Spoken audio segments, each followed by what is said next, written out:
Let me introduce you to Rachel, the app that we're going to develop in this course, which allows us to speak with ChatGPT, give it a human voice, and have it perform any task we see fit. In the course, ChatGPT, or Rachel, is going to be an interviewer and interview us for a retail job. She's even going to be a Spanish teacher, teach us Spanish, and then start selling us a trip to the Maldives. So there's a lot of prompt engineering and different use cases that we can give to Rachel. So I'm going to show you how to build this. But right now, Rachel's function is to be my friend, to be nerdy like me, and to enjoy talking about science and space. So let's see how she does. Hey, Rachel, did you see the first Matrix movie?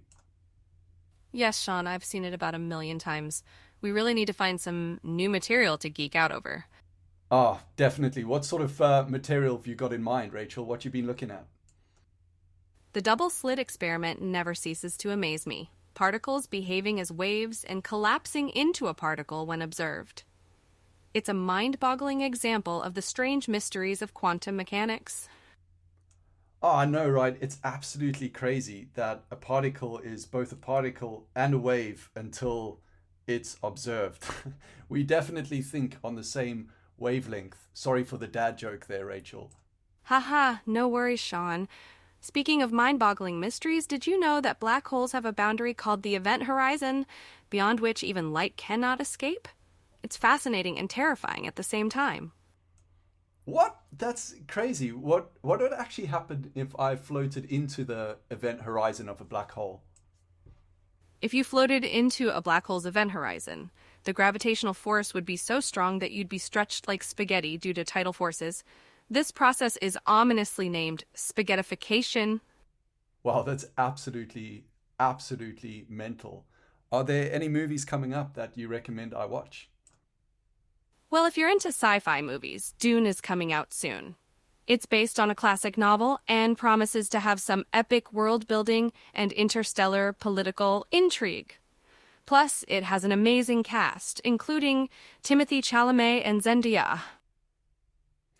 I mean, it's absolutely incredible. It's so much fun. I have made Rachel to be super sarcastic at times and even push my family to being quite upset with me at some of the comments that she made, but it was hilarious. It was so funny.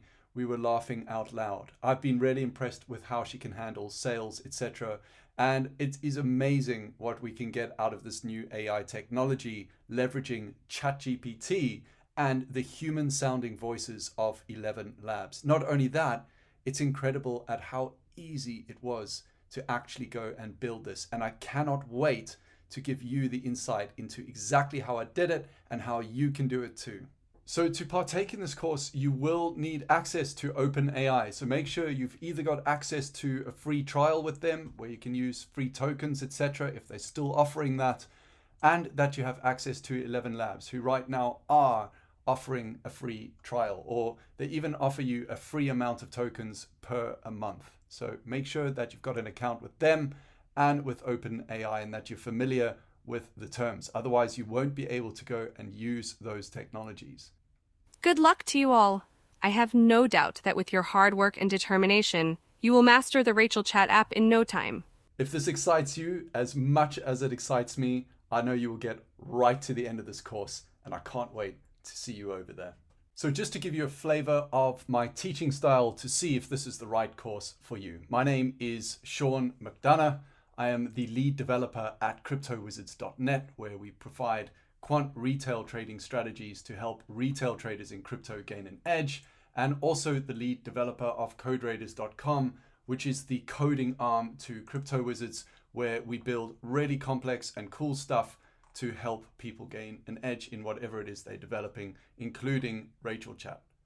Now, why am I doing this course for you here? It's because I'm actually very passionate about the topic and I love to teach you. Now, I've taught many courses here on Udemy already. I've been very fortunate to come into contact with some fantastic people through doing so, and I just love to teach. That's why I am doing this course. Now, I do not have a master's degree or PhD in coding and programming. I'm a self-taught developer. I've been coding and building these things for years because I love doing it, and I'm not interested in teaching you the intricate details of being an excellent coder.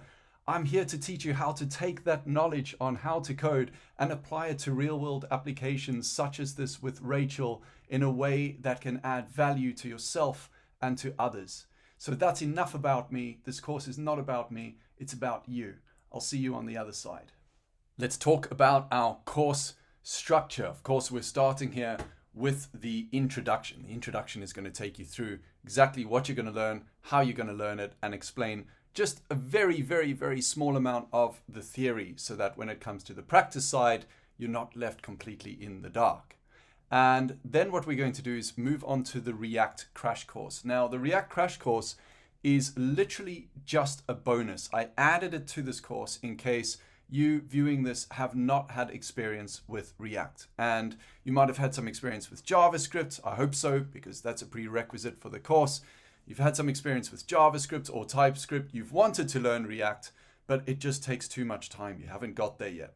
Well, here I give you the absolute bare bones crash course, and within a couple of hours of going through those videos, you will get the gist of React. And React is an awesome JavaScript framework. There are many frameworks we could have used, but I chose to use React because this is an industry standard. And so I gift that to you as a bonus, just so that you can feel confident moving into the rest of the course. Then we're going to move into the environment setup. This is where we're going to get our folders set up with our backend and our front end. I'm going to talk more about that in the up and coming videos. But the backend is going to be the engine. It's the thing that's going to do all the logic for you. And the front end is essentially going to be what you are going to interact with. So the user is going to see, touch, and feel. And so we need to set up the environments for that and get both the engines up and running. Once you've done that, we're going to jump into the backend build. We're going to build that backend engine. You're going to be able to communicate with OpenAI, 11 Labs, etc. We'll talk more about that in a moment. But you're going to be able to do all of that with your backend, and it works with fast API, so the actual code running is super fast.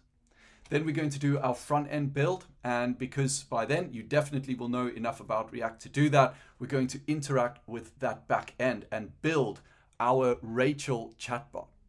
And in doing so, we're going to get Rachel to actually go ahead and interview us. So there's a number of use cases for Rachel. In building Rachel, we're going to make her an interviewer, and she's going to interview us for a retail position. And then we'll change it up a bit later on after that to show some other use cases that you can code into Rachel as well with prompt engineering. But that's what we're going to do. We're going to interact with Rachel.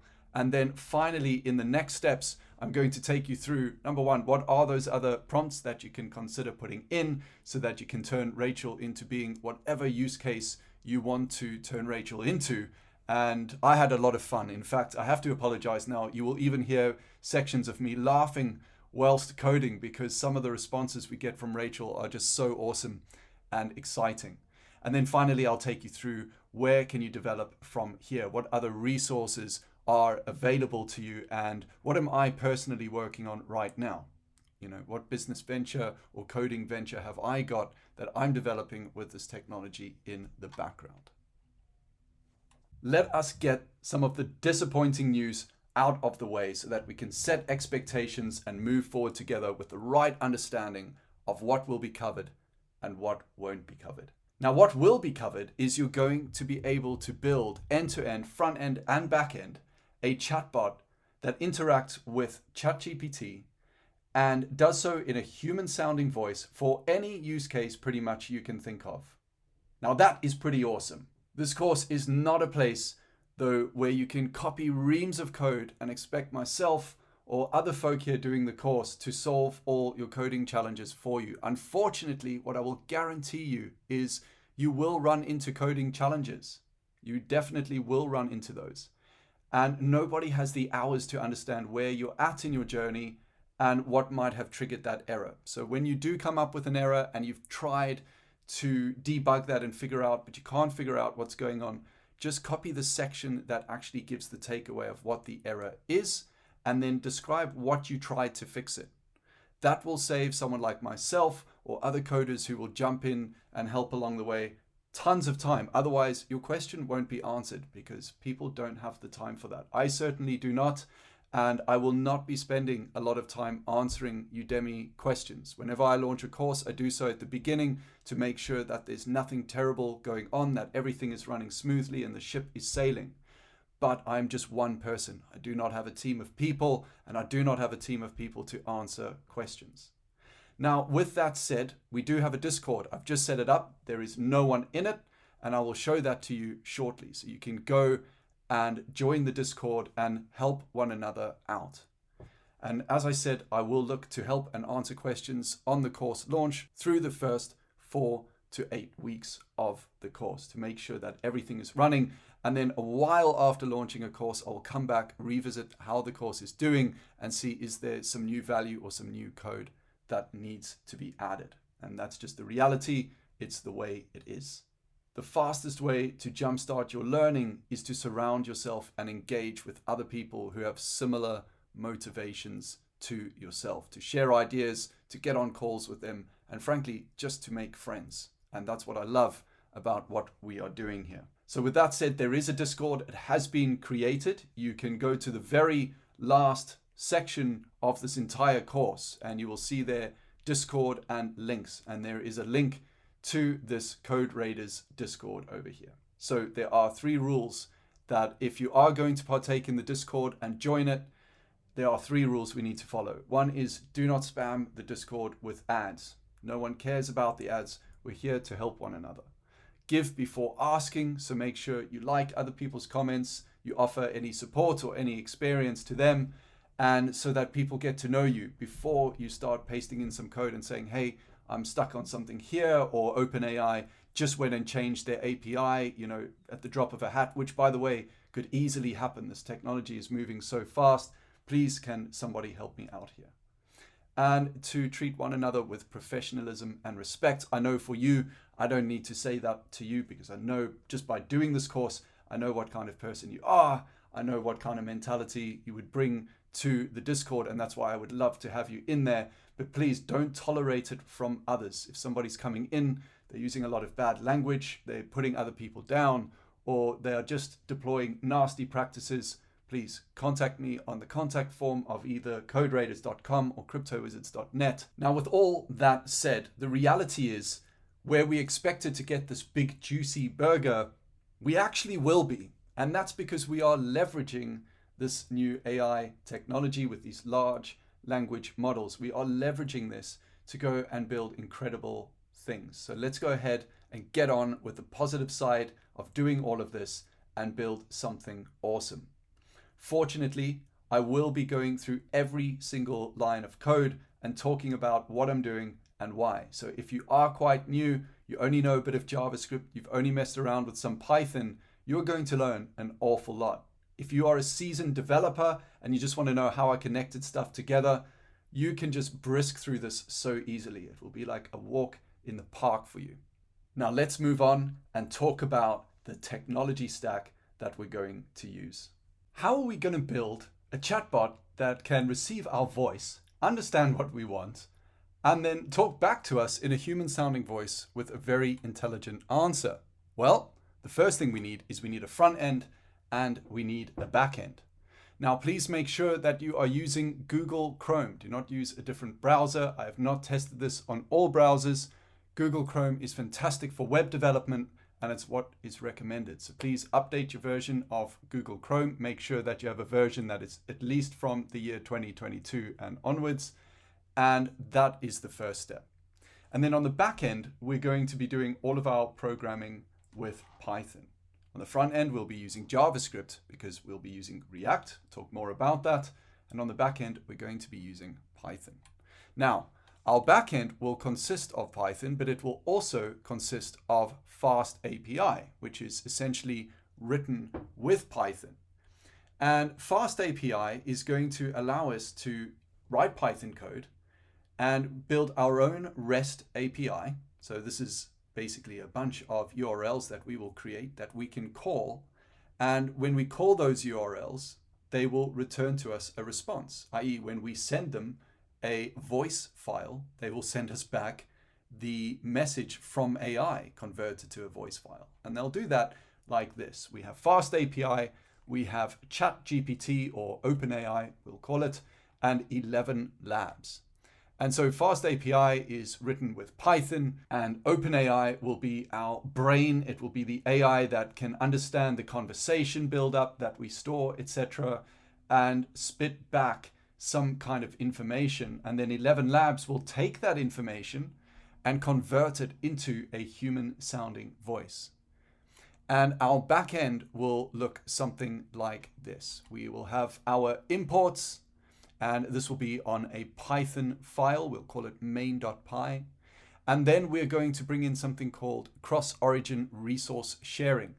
CORS, or cross-origin resource sharing, makes sure that our front end can talk to our back end, and we can set up security to do so. And I will talk you through, if you were putting this on your own domain, whatever .com or .ai or whatever, how that works and what you would need to do to update that.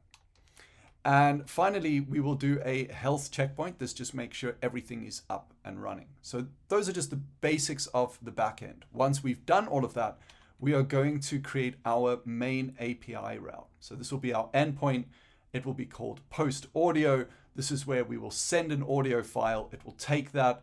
It will then do the following. So it will save that audio input. It will convert the audio to text using OpenAI Whisper. It will get the chatbot's response, and that chatbot is ChatGPT. It will then go and add that to the chat history so that the conversation builds up and ChatGPT gets to understand the whole conversation of what's happening.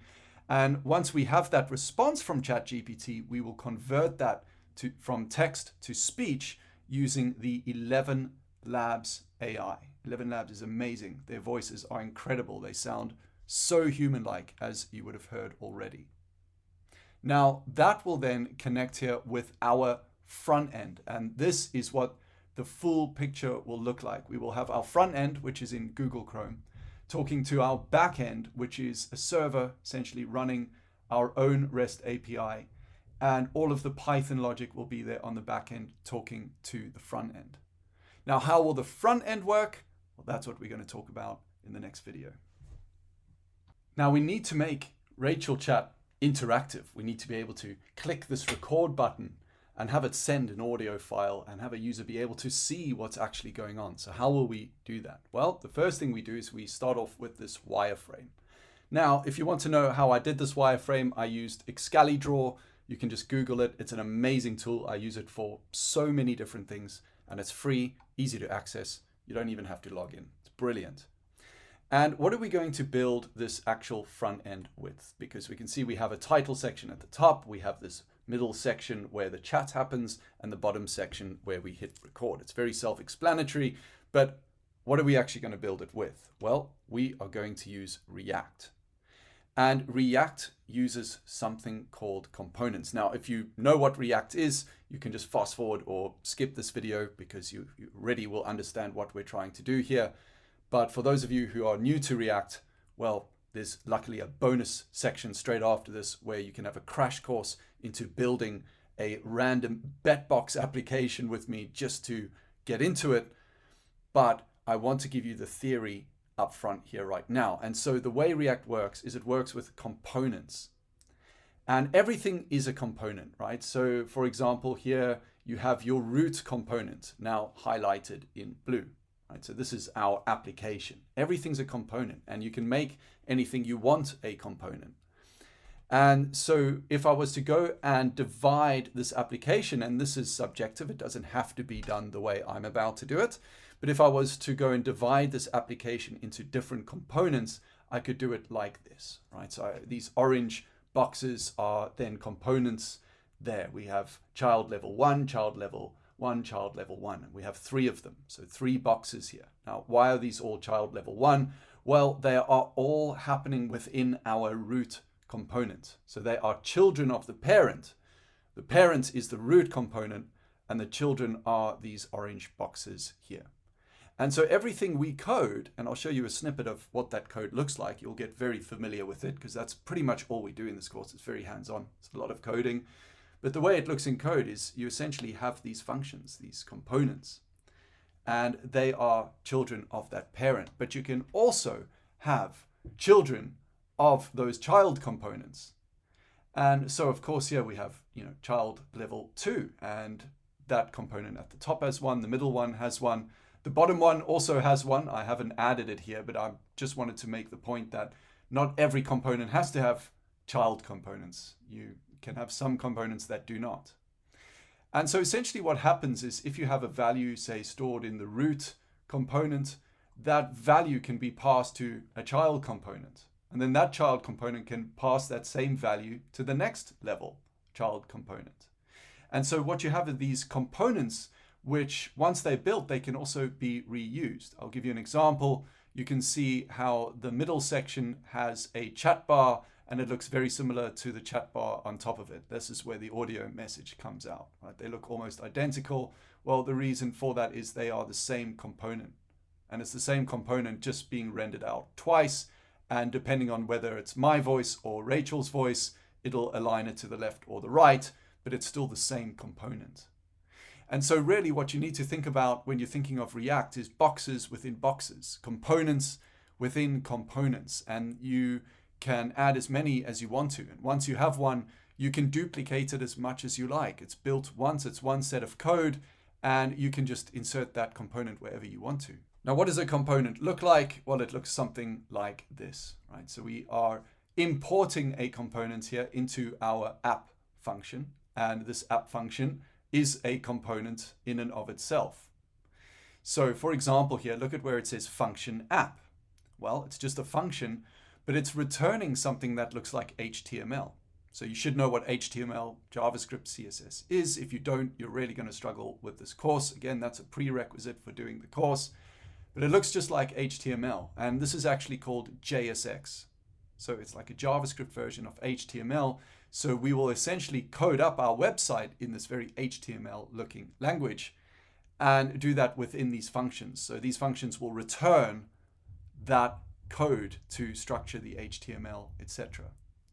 And then you can see there's this green tag, which also looks like HTML, but it's this green tag over here, and it's the imported controller. So the controller is actually a component, which we called controller. And then here within our app component, we imported our controller component and displayed it as part of the HTML returned out. Now, if we go a step further here, you can see there we have our app component. That is a parent component. And then if we go down here, we can see the controller component is a child component.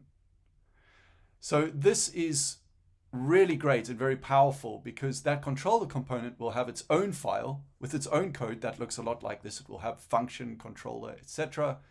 And it's very straightforward because now you can just basically use these JavaScript functions to create components.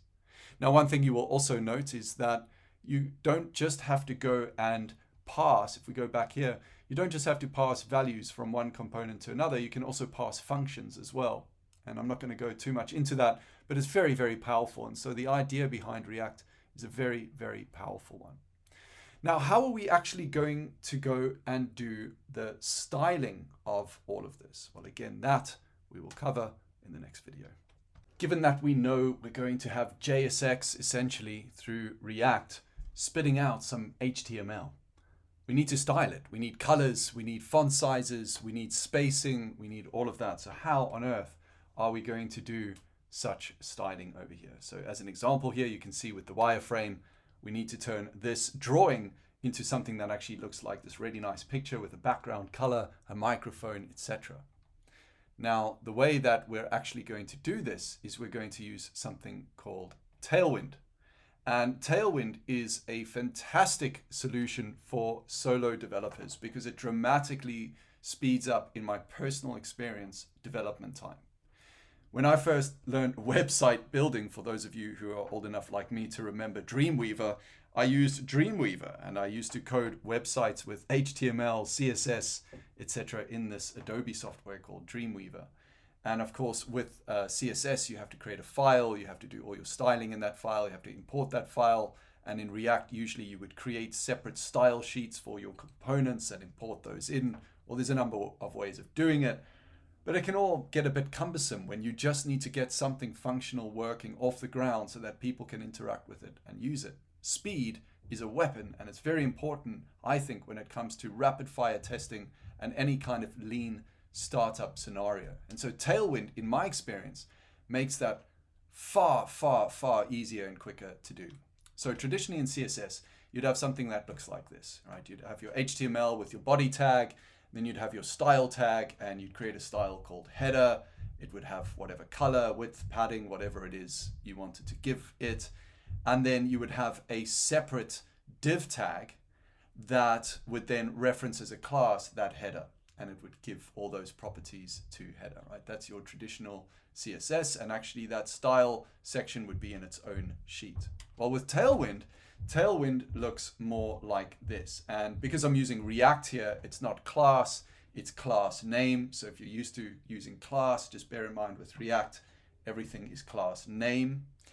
And you can see with Tailwind, we just do it all in the class. We call it text blue 500, width 5 pixels, padding 5 pixels, and then again, hello Rachel.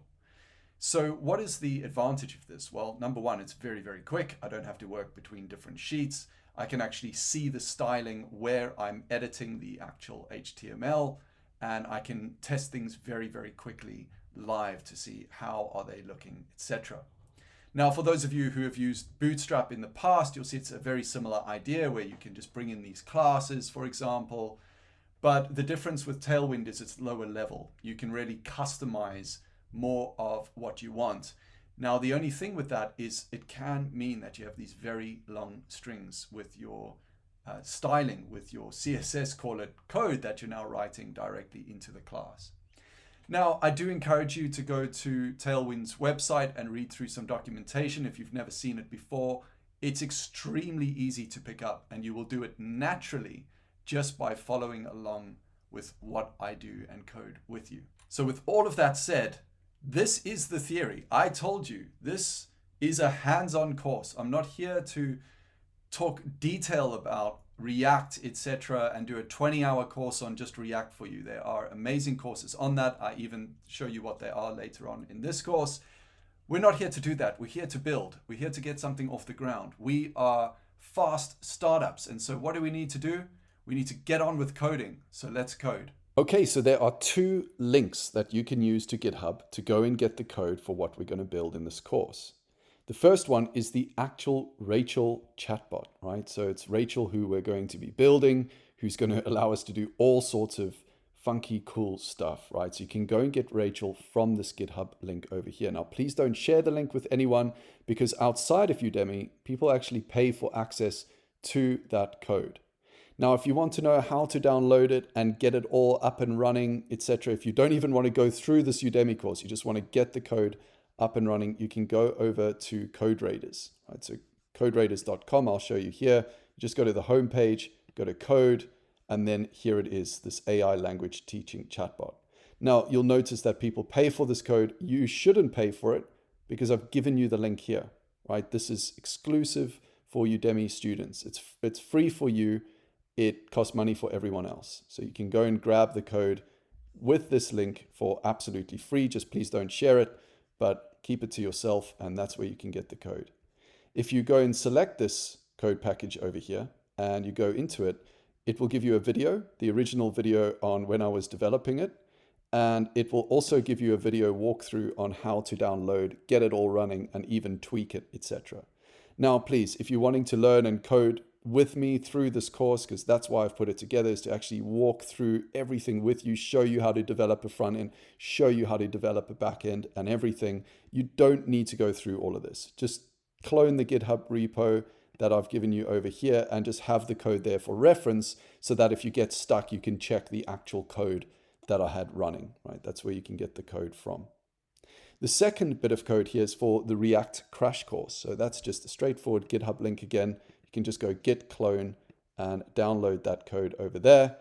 And when you have that, that'll be for this bonus section. So in this bonus section here, we actually go through building a React application, which has nothing to do with Rachel, but it's just an exercise that I put together for those of you who are new to React and you just want to go and give it a go and get used to the bare basics so that you can get up and running without having to do a 20-hour course on React.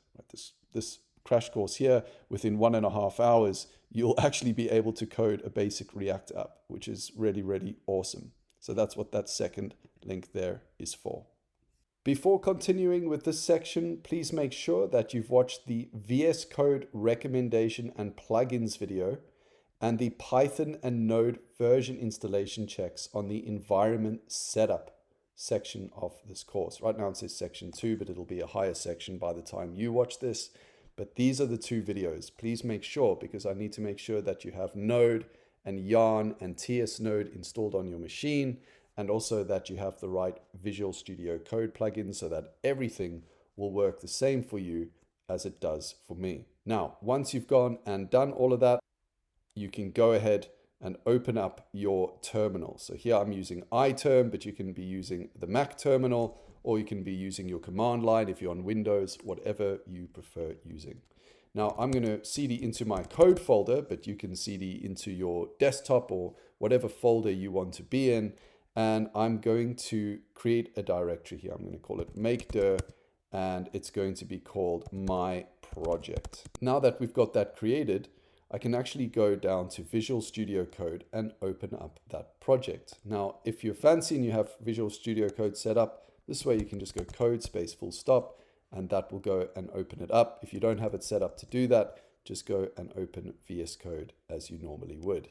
Then just close the welcome screen and go to File, Open Folder, and you'll see mine is in code, and there it is, my project, like such, and just hit open. So now we're in the my project directory, and again I can get rid of this welcome screen here.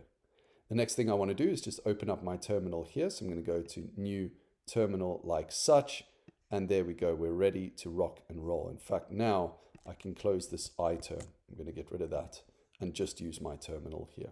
Now you should have Yarn installed if you followed that previous video, and that's what I'm going to be using to go and add packages and build Vite, etc. So Vite is like our Webpack builder. It's essentially going to build out all of the files it needs to so that React will work just like it should on our machine.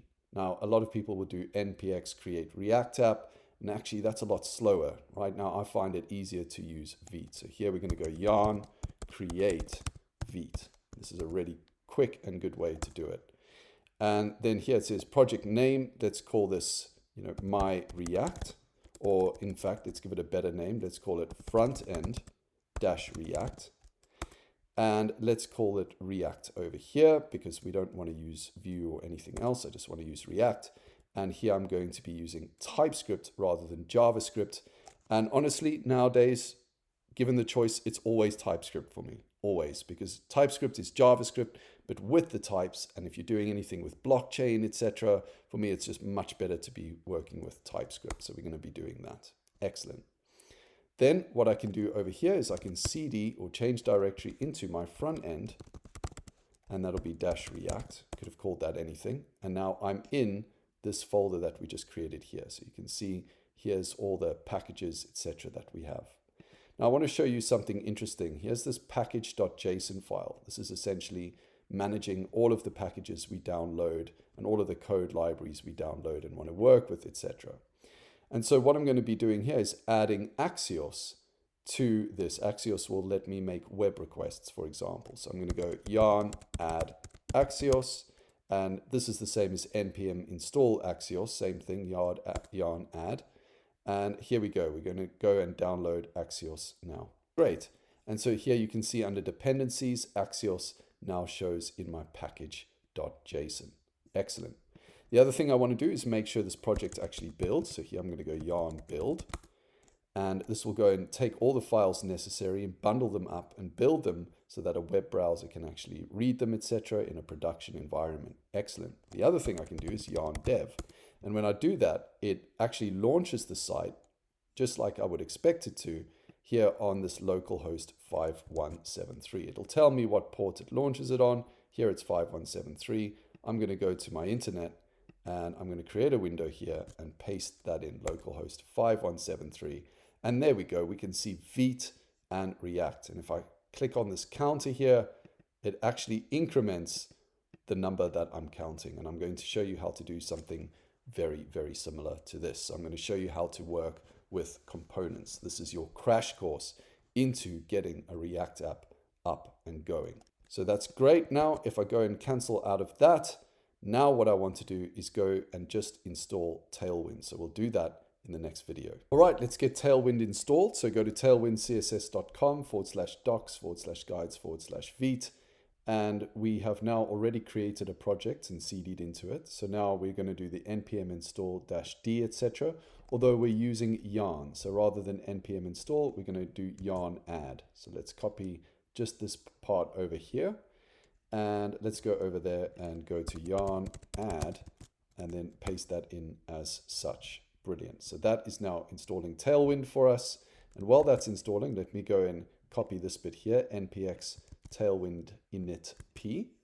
And so auto prefixer is now downloading.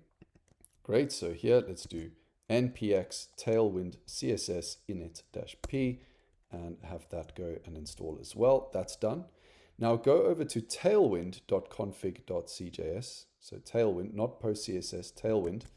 And go down here and just copy this content section and replace the content over here. Right? So that is now giving us the TS and JSX and TSX extensions that we're going to need for Tailwind to recognize the different file types and names that we're creating. And then after that, let's just find our index CSS and add this to the top of it over there. So here I'm just going to take that for index.css, and within my source folder here, I'm going to find index.css and get rid of the root. I'm going to get rid of all of this, and you'll see we do this in the course as well, by the way. So don't worry, I go through this again actually later on when we're going through the course, but I'm basically getting rid of everything in that file and just keeping this body. Once I've done that, I'm going to paste in what it told me to from the documentation. So here, back at this documentation, I just copy that and paste it in there. Brilliant. Now what I'm going to do is go and delete this assets folder as such. I don't need that. And I'm going to delete this app.css. So I'm going to delete app.css. And then in here, I'm going to remove this Vite logo and React logo in there. I'm going to remove the import app.css. And I'm going to get rid of all these div tags over here. So everything here in app.tsx, I'm going to get rid of all of that. And now what I'm going to do is just add a div tag and say hello world, like such. Brilliant. So all I've done is get rid of everything basically, and get rid of this as well. We don't need that right now. We're going to start doing that in a moment. But here we have our React app, and let's just check that it builds. So here, let's go yarn build, make sure there's no problems, and brilliant, it builds. Now let's go yarn dev and actually go and see what this looks like. So if I go and copy this URL over here and move back here to our app, you can see here on port 5173, it says hello world. Now, why is it centered in the center there? Well, we need to go back to our index.css and get rid of this display flex and place item center and just have it look like that. Excellent. So now if I go back, you can see hello world on the top left. And you'll see we do this in the course as well. So it's a bit repetitive on this part. When we get back to the environment setup, you'll see me run through this again quickly. But what I want to do now is just test that CSS is working, or I should say Tailwind CSS is working. So I'm going to go back to my app.tsx. I'm going to say class name is going to be equal to text-2xl. And that should make the hello world bigger. So if I go back here, you can see hello world is bigger. Congratulations, React is now fully working with Tailwind CSS. And we can also get rid of this app because it has nothing it's referencing anymore. And there we go. This is ready to rock and roll. So what are we going to be building on the React crash course? Well, this is going to make the chatbot look like a walk in the park. But I wanted to make sure that I really drum home the idea of components for you, and also reusable components. So again, please make sure that before you even attempt this section, that you have at least some understanding of JavaScript and at least some understanding of HTML and CSS. If you don't have an understanding of those three things, this will not make sense to you. So it would be worth you stopping here and going and watching some crash course videos on JavaScript, HTML, and CSS before you return to this if you are that new. One of the prerequisites for this course is that you have had some experience with programming and you have had some knowledge with HTML, CSS, and JavaScript. So what are we building here? Well, this whole game is going to be called BetBox. And it's designed to teach you how React works and the basic principles of React. This is not an end-to-end course in React. It would be 20 hours long if it was. But this is going to give you a crash course into React so that you can just build on top of this and build pretty much anything, even just with the knowledge that I'm going to give you here. And we're going to do it through building this BetBox. Now, what is BetBox? Well, BetBox is pretty straightforward. We are going to hit this button that says go. And when we hit that button, it's going to go to this URL, and I'll make sure you've got the URL exact as I've got it here. It's going to go to a URL, and it's going to get a random number. If the number is above 50 and you bet that it would be up, you will have a win. The win doesn't get you anything, unfortunately. You're not going to make any money out of this right now, but in the nature and the spirit of the game, you will get a win. If you bet up and the number's below 50, you will get a loss. If you bet down and it was below 50, you would get a win. You get the idea. Now, what are all these green boxes over here that I've labeled? Well, this is how I've decided to do the component structure. We're going to have our controller component. And within that controller component, we're going to have our button here. And we're also going to have our bet box. Our bet box has some components within it. It has a bet button and another bet box over here, which we could just say here is current bet. Might be a better label for that. So our current bet component. And we have our prior result as well that will display. So it will display a certain color if it's a win and a different color if it's not. And this is our component tree. So here we have our controller component, which in terms of the hierarchy, this would be our controller here. Then underneath it, we have the button and the bet box. So these two components will sit under this one. And then within our bet box component, we've got here another 3 components that sit underneath that. So it would look like this in terms of a hierarchy. Right? That's what we're looking at here. And you can do this any way you like. It's going to make more sense when we do it in code, but that is what we're going to go ahead and build just to get you warmed up before you do some more of the hardcore coding on the functional side when it comes to building our chatbot. It's time to build our first component. So let's go over to our code section, and I'm just going to stop this front end from running. The first thing I want to do is create a components folder. So I'm going to do that here within the source folder. And we'll call that components. And I want to create a component and I want to call it controller. So that is going to be the first component here, this controller component. And so let's go and do that now. So here I'm going to go new file and it's going to be controller.tsx, and it's TSX because we're using TypeScript. If we were using JavaScript, it would be JSX. And if I show you that, it actually shows a React symbol there. Here we're using TSX, like follows.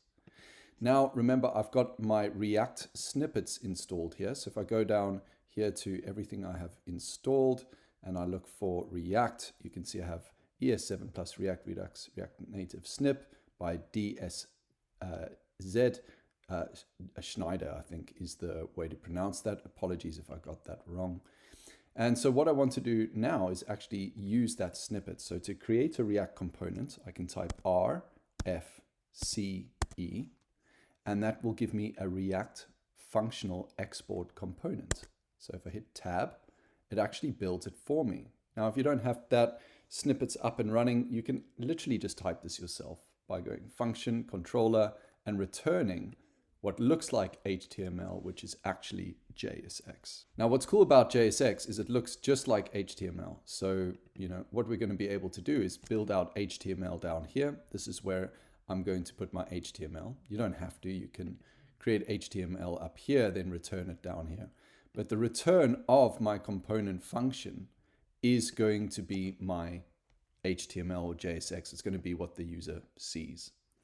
Now, above that return statement, I can put any function I want here. I could say, const to create a function, or, if you prefer writing function, you could do it that way, but I like doing it the modern way. So here I'm going to say const for constant, my function will be equal to, my arrow and curly braces, and here's my function. Right? So that is something I can put above my controller over here.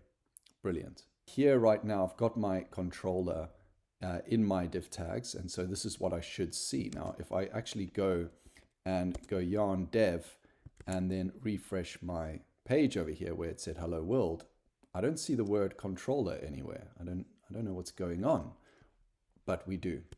Now, remember that we actually have to have our child component show in our parent component. So if I go here to app.tsx, it has no idea about this controller component. It's not featured anywhere. It doesn't say that it belongs anywhere. So what I need to do is go and import that. So I need to import controller from my components folder, controller, like such. And I don't need .tsx on the end. It already knows that. And then what I can do here is replace this hello world. I can get rid of that. And I can put controller like such and just close it like that. And when I go and hit save, here now you can see it says controller. Great. So in our root component here, we have now created this controller component. So you can see here now we have our controller. Right? That is now being created there. It actually says controller, but it's not going to say that for long. We're going to put a button, we're going to put our bet box, etc. in there.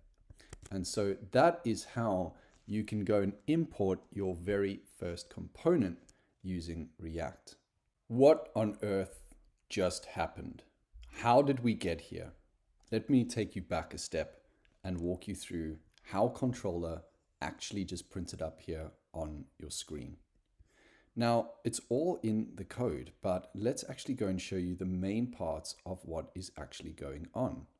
You'll notice we have this source folder. If I close that a second, outside of the source folder is this index.html. So there is a root literal HTML index file. This is not JSX or anything. This is raw HTML. And you'll see here it says Vite, React, and TypeScript. And if I go over here, it says Vite, React, and TypeScript. If I go and change that to my React app, like such, you'll see here it now says my React app. So this is actually the root file getting loaded here, but it is then loading your JavaScript, which is coming from source main TSX as a module. That's the type, right? It's coming in as a module.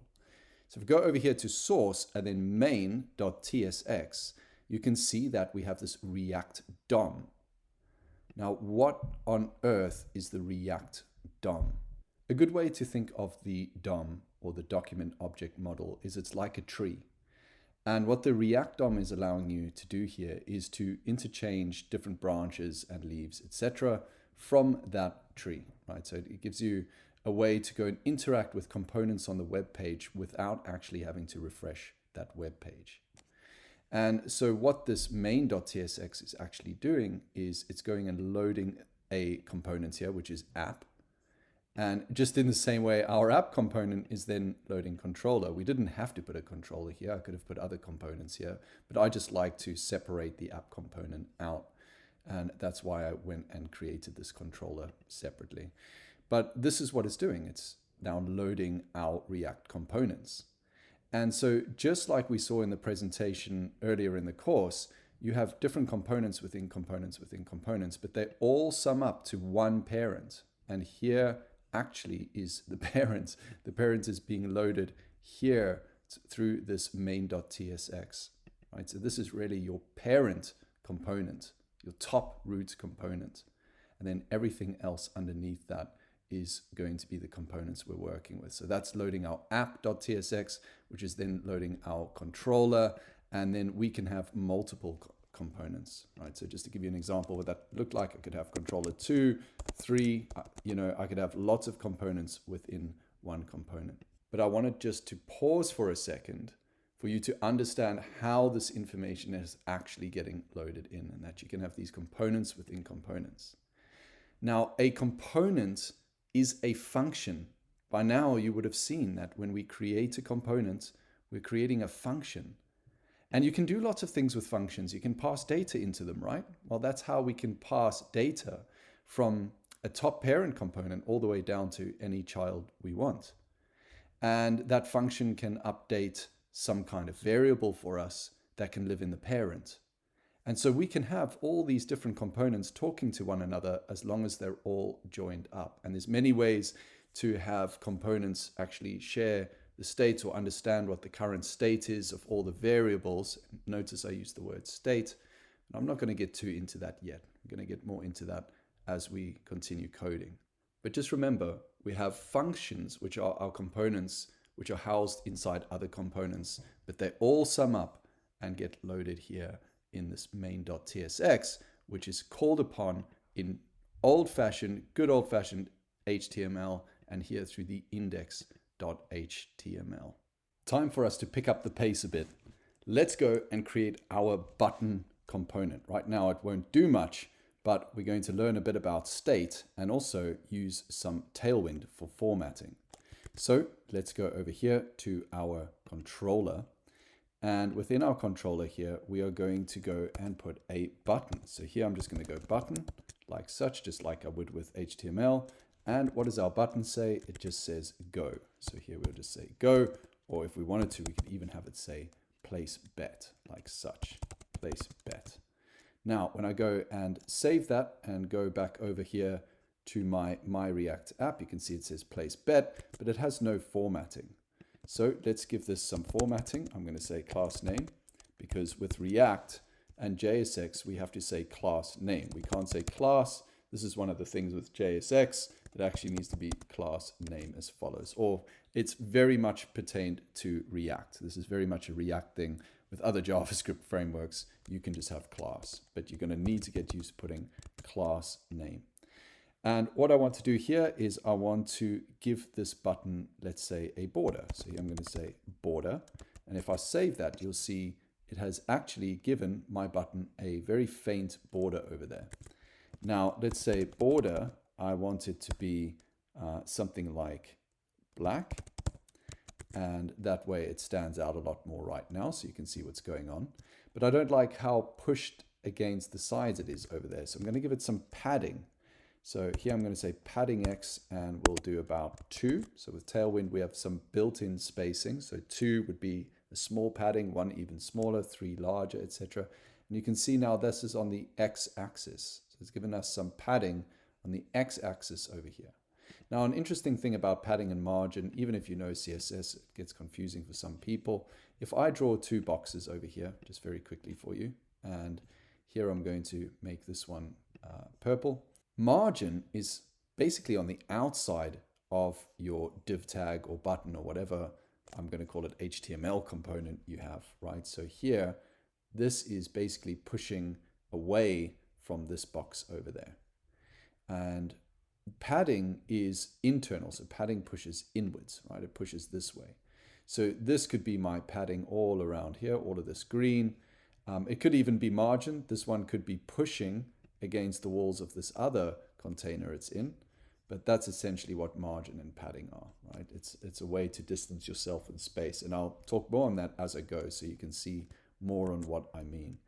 And so, right, so that's my padding X, which will be, I'm actually going to make that 4, and padding Y, I'm going to make 2. So now if I go here and look at my Y-axis, I've got some padding there as well. Excellent. Let's actually round those corners a bit. So I'm going to say rounded, and let's have a look at how that is. It's a bit too rounded, so I'm going to put -SM for small. All right, so my rounded is now small. And let's go here and put background, and I'm going to use the color blue, and I'm going to use the color 500, right? So there is my background there, and I'm going to say text white. Now, I don't even like that blue so much. I might actually make that something like indigo, and now we have an indigo button like such, and it's just sitting up here in the corner, all right? Now, I'm not too happy with it sitting up there in the corner. I'd actually like this to all be centered here in this page. So what I'm going to do is I'm going to create a class here on the div tag, so class name, because we're using JSX. And here, what I'm going to do is I'm going to give this a background of green 100, so we can see how long that spans. You can see it spans all the way along the top, and 100 is very soft. If I notch that up to say 500 over here, it's going to be a lot stronger. There you go. And what I'd like to do is actually get all of this centered in the middle. And so there's a number of ways I can do that. One way I could do it is actually just make this a container like such, and make this background green 500 again. And you can see now it's not as wide. Container has a certain property where it's not going to be the full width of the actual window. So now what I can do is go MX auto, and this is now centered that container piece. Now my button is still all the way here. So what I'm going to do with the button then is I'm actually just going to make the width of it full. So width dash full. And now the width of my button spans all the way across the top like that. Right, so now I've got my place bet. But I don't like the way it's stuck at the very top here. So what I'm going to do is also give it some margin. So instead of padding X and Y, I'm going to give it MT for margin top and 4 to push it along the top a bit. So now you can see it's still sitting inside this this other div tag here. And this is not a component, by the way. This whole thing is a component. This is a div tag, right? This is HTML within HTML. There's nothing different in terms of what you're used to with HTML, except this is actually JSX. But nonetheless, there we go. So we've got our button here on the top. If I click it, nothing happens with that button. Nothing is actually going on right now. But we have created our button and we've given it some styling, which is good. Let's give it just one more bit of style here. I'm going to also say when we hover, I'd like the background to be indigo. And here I'm going to say 600. And so when I hover, you can see we have this hover effect. Now that's also quite, I don't know, it looks a bit amateur already. So what I'd like to do with that is I'd like to go and say transition all.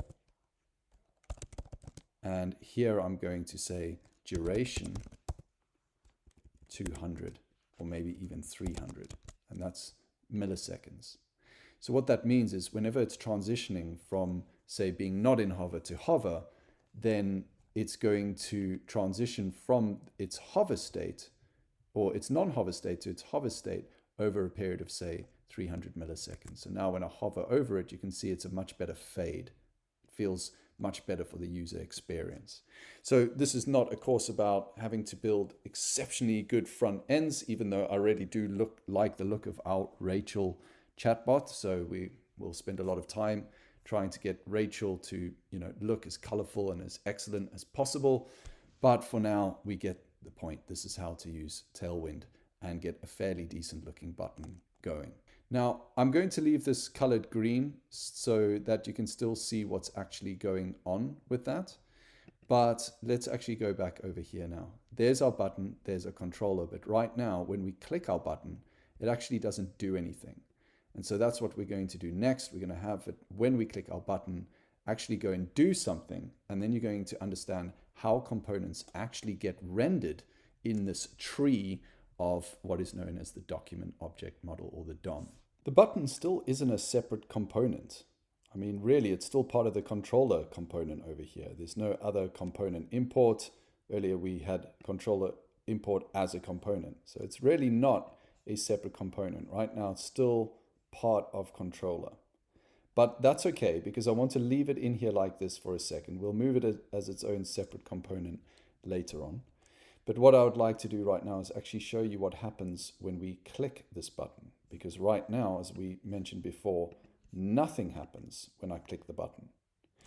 Now, what I'm going to do is open up the developer part of the window here. And so the way that you can go and do that is you can go to View, Developer, and Developer Tools. There's also a shortcut for it. On Mac, it's Command, Option, and I. I'm not sure what it is on Windows. Now, depending on what you have installed on your Google Chrome, etc., you may or may not see these DevTools fail to load issues here. But please don't worry about those. They're absolutely meaningless for what we're doing right now. But I want you to see what happens when we go and do some console logs here. So what I'm going to do is go back to my app, and here I'm going to say console.log hello. And here you can see hello printed twice. If I go and I refresh the page, there it's printed twice. Now, if I stop this and go yarn build, and then what I'm going to do next is go yarn preview, which is the same as doing yarn start. Now, the reason yarn start won't work is because it's not actually here in the scripts, right? It's yarn preview when we're using Vite, unless you go and tell it what to do with start specifically. But here I'm going to do yarn preview, and this is now running on 4173. So if I change my port here to 4173, you'll notice that it only prints hello once, right? So we've only got hello to show one time. For now, you don't need to worry about why it does it twice when it's in dev mode and why it does it once when it's in live mode, but I just want to point out that it does that, right? That's an important thing to note. If I refresh the page, again, it's just once. Now, what I want to do is actually just go back to dev mode for a second. So here I'm going to go yarn dev and go back to port 5173, which is where we're going to now run this. What I'm going to have the button do now is when I press it, I'm going to have it say button clicked. And so let's do that here. Here we have my function. We'll just keep that as it is. And we'll say on click, here I want to go equals, and this is how you access a function. You do it with the curly braces, and you just put my func or whatever function you want it to access. So on click, it's going to go and run this function. And then I'm going to have this console log go console log clicked as follows. So if we go back here and I just refresh the page, here it says hello, nothing's going on. But if I go and click this button, it says clicked. If I do it again, it's done it twice, 3 times, 4 times, etc. Excellent. Now, what if I didn't want to say anything about anything being clicked, but I want to say something along the lines of whether or not the person won the bet or not? Now, right now, there's no API being called, nothing being fetched. But here what I can do is go import use state as follows from React. Now this use state is known as a React hook. Whenever you see this use word in front of this, in this camel casing syntax, use state is known as a React hook. And this hook allows us to store and manage the state of a variable, for example. So here we're going to create a state for something known as has one, set has one. So just type it out, and then I'm going to explain what it is. Equals use state, and this is going to be false for now, right? So this is going to be a true or false state, has one or hasn't one. Because if you think back to what we're actually building, either this person's going to have one or they're not going to have one. Well, I'm going to store that state of that here in this controller, and then have the result of that passed down to whatever component is down here in our bet box. And so right now the has one is false. So if I go here and say has one and have it console log that, so let's go back here again and refresh this, and I go and click my button, it says false, right? The person has not won anything. Now, what happens if I actually go and put this as set has one to true? So if I'll go and do that, and we'll take our console log has one, I'll put it down here outside that function. And all I'm going to do in this function is just set it as true. Now watch what happens when we go and refresh this, and I go place bet. Something very interesting happened there. Did you notice that the word hello printed again? And so did the true. So it's gone and re-rendered this whole controller component. And this is something very, very important when it comes to React. Here's how I like to think about it. Whenever a component has its state changed or has to re-render, or think of it as repaint again, it runs the code again from top to bottom. Right? So it's going to go and rerun all that code for that component that it's having to re-render. And this is why it's going and printing out this again, because the component is essentially reloading here. And so this is something that you need to bear in mind. A component is not static. It can refresh itself. And if you do something like change the state, for example, it will trigger that refresh to happen. And that repainting of the component essentially is causing this component here to go and print this out again. That's essentially what's happening over here. If I move this has1 up here to print out, and I go and refresh this and I click that, you'll see it just prints out once, only when the function gets run, because it can only get run when this is clicked, but hello still prints again. And it's printing twice because we're in dev mode. If we were in live mode, I'll show you here. So if I go yarn build and yarn preview like such, I'm going to go 4173 because now I'm in live mode. See here it's printed hello once. When I click place bet, it's run hello again. But notice here that it prints it and then it reruns that component, refreshes that component. And I know it's doing that because every time hello prints out, I know that component's being refreshed.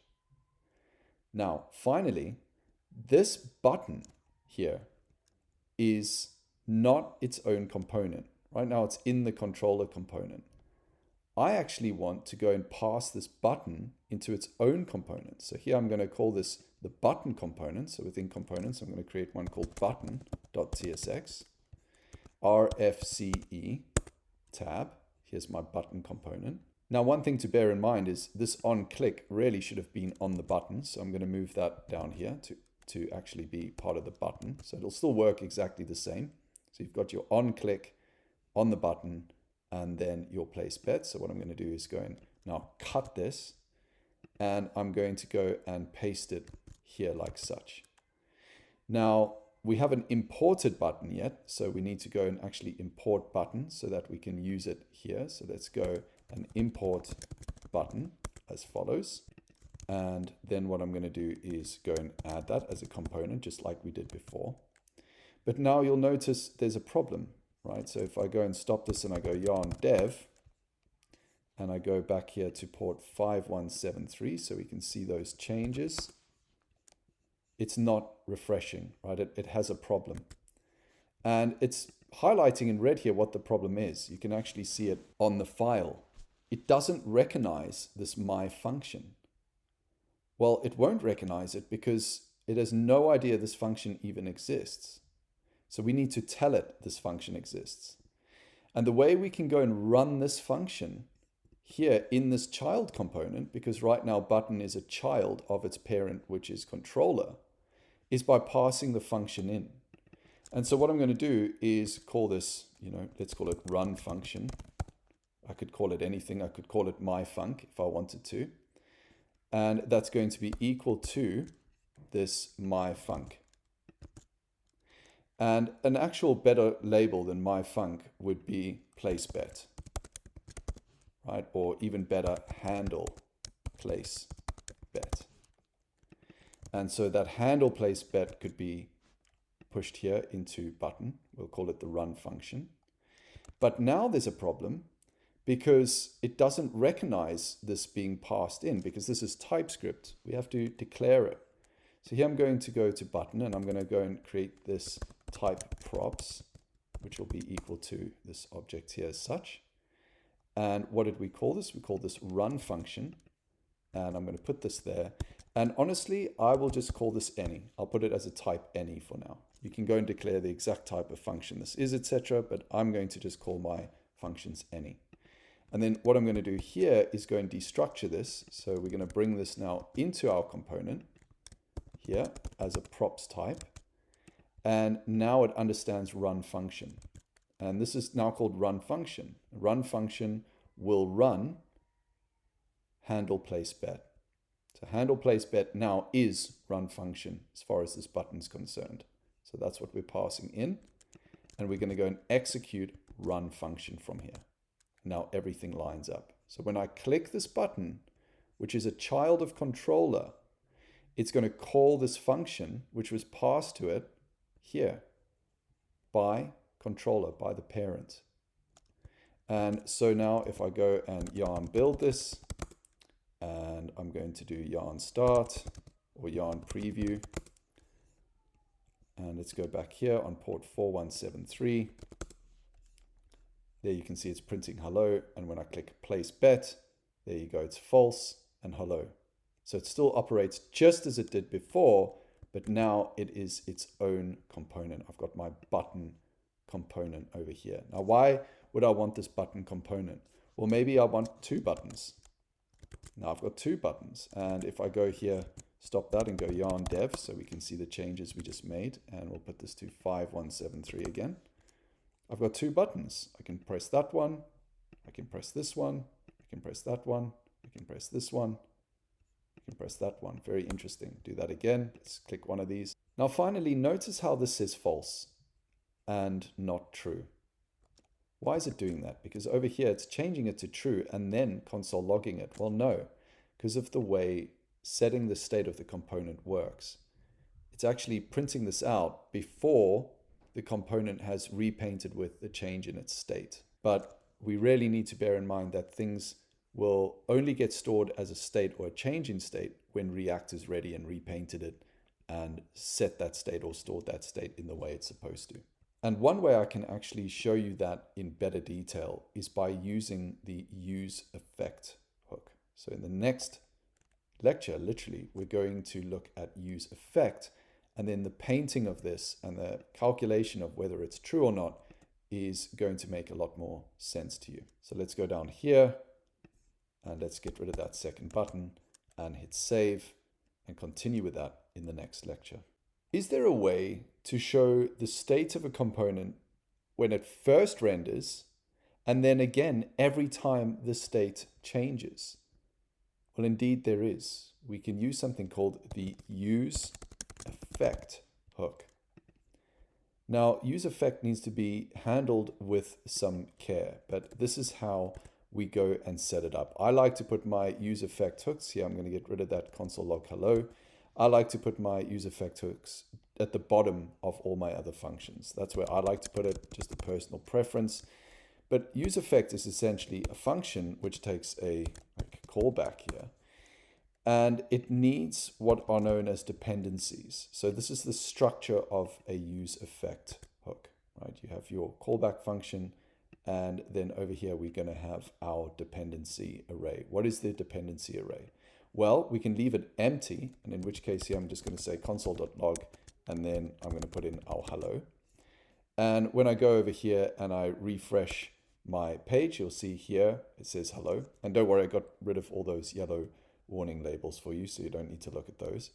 And it's effectively really doing that once. It's only showing twice because we're in dev mode. Now, effectively, it's only doing it once, but we're in dev mode, so it actually runs the component twice when it first loads, when you first refresh the browser. So there it is, hello. And if I go and hit save again, there we go, it runs it again. So every time I'm changing this on dev mode, it's repainting it for us. So there it is, hello. And I can go and start that again. But now what happens when I go and change the state? Now, if I go and place bet like such, it goes and prints out false. Why is it doing that? Well, because it's printing out whether or not the user's won. But remember that we've actually set the user to have won as true because we have a getter and a setter here.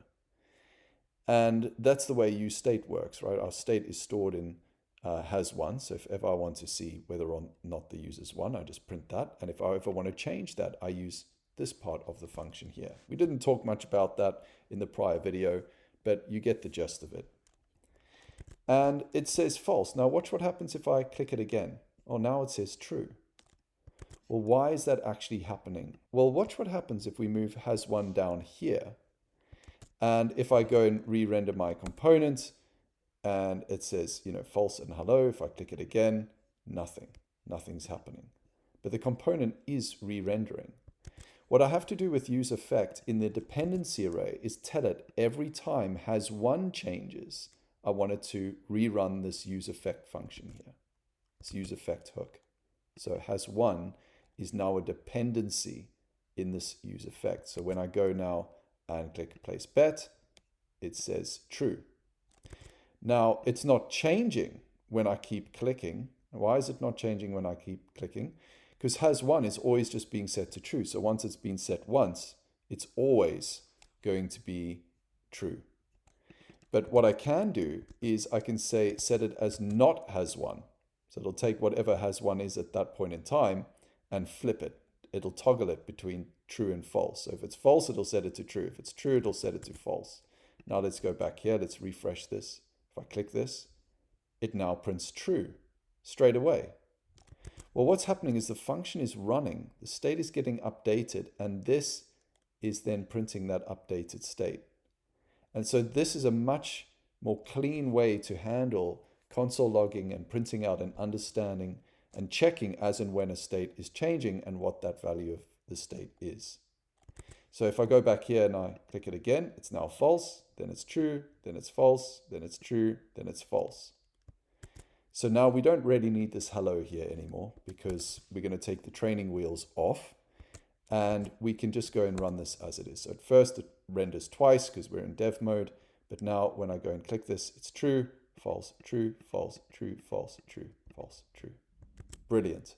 And this is a great way to track and to kick off what we call any side effects of the state being changed. So if the side effect of going and running handle place bet is that we've changed this has1 state, we can actually go and have that side effect kick off and have it go and actually run and do something because of that.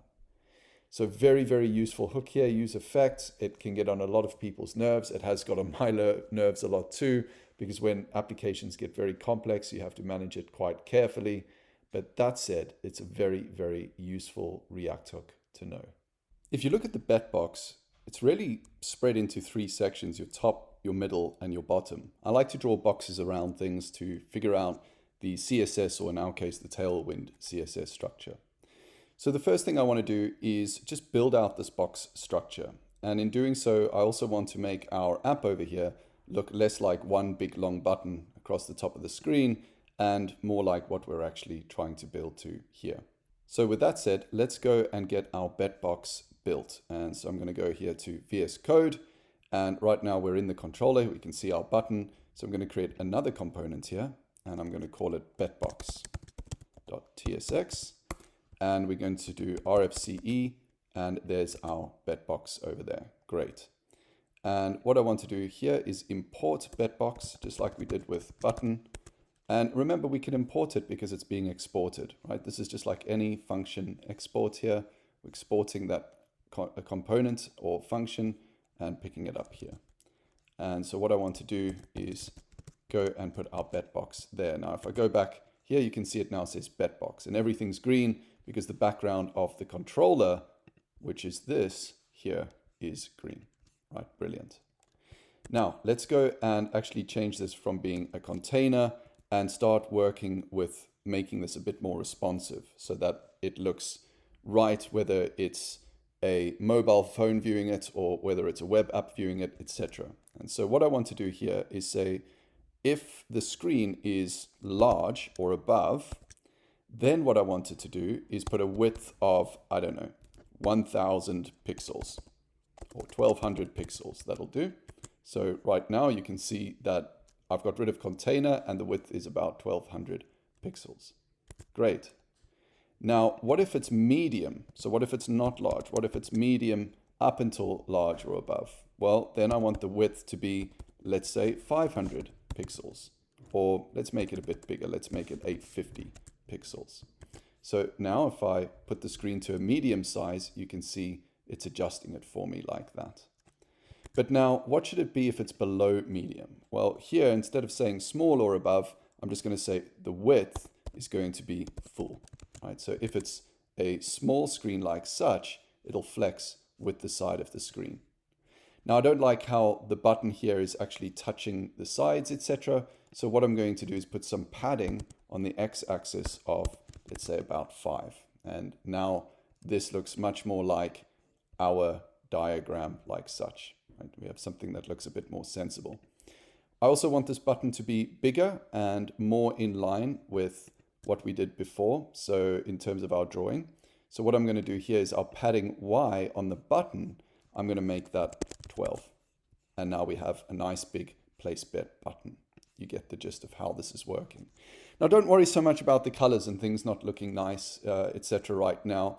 Whenever we're doing CSS or I'm doing CSS or styling, I like to just get the structure right first. And then it's just a case of going over it, making tweaks, and frankly, using a lot of feeling, using the human aspect to interact with it and see how it feels. A good example of this is CryptoWizards.net. So fortunately, I was very lucky to get some positive feedback in terms of the UI.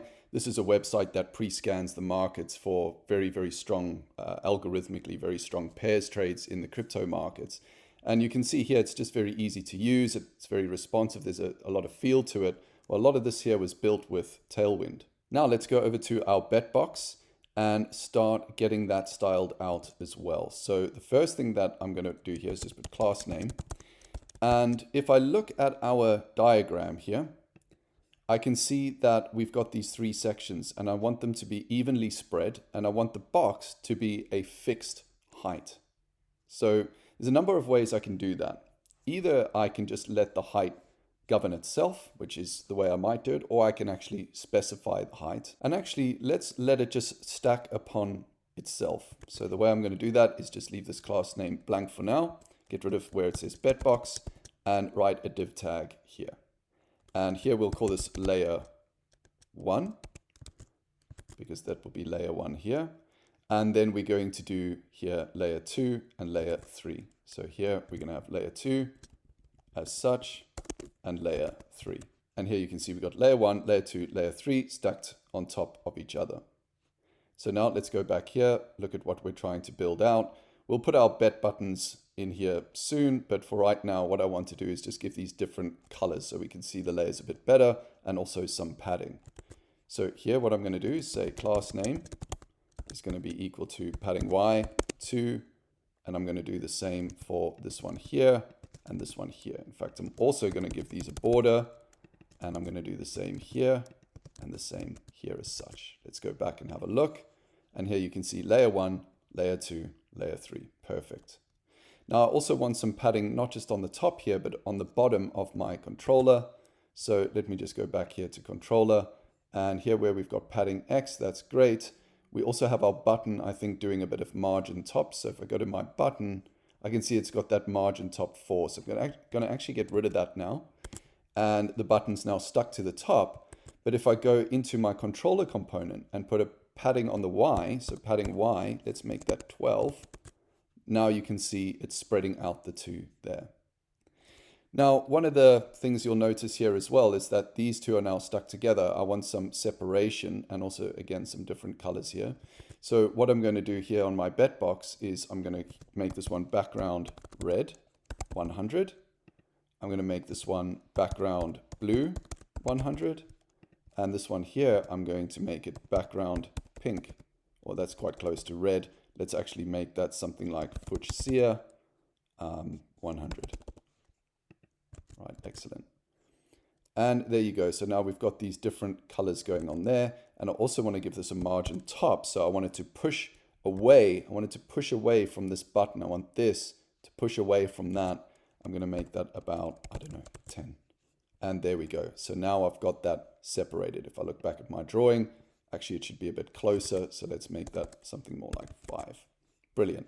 Excellent. Now we are ready to actually go and split our betbox layer 2 into a button 1 and a button 2. So let's go back here and split this in half. Now I'm going to show you the way that I like to do it.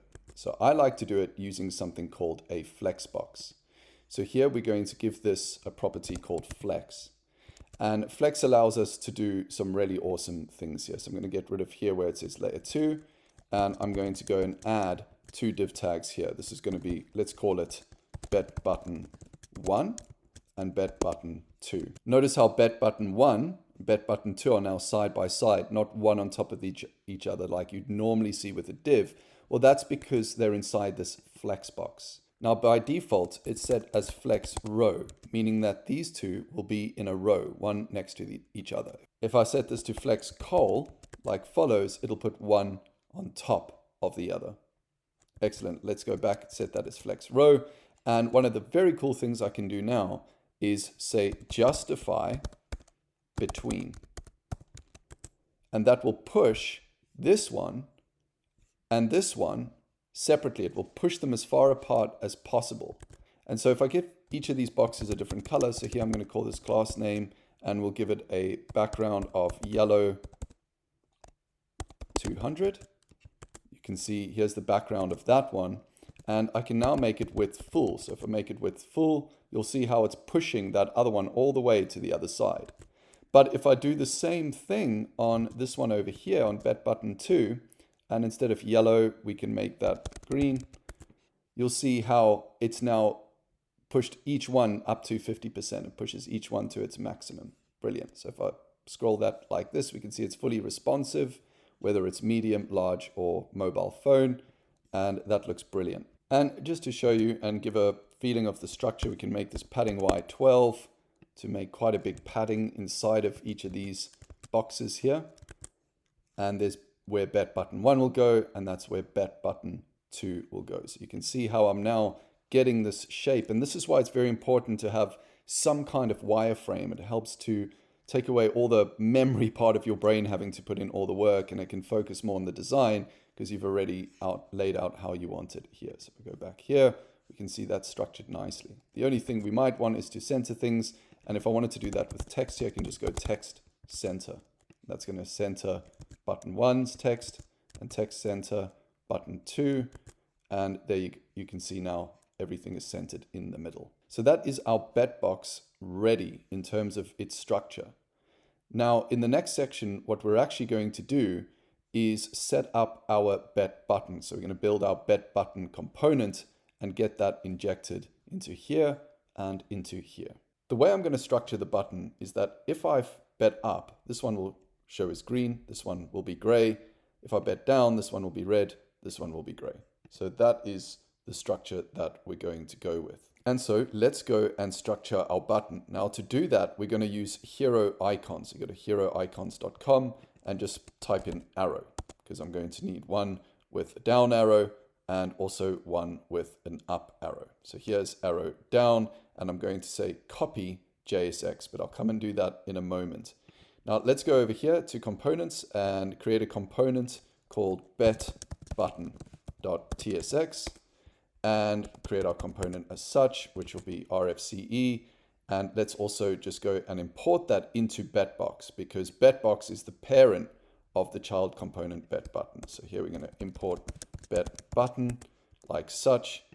And then down here, what I'm going to do, rather than having this betButton 1, betButton 2, etc., I'm actually now just going to get rid of all of that and just put my betButton like this. Right? So I'm going to have two betButtons here, if you will.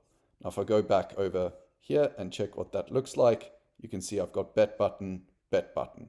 So perfect. Now let's go and get the arrows in as well. So I'm going to copy this JSX for this arrow down, and I'm going to go into my betButton up here, and I'm going to create that JSX at the top above my component here. So here I'm going to say const button down, or in fact, because this is JavaScript, I'm going to put it in camel casing, is equal to this JSX as follows. So all I've done is said that this SVG code that I've just taken from hero icons, copied and pasted it in, is essentially this button down. If I was to go and now call this button down, you'll see that it just is basically inserting this JSX down here into what I'm rendering with my component. And so when I go and look at my app, you can see it's showing button down and button down. That's fine for now, but I also want one which will be button up. So here I've got button down. Let's go here, arrow up, and there it is. Copy the JSX, and let's go to the top here and call this button up. So this will be const button up. And in fact, another way you can do this is using Tailwind. You could just rotate the actual button that's down if you wanted to have a button up, but that's fine. For now, what I'm going to do is just have two separate pieces of JSX, one for button down, one for button up. Now, when I go back here, you won't see any change yet because I've not told it when to show button up. And that is what we need to be able to do, right? I need one to be button down, one to be button up. And the way we're going to do that is by letting it receive properties. And remember, we saw props before. We created type props and we gave the properties a list of what we can put in. And so what we can do is put something in here, a property in here, which we'll call direction. And direction is going to be a string, so it will say whether it's up or down. And depending on what the direction is, so let's pass that in here like we've seen in the past. Depending on what this direction is, that will determine whether this is going to show button down or button up. So what I'm going to do here is go back to my bet box over here. And I'm going to now say direction is equal to this one here will be down. And the direction of this second button is going to be direction up. Now, if the direction is up, then I want it to be button up. So what I'm going to do here is say direction equals up as follows. Then I want it to be button up, else button down. Right, so this is a JavaScript syntax here. And if I go over to my app, I can see this one is showing button down. This one is showing button up. It's showing the up arrow. Brilliant. Now let's make these look more like buttons. So what I'm going to do here is I'm going to say button, and we're going to say button up is going to go in there like follows. And this one here is going to be a button down like such. So button down like follows. And so now these are actual buttons, and I can go and give this a class name here. And this class name is going to be something along the lines of padding 10, background red 100. And so if I go and look here, you can see there it is. It's got the background of red. And in fact, because this is the up button that's showing, we'll make this green just so that we can see that's going to be our up button. And let's give it a background of 500. So there you go. Now you can see that. And that's the padding Y. In fact, if we make this a full padding X and Y, then this is now one big button. And the other thing I can now do is go rounded full, and that will round the corners fully. So this is now a big round button. Now let's go up here to the top and see this is currently showing us width 6 here, height 6. On our arrow, I'm going to make that 10 to make it bigger.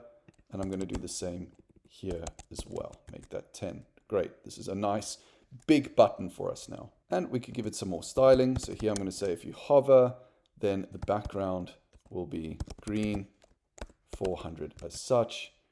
And in terms of the actual color, I don't necessarily want this to be background green 500 off the bat. Actually, I want it to default to being something else. So we'll come back and deal with this in a moment, but for now, I'm going to make it background gray 200, right? So it's gray, and if I hover, then it's green over there. And I'm also going to get rid of, in my bet box, this background color here, the background blue 100, because it sort of fades with the gray. And now you can see that button much more easily over here. I'm also going to get rid of this background green in our controller because I'm finding it distracting now that I'm working with colors. So there we go. I now have my actual application, which is starting to look quite similar to the drawing I had over there. And we could literally just copy this for the button down. And again, just put button down. And instead of having it green, we can have it as red 400 there. So now if I go here, I've got my red button and I've got my green button. Now notice we only have one component, but we're dynamically changing it. We can reuse it. So this is a reusable component. We can reuse it as many times as we want. If I go here to my bet box and I just multiply that, then I've got lots of buttons here. So this is one of the really cool things about React is we don't have to keep rewriting the same code. Finally, what I need to do is set whether we have bet up or bet down. If I click on this and we've bet up, I need this to be green. If I click on this here and we bet down, then I need it to be red and that to stay gray. So how are we going to do that? Well, if you think about it, our parent is this controller here. And I could set the state in the button, but then I could have this one as red and this one as green at the same time, and that's not going to work for me. What makes sense is to store the state of the button in the controller and then pass down whether it's been set as red or green from the controller to the components. Or in this case, it could be from the bet box, but the reason I want it in the top parent, all the way in the controller level, so if I show you here, we've got the controller level, is because I want to be able to pass what it was to the button when we go and hit submit, right? I want all of that calculation to go and happen at the controller level. So there's many ways you could do this the way I want to do it. So I could have it here where it would store which button got selected here and then pass it to whatever's going to, go and execute. But it's actually just easier to set it at the controller level, pass it to the bet box, then pass it down again, 2 levels. And so that's how we're going to do it. And so if I go over here to controller, what I'm going to do now is create a const. And rather than has1, I'm going to say bet direction. So bet_dir set bet_dir. So this is going to be up or down. And this is going to be use state. And we'll have a default to bet up. And I'll actually just call this bet direction, just so there's no confusion for anyone. So this here is going to be bet direction, set bet direction, and we're going to default it to betting up. Now, what I'm going to do here in the bet box is pass those down here. I'm going to pass both the bet direction and the set bet direction to my child component, which is the bet box. So here in bet box, I need to pass that in as props. So I need to create the props here. And this is going to be bet direction here, which is going to be a string, and set bet direction, which is a function, which we're going to pass as any. And so here we can bring those in here as follows: bet direction and set bet direction. And we're passing those in as props, prop types there. And there we go. That's now been passed down. But now I want my button to be able to set the bet direction and have the direction as well. So we're going to do that again. So I'm going to just copy this and I'm going to paste it here on the bet direction. So I'm going to cut it there, paste it there. And we're going to have, again, bet direction, set bet direction. Excellent. And what I'm going to do now that I have that bet direction and set bet direction, is I'm going to actually pass it in here on the bet box. So here, bet direction is going to be bet direction, and set bet direction is going to be set bet direction. Great. And let's do the same thing here as well on the up component.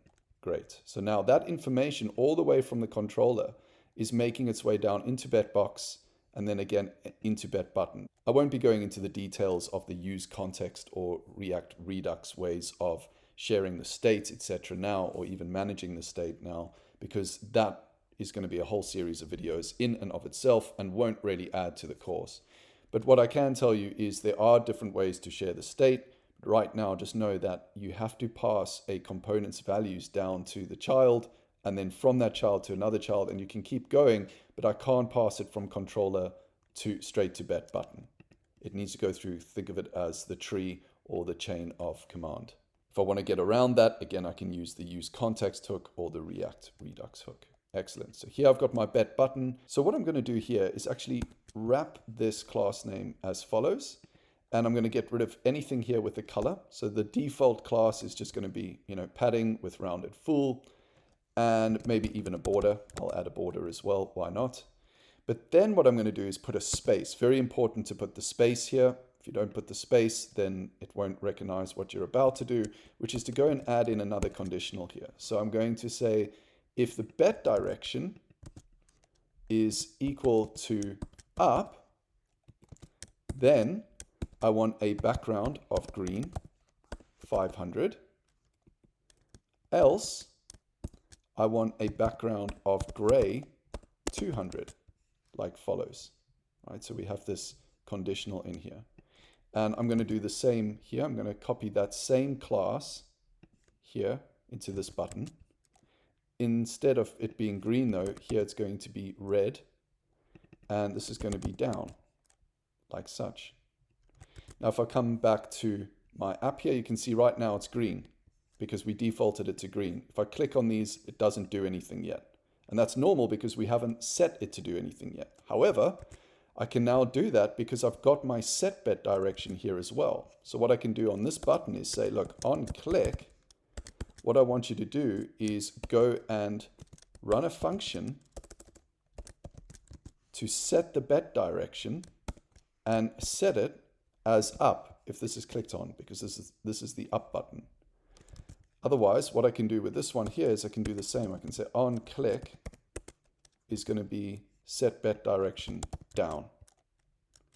And so now if I click on this, that's down, that's up.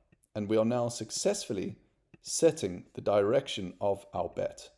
How cool is that? You liking React yet? I love this stuff. I want to fix the actual formatting here in terms of where the button is. So here I'm going to put class name mx auto. And you can see now my button here has centered itself. It's pushed itself away from the margins on either end here. So now it's nicely centered. If I look here at what we're doing, you can see there, this should be in the center. Brilliant. And what I'm also going to do is give it a padding Y of 12. And there we go. That is looking much more like a more professional application. What I also want to do here, just for the fading, is put again transition all, duration 300.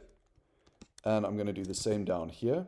By the way, I could just create a constant of what all of this text should be and have it share that rather than duplicating, but it's fine. This sometimes just helps with readability of what's going on. And so now when I click on this, you'll see there's a slight delay here. It's a much smoother transition. I also think the red 500 is a bit harsh. I'm going to make that 400, and the same here with the green. And there you go. It's a nice softer color over there. Brilliant. Finally, if I go back to my controller here, and instead of console logging has one, I'm going to console log the bet direction. And let's just go and open up our console here and refresh the page. Here it's saying up. If I click on this, it doesn't say anything. Why not? Because we haven't put in our dependency. So if I'm going to console log bet direction, then I need that to update every time bet direction changes. So we need to put that as a dependency. Let's go back, refresh, down, up, down, up. So the application knows what the bet direction is, and we can feed that into our API request algorithm, or the algorithm that will go and check whether we won or not based on placing the bet. Great progress. We're going to change things up a bit.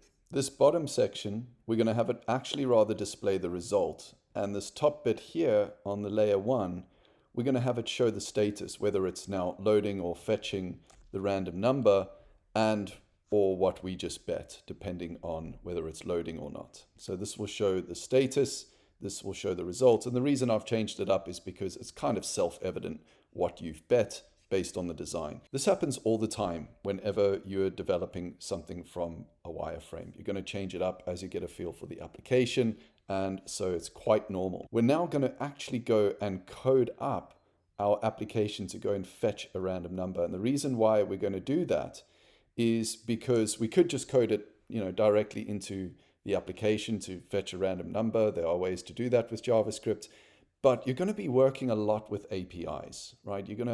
Whenever you're building an application, you want to call data, get data, display data. That's basically what every app is basically doing. It's fetching data, displaying data. And so I want to show you how to do that now. So there's a number of ways of doing it. We can have it go and trigger running the code to fetch the data by clicking the button, and then it runs the code in the controller.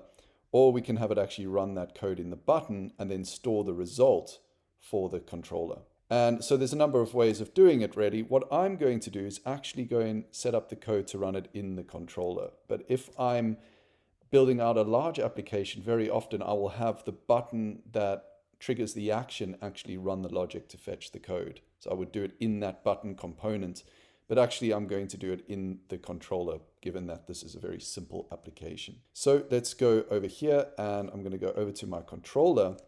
And you'll notice if you go to the Udemy course, look at the random org URL. And this just before this video, go and copy this URL here because you're going to need it. And we're going to use it to fetch the random number. In our controller, we have this handle place bet. So we'll just use that function to go and fetch the data. But we need to import Axios from Axios, because this is a package add-on we downloaded at the very start. And so we also need to make this an asynchronous function. So change this to async, because we now need to asynchronously go and fetch data. So what we're going to do here is we're going to say let is winner to be equal to false. So we're going to default it as the user has not won. And then what I'm going to do here is say await Axios dot get, and we now need to go and paste in that URL. And so what I'm going to do is say const URL is equal to that URL from the link I gave you on the Udemy course. And this will work, by the way, for any URL. Any public URL, you can use this method I'm about to show you. So there we're going to put in our URL, and we now need to say dot then. So once it gets a result, or it gets the response, then what I want it to do is run a function. And right now we're just going to console.log the response.data. And this little question mark, just to remind you if you're not sure, this just checks that there is a response, even though we know there is. In fact, good practice here would be to say if response.status is equal to 200, that means that our API request was successful, then just console log response data. Else, what we can do is console.error, there was some kind of error getting the data. And that's for the then, right? So that's for getting a response. But if there's an error, so that then we want to catch, and we'll get an error here, and we will console.log the error here .data and error.message as follows. Now, how is this function going to get triggered to run? Well, we have our button here, which is already going to run it. We passed it in as the run function. So let's go over to our application here and refresh it, and just click place bet. And you can see it already returned the response and the data, which is 73. If I click it again, 53, 58, 23, 51. So there are these random numbers between 1 and 100 that are coming through.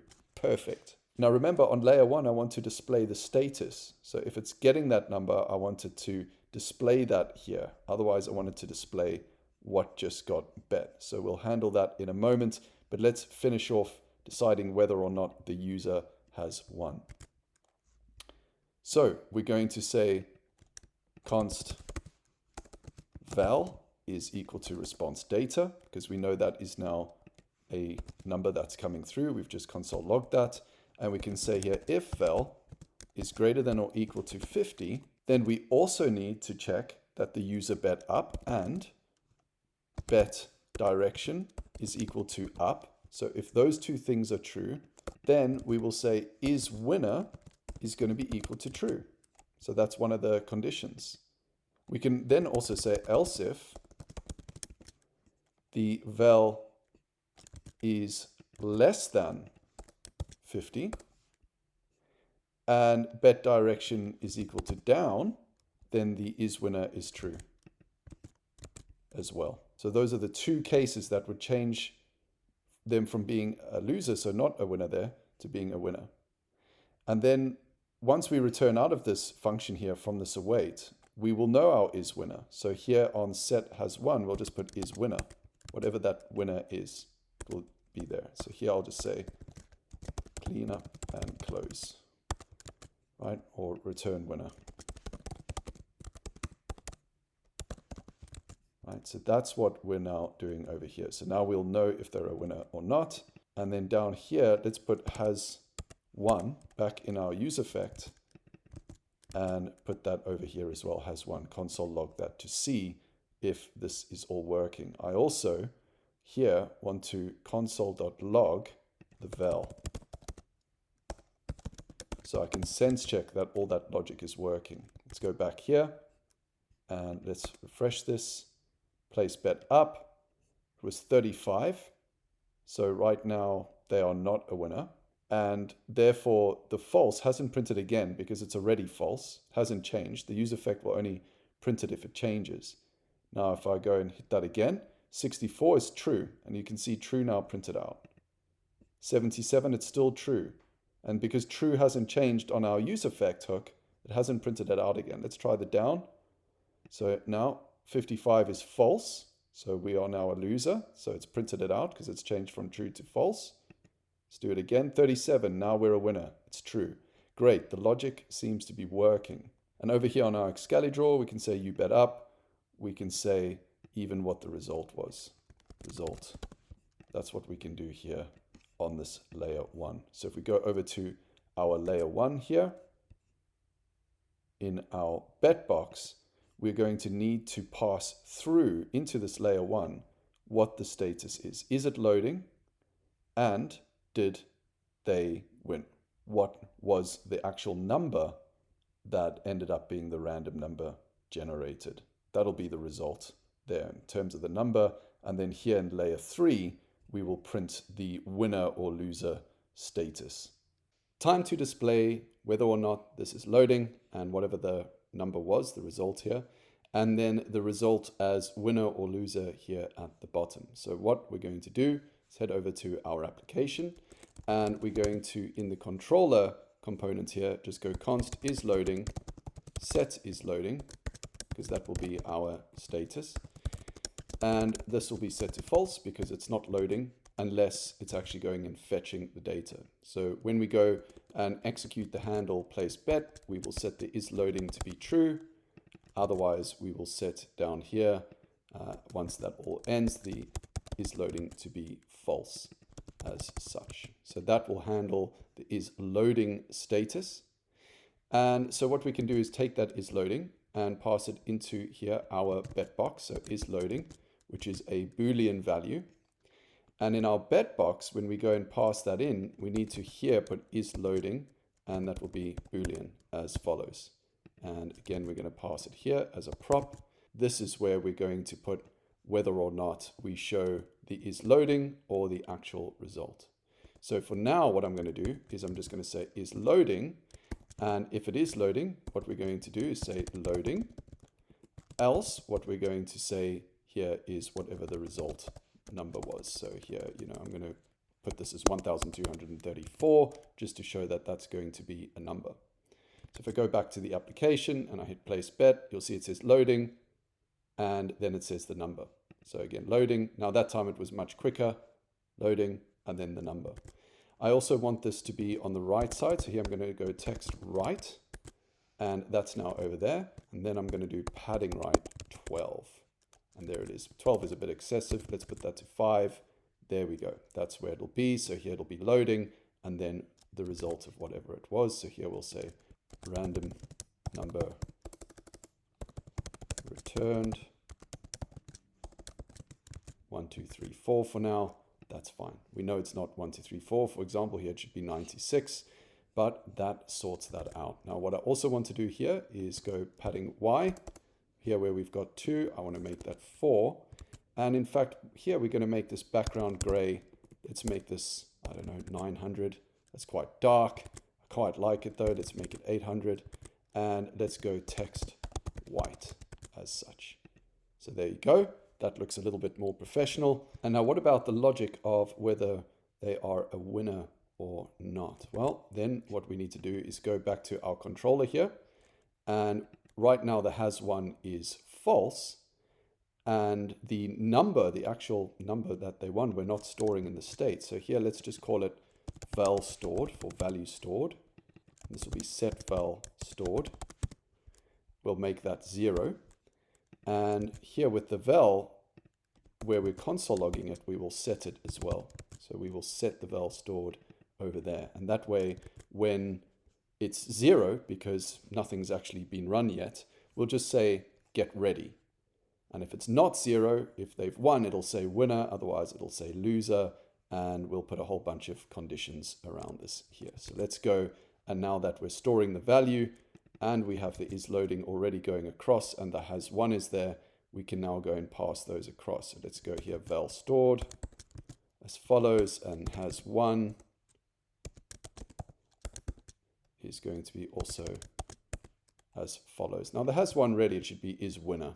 That's really how we should have put it. If it's a Boolean, I like to use the word is, but this is fine for now. So the bet box here, we're going to pass in here as one, that'll be Boolean, and the val stored here, which will be a number as follows. Great. And so we can even take our val stored now and pop that into here. So we'll do that now. What we'll do with this string actually is we will go and make this so we can actually pass variables into it, and we'll do so like that. So if we use these back quotes, we can actually do everything together, very similar to the f string with Python. And there we go. So now we've got our val stored. We just need to remember to bring it into the props here like such. Let's just go and test that. Right now the value stored is undefined. Let me just stop this, run it again, refresh here again. Right, let's try it, place bet, there you go. Random number return, 43, 25, 29, 81. Just needed a refresh. Let's sort out layer 3 over here. So the logic is going to be as follows. If we go back to our bet box, and down here what we're going to say is, let's go and put in some logic. So the first thing we need to do is go val stored is not equal to 0, because that needs to be a value before we go and display whether or not there's a winner or not. So here we'll then put a div tag like such.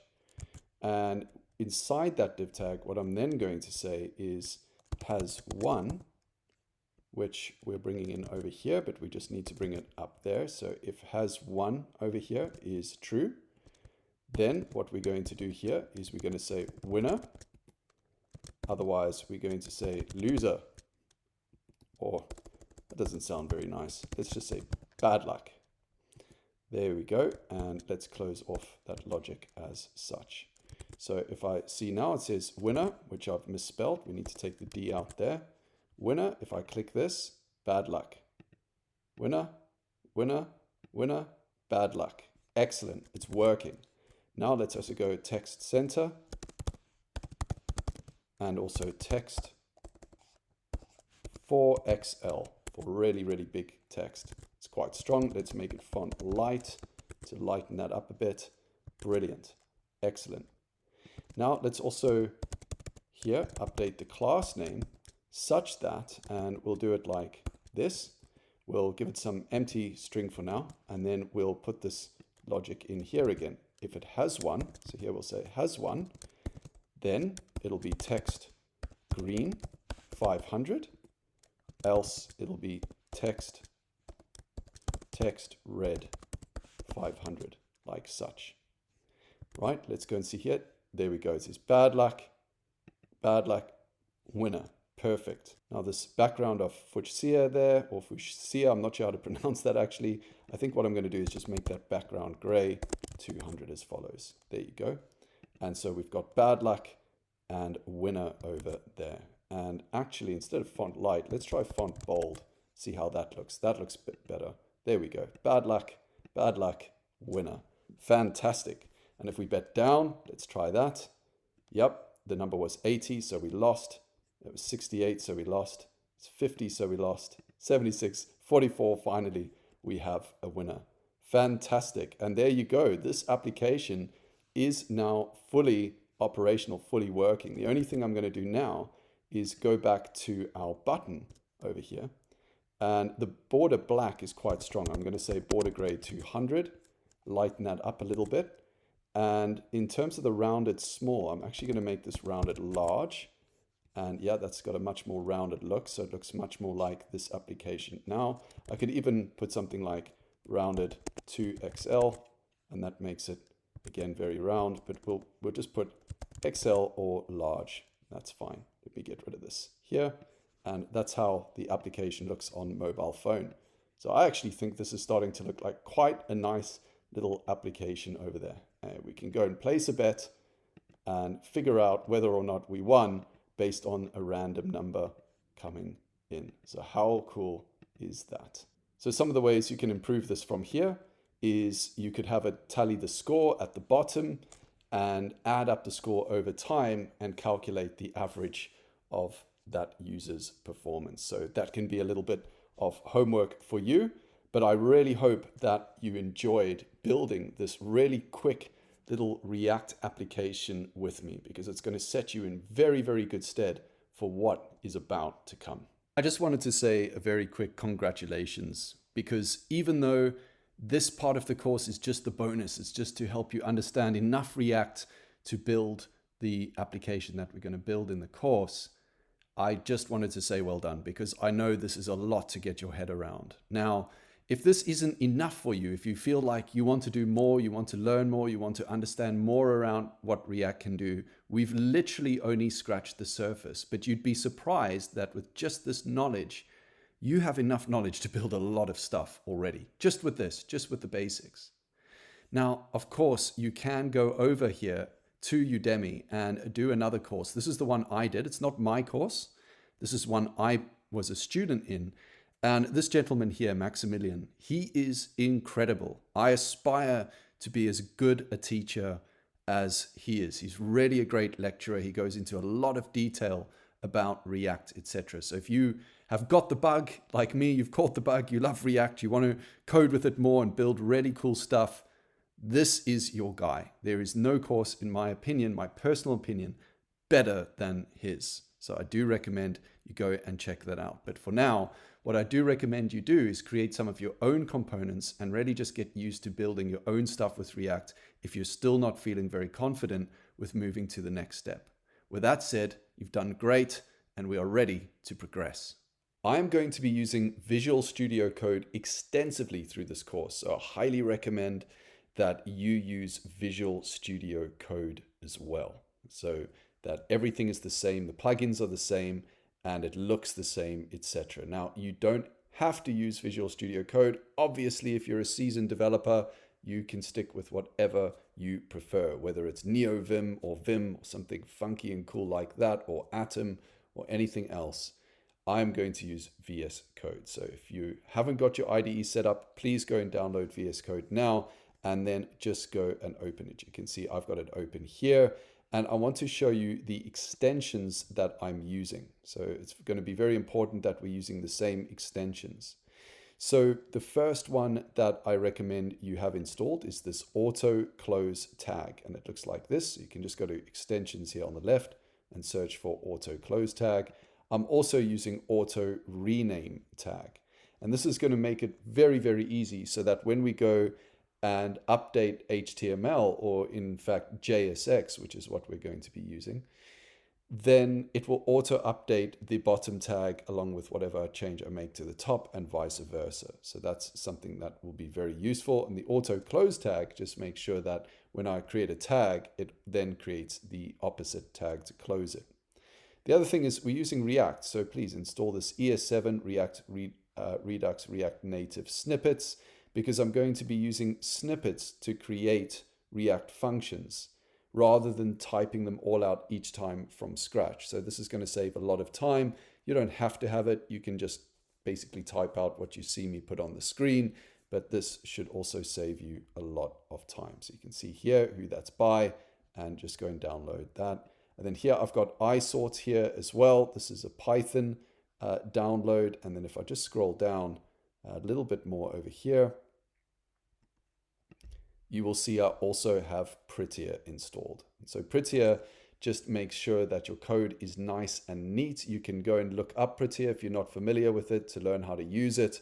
But this just makes sure that my code is very neat when I'm working with TypeScript or JavaScript. So you'll see me hit save and my code will just auto neaten up very quickly. And it's not because I'm pausing the video. It's literally, it happens for me. It's done for you.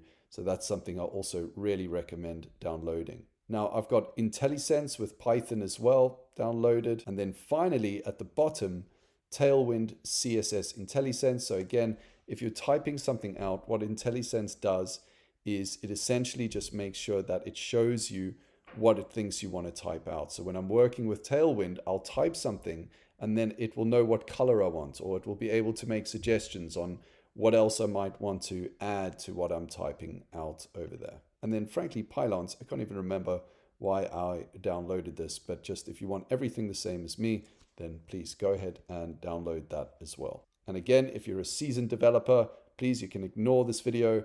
But for a lot of you, I found these videos when I was learning, especially doing a lot of Udemy courses. I loved it when developers would show me what plugins they're using, especially if I was new. Okay, so the first thing we're going to do is open up our terminal. Now, I'm going to do that by going over here to iTerm. So I'm on a Mac, I'm using iTerm. You can just use the straightforward terminal. It really doesn't matter. I prefer using iTerm, so I'm going to use this. If you're on Windows, it'll be your command line. So just go to your command line interface, and right now I'm in a folder called tutorials. You might be in your root directory. You can just make your own directory or CD into whatever directory you want, but we're going to call our project Rachel Chat. So here I'm going to say make dir Rachel Chat. Great. Now what I want to do is change directory into Rachel Chat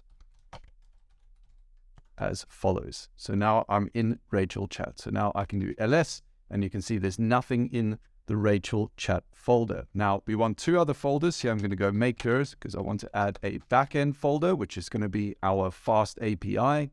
And I also want to make a front end folder as well. So I'm going to repeat the same thing here. And when I look at this now with ls, I have a backend and a front end. Fantastic. Now, once you're in your folder, if you have VS Code set up so that it opens straight from your terminal or your command line, you can just go code, full stop, and hit enter. If that doesn't do anything for you, that's okay. You just haven't got your Visual Studio Code or IDE set up the way you want to. In which case, what you want to do is go to Visual Studio Code and just open it up. You can see I've got it over here. I've already got it open. And right now I'm in a blank project. I'm not in anything. So to actually go to the file, what I can do is go to File, Open Folder, and I'm just going to head over here now to Code, and I'm in my tutorials folder, and here it's Rachel Chat, right? So just go and locate the file that I just basically created, or the folder I just created, and I'm going to hit Open there. Fantastic. We're now in our project, and I'm going to zoom into this for you so that everything's a bit larger and that it's much more easy for you to see what's going on. Now, I don't need this iTerm anymore or my command line there. I'm going to close that down. And what I'm going to do here in VS Code is just create a new terminal. And I'm going to do everything right now from my terminal in Visual Studio Code. All right, so we're here in our Rachel Chat folder in VS Code. Now, there's a few things that we need to check that you have set up. And in fact, what I'm going to ask you to do is to just open your command line terminal one more time. Again, I'm using iTerm. You can be using whatever you want. And I'm just going to zoom into this for you. The first thing I want to just check is that you have Python installed and you have the right version of Python installed. So for example, I can go Python -- version, and it will tell me, not found, Python. Now, yours might return something like version 2 point whatever. If it does that, you're pretty much in the same boat as what I've just showed you here. You need Python 3. So another way you can check that is by going Python 3 -- version. And hopefully something will come up like python.3. whatever it's going to be, but you need to make sure you've got Python version 3.6, 3.7 or above installed. Now I've got Python version 3.9.6. Now, if nothing comes up for you or you don't have Python 3 installed, just go over to Python, right? Python.org, and go to downloads, select whether you're on Windows, Mac OS or whatever, and download and follow the instructions for the latest version of Python. I'm not going to go through that in this course because it'll frankly take too much time for something that is abundantly available online, right? There's a lot of resources to tell you how to install Python. So just follow that. The other thing you'll want to make sure that you have installed is the Python package manager as well. And so there you can just go to, if you're on Linux, Python-M, ensure pip-upgrade, Mac OS, it's basically the same, and Windows slightly different, Py-M. You can also use get py if you prefer. So Windows would be py space get pip.py, and Mac OS Python get pip.py, which is the same as Linux. All right, so that's very important. Now to check that you've got a version of that running, you can go pip3 -- version, or if that's not working for you, if everything's linked to pip, you can just do pip dash dash version. You can see I've got pip version 23 over here. So you can also go pip3 install dash dash upgrade pip as well. That will also upgrade and make sure you've got the latest Python package manager as well. So that's another thing that you can go and run.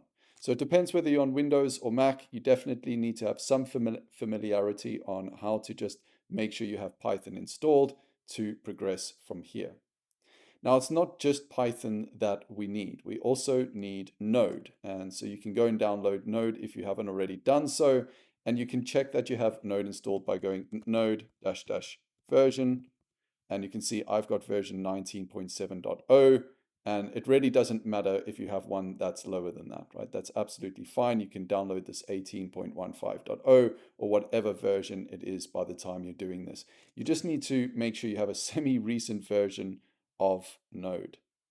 Now, something else that we're going to need is also Yarn. So these ones here, Node, Yarn, and TS Node, I'll talk through in a minute. These are all for JavaScript and TypeScript. And Python and pip, is for Python. And so that's going to be for our back end, and these three here are going to be for our front end. So Yarn is the next thing, and I prefer using Yarn to npm. So what we're going to do is do npm install global yarn. So if you haven't already got yarn installed, which you can check, you can go yarn dash dash version, and you can see I'm on version 1.22.19. You would go npm install global yarn, which I'm not going to do because I already have yarn installed, right? So I don't need to do that. And finally, the next one is ts node. So here you can do npm install -g for global ts node, and ts node is for TypeScript, so TypeScript node. And that's something else you can do there as well. So I can go ts node -- version, and you can see I'm on version 10.9.1. Now you don't have to, again, be on the exact same versions as me. If you want to, you could do something like npm, install ts node, and then you could do something like @ and that would be 10.9.1 as follows. Right? So that would install TypeScript node for you at that exact version.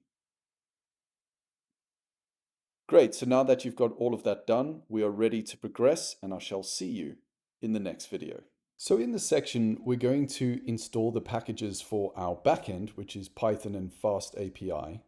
And then we're going to get everything up and running for the front end. But let's start with the backend. So the first thing we need to do is change directory into our backend folder. So here I'm now in backend, and I want to go ahead and install my Python virtual environment. So here we just go Python 3-m for make venv as follows, right? So that should install our virtual environment. Now, if I go and open this up, you'll see I have a folder here, or I don't even need to open it. You can see a folder there called venv as follows. Excellent.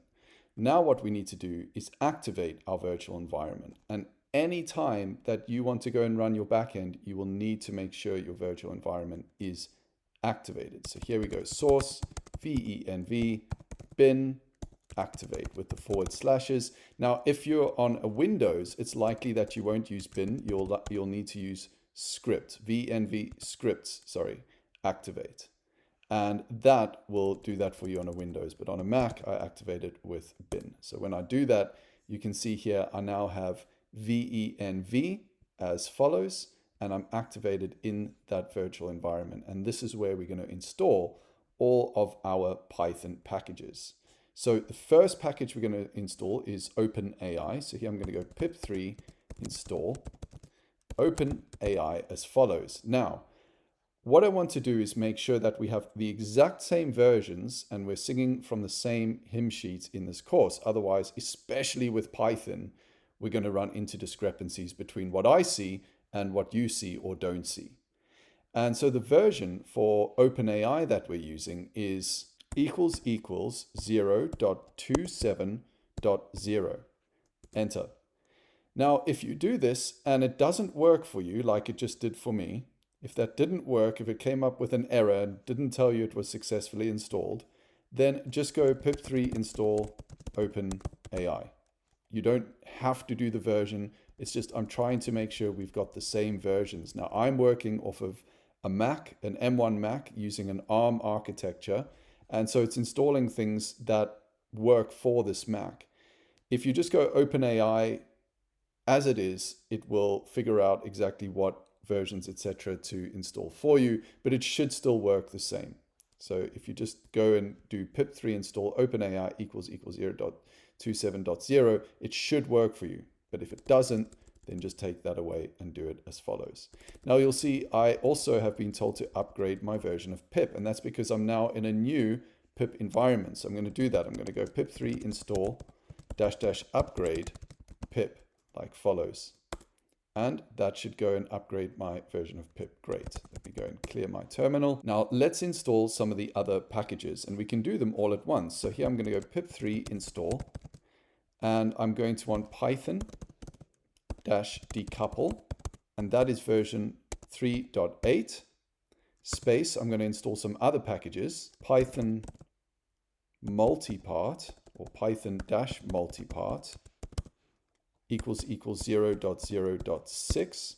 Requests is going to be equals 2.28.2, and fast API is going to be equals 0.92.0. And just bear in mind, this is fast API now, not open API. Enter, and it should go and install all of those packages for us, which it has already gone ahead and done. Wow, that was quick. Now, if that didn't work for you, just try installing one at a time to see which one didn't work, and then change the version number or remove the version number as I told you before. Now, one more installation we're going to need to do is going to be Uvicorn. So just go pip3, so here pip3, install Uvicorn standard, and it's got to be in these double quotes here, Uvicorn standard. And if you're wondering how I got that or how I found that, so just go to fastapi.tiangolo.com, and you can go down here to tutorial, or just go to Google Fast API docs. It'll bring you here.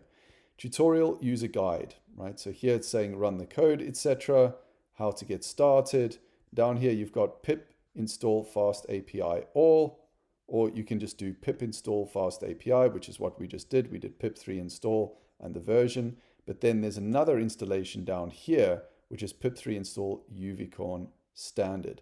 And so that is how I knew how to go ahead and install this. So let's go back over here and hit enter, and that will install our packages. Now what we need to do is just open this up again. You can see we're still here in the backend folder. Go to touch main.py like follows. Enter. And you'll see here now in backend, we have our virtual environment folder, which we've just been installing packages in because we're activated in that folder. But here we also have our main.py file. Now, if you go back to the Python docs and you go over to first steps as follows, you can just copy this text here just to check it's all working. So just copy this text here from the documentation and paste it in here. Or if you want to, you could probably type it out even faster than going and finding it and copying it. But this here is going to allow us to check that everything has installed and is working for Fast API. So per the documentation, to go and get that running, what we do is we run uvicorn main:app --reload. And I'll tell you what the reload does in a moment, but let's just go and copy and paste that in here, hit enter. So uvicorn main:app reload. And you should see something that looks like this on my terminal with all these green infos. Now let's go back over to the internet here and put in localhost 8000 as follows. So localhost :8000, and you should see this message, hello world. Fantastic. If you see that, everything is working for you. Now watch what happens if I go here and just say something like print hello. I'm just going to put that here in the root. And when I go and save the file, you'll notice that it said, warning, watch files detected. And what that means is it detected changes here in this py file, and so it's reloaded. And that is what that uvicorn main:app reload --reload does. So if I go back over here and I hit enter and I go back there, you can see it actually now printed hello. Now, if I stop that and I don't put the reload, And so now I'm going to say, instead of hello, I'm just going to say Sean and save that. If I just do UVcorn main app like follows without the -- reload, and I go and run this, it'll still work. You'll also see it has picked up Sean, but if I now go and change this back to hello and save it and run this again, it printed off Sean again. So it hasn't understood that there's a change. So if I was running this in a production environment, let's say you're hosting this as a chatbot on, I don't know, Amazon Web Services, and I've got videos on the Code Raiders YouTube channel showing you how to do that. There's a whole video series, 2-part series on how to do that. But if you were doing that, you would do this, you would run your bot as UVcorn main app, not with the -- reload. But because we're developing, we're going to want to put in this -- reload. So if I go and do that and run this or make any changes live, so if I put that back to Sean and I go refresh my browser and go back, you'll see it's picked up that Sean change. Excellent. Now that we have our backend set up, we also want to go ahead and get our front end set up. So let's go and hit the plus sign here or create a new terminal. And what I'm going to do is just cd into front end as follows. And now you'll see I've got two terminals open, my backend terminal and my front end terminal over here. So let me just clear that. And now that I'm in front end, what I want to do is go and build my React project. So the way I'm going to do that is just go yarn create Vite, because Vite is going to be our builder, with a full stop, because we wanted to create it within the front end folder that we're already in, not create a new folder. Enter. Great. And then it says select your framework. I want to use React and I want to use TypeScript. Excellent. That is that done. Now if I go and open my front end folder, you can see it's gone and built all of that.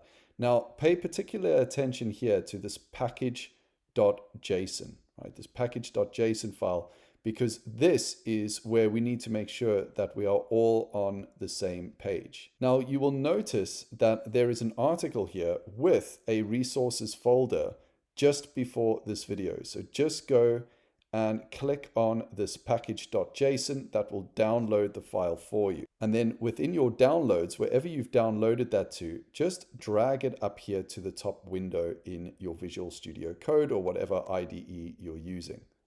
And then here, I'm just going to say open. And you can see that this is a different package.json to this one. But what I want to do is just make sure we're going to have all the same dev dependencies and dependencies, and also scripts. So what we're going to do is just copy this whole thing, just copy all of it, and replace all of this package.json with that one. Right, so there we go. We can save over that now. I'm going to close the one I just downloaded. And now I've got everything exactly the same as what is shown here in the course. The package.json should match exactly. Now, the reason for that is we need to make sure we're on the same page with the exact same versions, and I don't want you to have to go and type them all out manually. Now, what we're going to do here is we're going to now install all of these exact versions, the exact ones that I've got, so that you don't run into any problems in the course. Here we're going to do yarn -- exact, like such, and hit enter. And that is now installing all of these packages here. Now you'll notice Axios is one of those packages. That's what we're going to use for making requests through the web. So we're going to call our backend from our front end using that. We're also using React Media Recorder. You'll see how that becomes very important for recording audio, etc.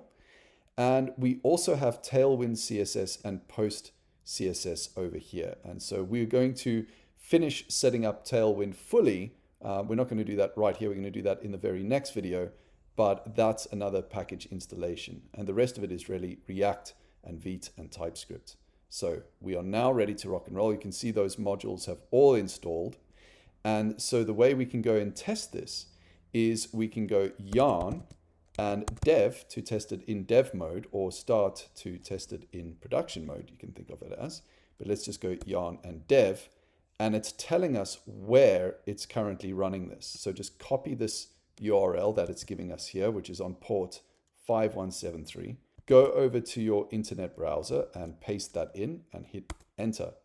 And brilliant, we can see we now have React running, and we'll be able to go and edit all of this here. But we're not out of the woods yet. Right now, if we actually look at our project folder over here, we'll see we have all sorts of CSS and all sorts of stuff that we don't care about. We're going to go and remove all of that and get Tailwind set up so that Tailwind and React are set up exactly how we want them in the next session. The next thing we need to get installed is Tailwind. Now you can see I'm on the Tailwind CSS documentation at tailwindcss.com/docs/guides/vite. Now we've already installed our project, so we don't need to do that. We've already got all of this installed because we installed everything from that package.json that you copied over. But what I do want to do is this npx tailwind css init-p. So here we're just going to go npx tailwind css init-p like follows.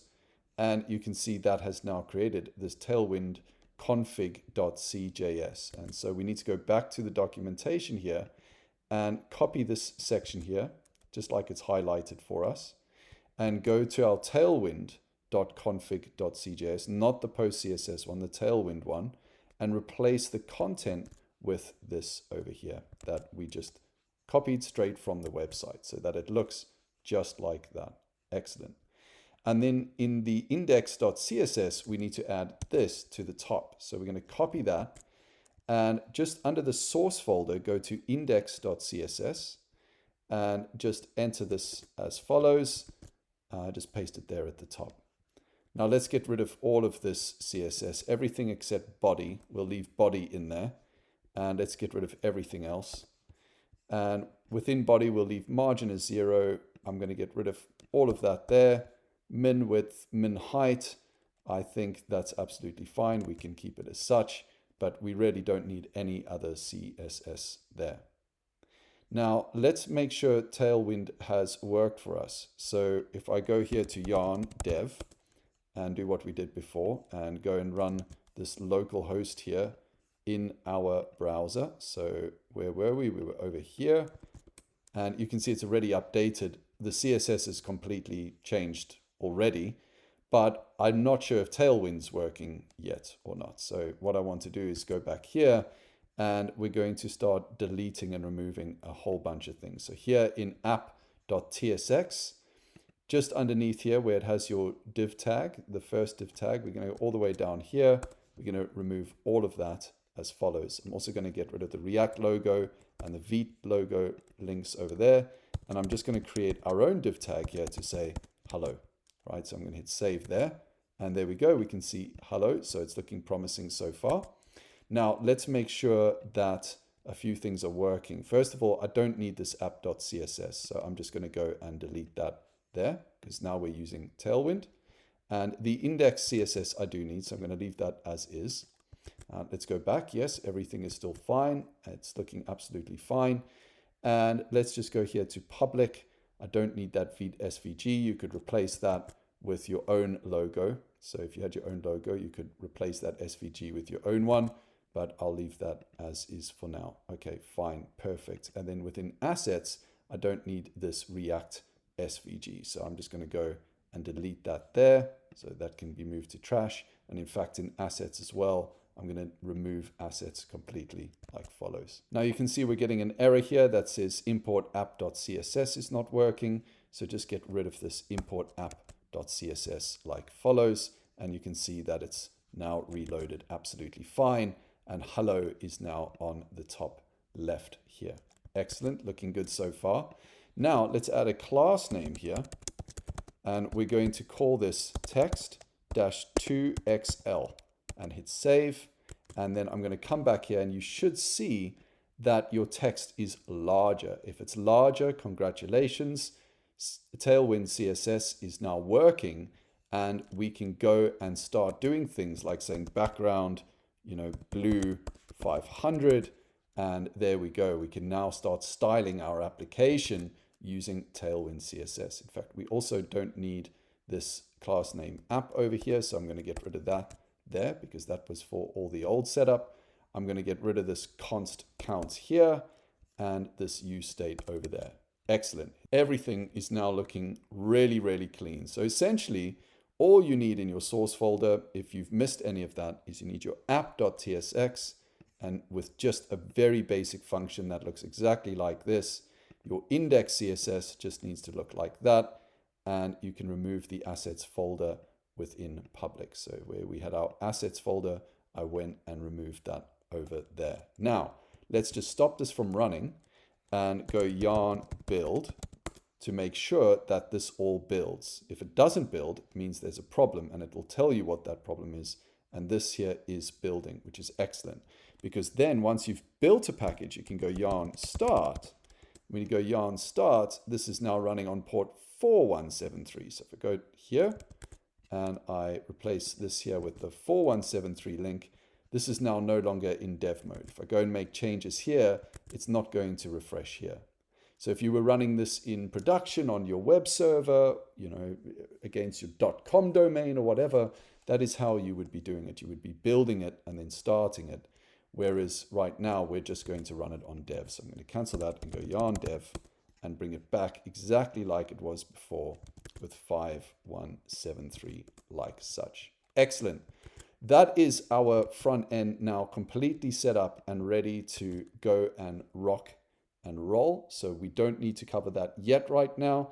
I want to go and divert attention back to our backend. Now you'll notice I'm flipping between the two, and I'm starting to do it more and more. And the reason I'm doing that is because when we're testing an app like this, really you are a full stack developer now. So you are going to be jumping between the back end and the front end. Usually you'll try and do as much testing in isolation, so you're only working on one at a time. But I really want to show you how these two apps connect together so that you get a really good feel for it. So we're going to jump between them, but in the next section, we're going to focus a lot more and very, very heavily on the back end and getting that ready. Then we're going to jump back to the front end later on and change it up as we need to update things. All right, you can stop any service running both on the back end and the front end. And I'm just going to clear this here. So I've got my back end terminal and my front end terminal. Now let me minimize this and go back to my main.py, and I'm going to close any other files now that I don't need open. And I'm going to make sure here I'm on my backend terminal. Right, so now we're in the backend. And what I want to do is create an environment variable file. So touch space .env, and the dot's very important. That will create this .env file. Now, if you're not familiar with a environment variable file, what this is, it's a way to keep secret keys and private things private to make sure that people can't access them easily. So let's say your machine gets hacked or breached in some way, that these keys are privately kept. And so in the article just before this video, I actually gave you the link to go and get the keys. And so what I want you to do is go over to this .env file and perform the following operation. You're going to want to put in your open_AI_org equal to and your OpenAI org ID. So go and get that from your OpenAI account. You're going to want to do the same thing for the open_AI_key. So that's going to be your OpenAI key. So you can go and grab that. Remember, the org and the key are two different things. And then finally, you want to get your 11 Labs API key and just paste that in there. Now, just so that you can compare, my keys look a lot like this. So here you can see I have org-xo, etc. And yours might be different, but it should look similar to what I've got over here. And then here I've got my OpenAI key. So here I've got my secret key. Now I've modified this because it's never a good idea to share your keys with anyone, but I just want to show you what your keys should look like. And then here I have my 11 Labs API key. If you weren't able to find those, or those links for some reason have changed, just do a Google search for them or log into your accounts. So if you go and look at the article, you can see here that you go to beta.11labs.io for subscription, and then you just click on your profile, right? So you go to your profile image, then click profile, and you can get your key there. Your OpenAI key is here, and then you can just create a key and copy it over to where I just showed you. And then your org ID is exactly the same. You go here to account and then org settings, so a different place, but also with OpenAI, and then just copy your org ID to this org ID there. So that should be all your keys sorted. Remember the plan of attack to build our back end. The plan of attack is to bring in the imports, sort the cross-origin resource sharing, and create our endpoints. And in the main endpoint that we're going to create, we need to be able to save our audio input, convert that audio into text using OpenAI Whisper, get the chatbot response with OpenAI ChatGPT, add it to the chat history so that each response builds upon the next, and then convert that text that ChatGPT gives us back into speech and feed that back to our React application. And because we're focused on the back end, I'm not focused on this front end piece here, I'm focused on this back end piece. So what we're going to do is in this video is go through the imports and the cause and the health checkpoint and just get the, let's call it the standard stuff done and out the way. So just make sure that you are in VS Code and that you have your backend folder there and that you cd into backend if you're not already in there. So I've just cd'd into backend. Now, whenever I'm dealing with something like this where I don't use the commands very often in the terminal, is I actually put them at the top here. So remember to actually go and run our application. We just put uvicorn main :app. And if we want to run it and reload it, similar to with React when we do yarn dev, here we're going to do uvicorn, and that will be main app -- reload as follows. So now you can just copy and paste this rather than having to type it out all the time. And I also want to source into my virtual environment. So venv bin activate, just like we did in the environment setup section. Brilliant. So I'm in there now. Let's just check everything is running. And just then make sure that localhost 8000, and that's a colon there, localhost colon 8000 is running. There we go. Message, hello world, perfect. That's exactly what we wanted. Now let's bring in our imports. Here we've got from fast API, import fast API. We're also going to be working with files. So I'm going to bring in file, upload file, and also HTTP exception. Let's bring all of those in there. And these here will be our main imports. So I'll call these main imports as follows. Then from fast API.responses, I want to import streaming response because I'm going to need to send an audio file back. And from fast API.middleware, and that's .cause for cross-origin resource sharing, I want to import cause middleware as follows. And then here I want to, from decouple, and this is from that Python decouple package, import config. And this is going to allow us to bring in the environment variables that we saved in the environment setup section here in our .env into our actual application. And then here import OpenAI as follows. Brilliant. And then down here, when we build our actual functions out, which we will create a functions folder for. So let's do that now. Let's call this functions. We will import those here. So here I'm going to say custom function imports as follows. And those will happen around this area here. So app here, what is this doing? This is initiating our app. And that's just standard part of the fast API documentation. But we also need to add in our origins. So what origins is this app going to allow? So let's say that, for example, you have your backend here running on domain api.rachelbot.com and your front end's on rachelbot.com, for example.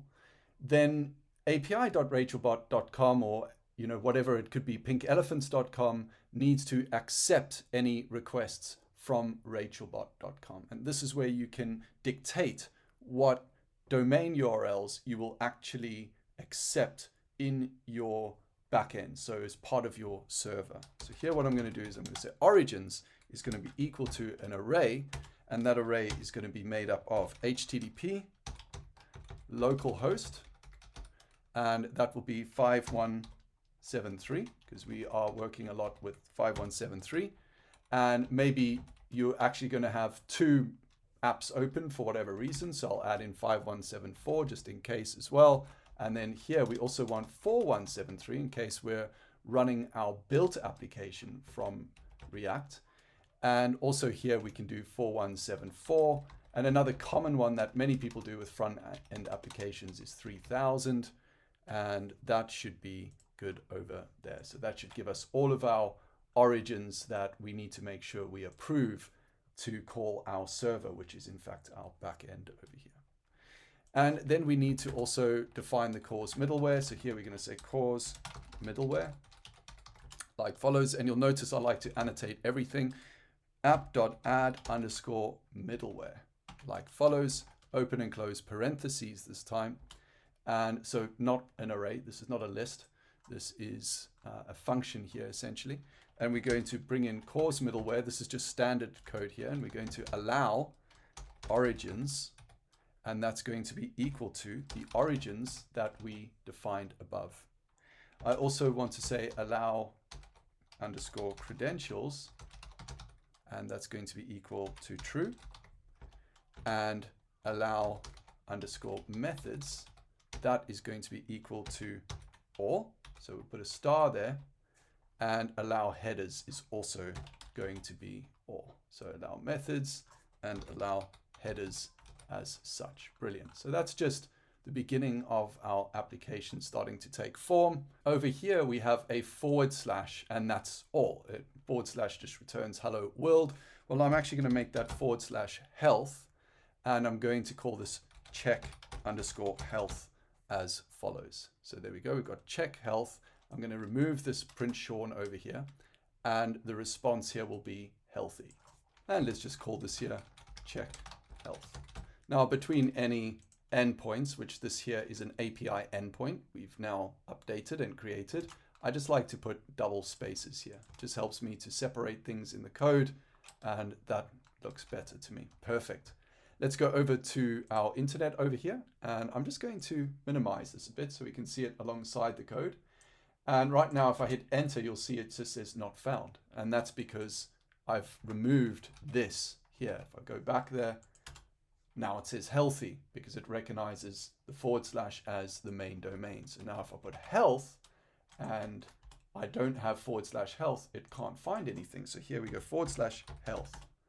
Now I'd like to show you something really cool about Fast API and the documentation. So we will do that in the very next video.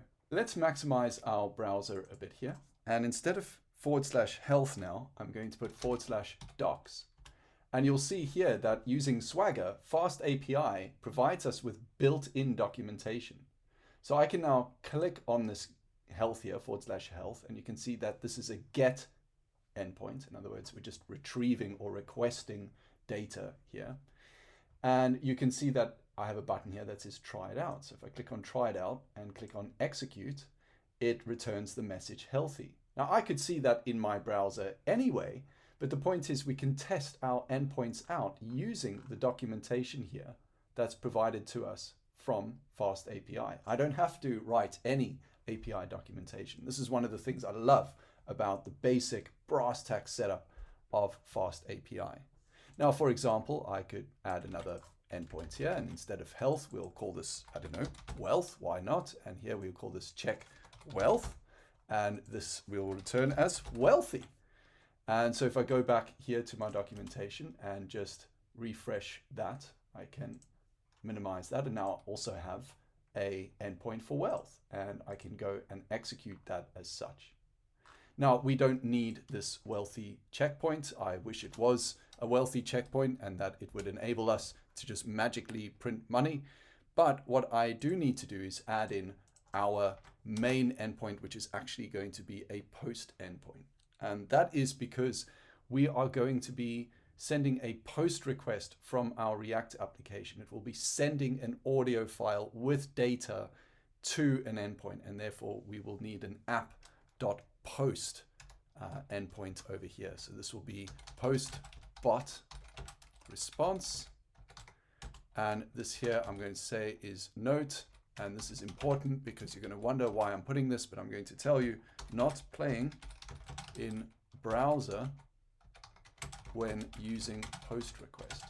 What I mean by this is eventually we're going to return an audio file. And when I do it as a post request, it won't play in the browser. It will only play when it sends it back to my React application. It will not play in the fast API documentation. I don't know why that is. I've tried to find a solution for it, but I can show it to you working when we use a GET request. So you will see me moving between post and GET whilst we're developing and building this out. Now, I know that might sound confusing, but go with me for now. As we get into it, you'll see exactly what I mean, and it will make complete sense to you. So now what I'm going to do here is say app.post. We're going to have in our post request /post-audio as follows, just like that, and also with a / on the end. Putting the / in the right places is important. If you get it wrong, it will not work. And then here, what we need is async def, as we're doing a method here, post_audio, and open and close parentheses. The file here is going to be upload file. That's what we're going to be sending into this post audio.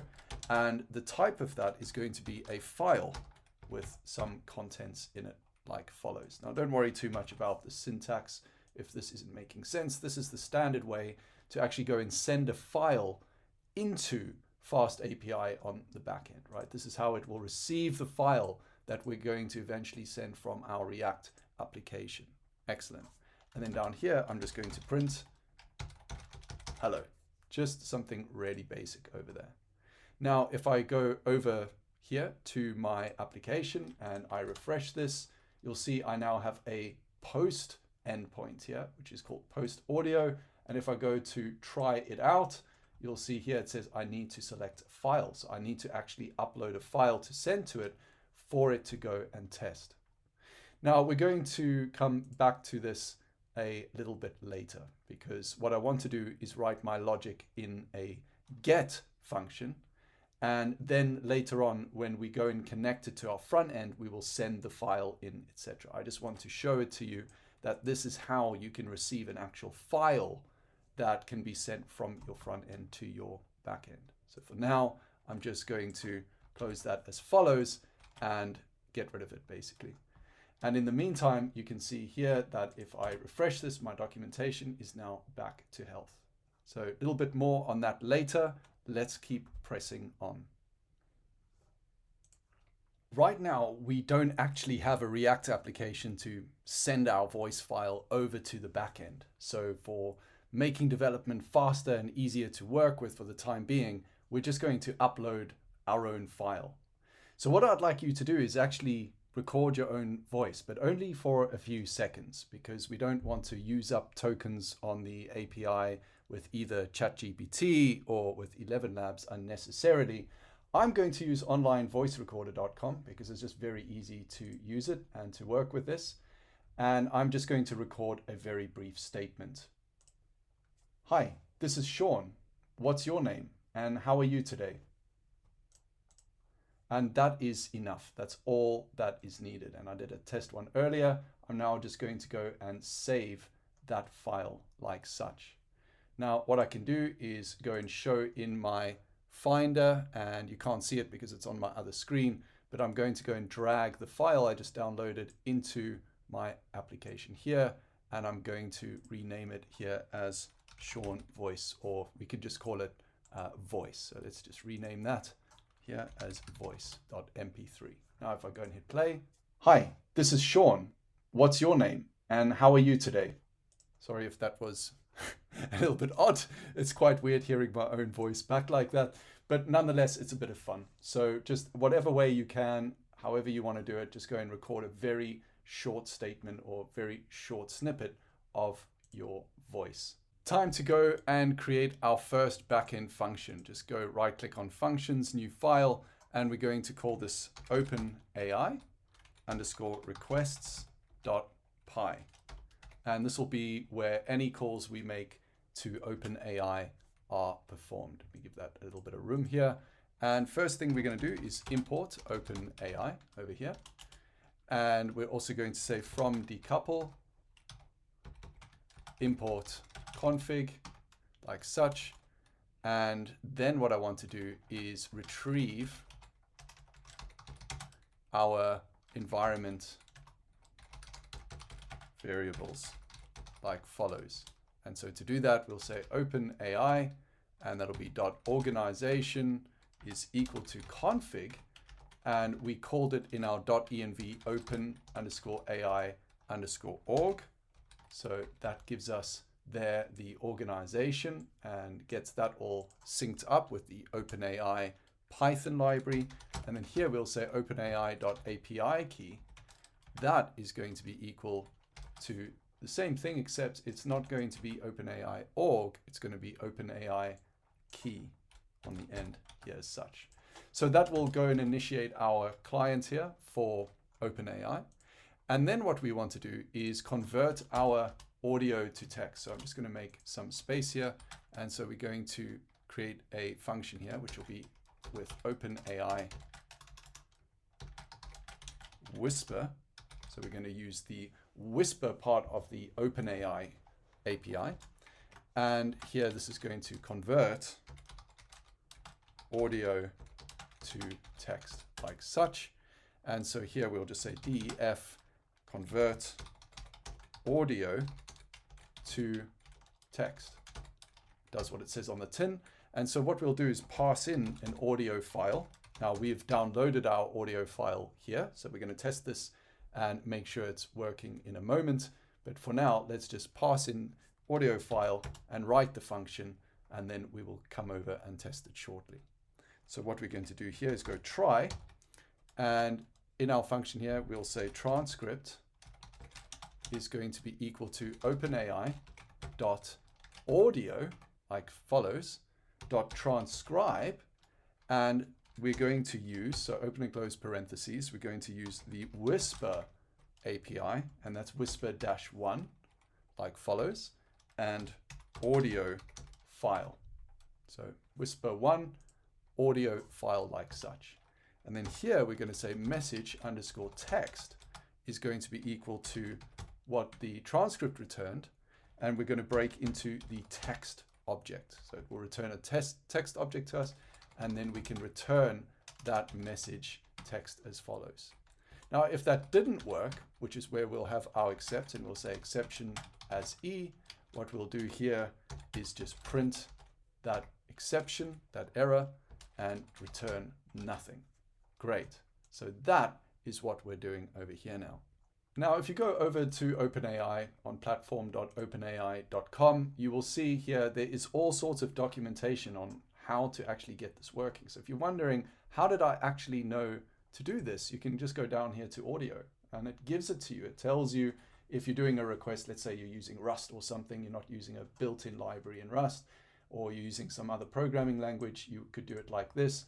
Otherwise, you can just use the actual Python library, which is what we're doing. So if I go down here, and rather than curl, I select, for example, Python, you can see it actually tells me what code to use. So here you can see openai.audio.translate. Their documentation is actually very, very good. Now, we're going through this course together, so we don't need to read all the documentation. I've done all of that for you, which is what we're going to continue on doing here. But it is worth you going and looking at the OpenAI documentation in case you have some other ideas on what you might want to develop.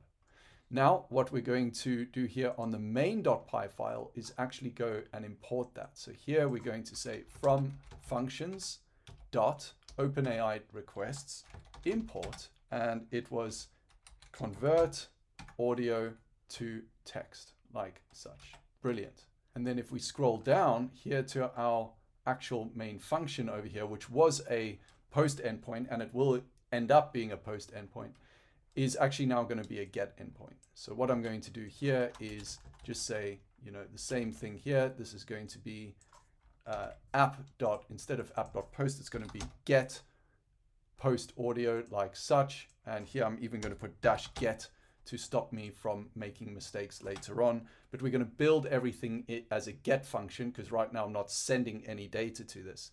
And then later on, we will convert this to a post request. So here I'm going to just say get audio like such. And this will be get audio. And we need to now test our actual function. So the way we're going to do that is we're going to say, so here, get saved audio as follows. And that's going to be as simple as just saying audio input which will be equal to open.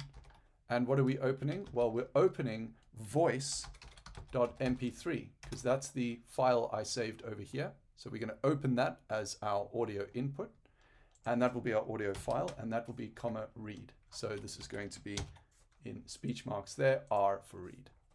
And then what we're going to do is copy our function that we've just brought in. So convert audio to text over here. And we're going to say decode audio. And this will be message decoded, which will be equal to convert audio to text. And there we will pass in audio input as such. Now let's actually check and see that's all working. So here I'm going to go print and message decoded as follows. We can get rid of this hello sign here. And in fact, what we can do here is just return done like such. Oh, instead of having read as well, I want this to be RB for, I think that stands for bytes, so read bytes. And that is what I want audio input to be. So audio input should then pass into this convert audio to text. That will then go and run this function we created. So it will pass that here, send it over to the API. Then OpenAI will actually go and send us back the text. So then open up your docs over here, make sure you've got post audio get there, nice and ready. So just refresh the page, make sure it's there, and go to try it out, execute. And if it's running like this, that's a really good sign. Let me scroll down, response body done. And let's see here. Now we didn't return any text here, we just returned done, which is what that says. But if I look at what we printed out here on the server, it says, hi, this is Sean, what's your name? And how are you today? Fantastic, it worked. And by the way, you can actually put this in a different language. You could put it in Spanish or Chinese or any language you want. Go and try it out.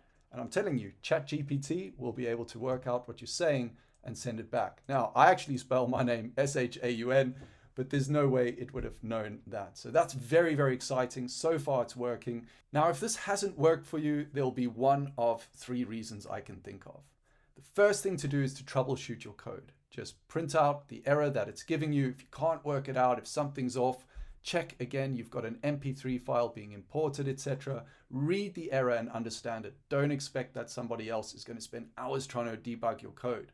If you can't work it out, go and download the code and follow the instructions I gave you in the introduction section. Actually walk you through how to download the working set of code and make sure that your code is the same, or try and run that working set. Then that'll help you get to where you might have worked things differently or done things differently, and therefore you can debug and see where the code's gone wrong. So that's one thing.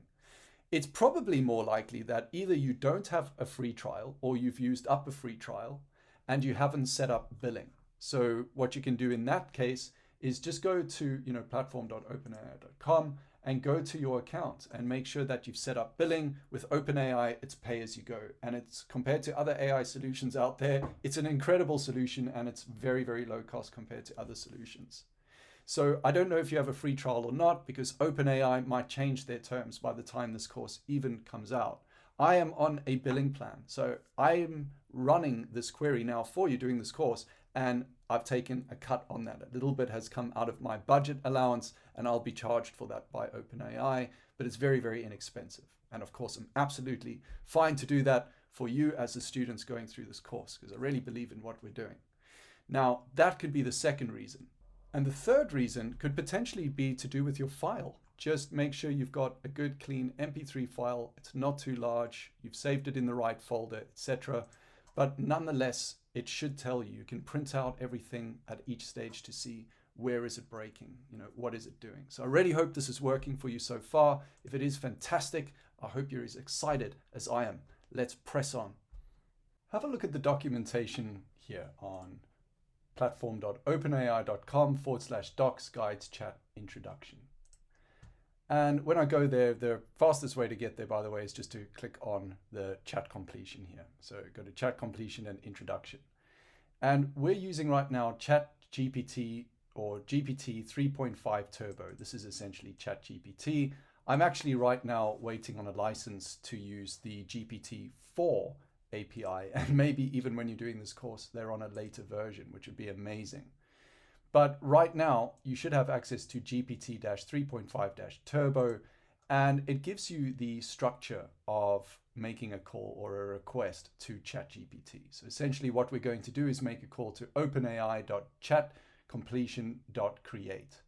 And we need to pass in the messages. So the first thing is to tell the system what it is.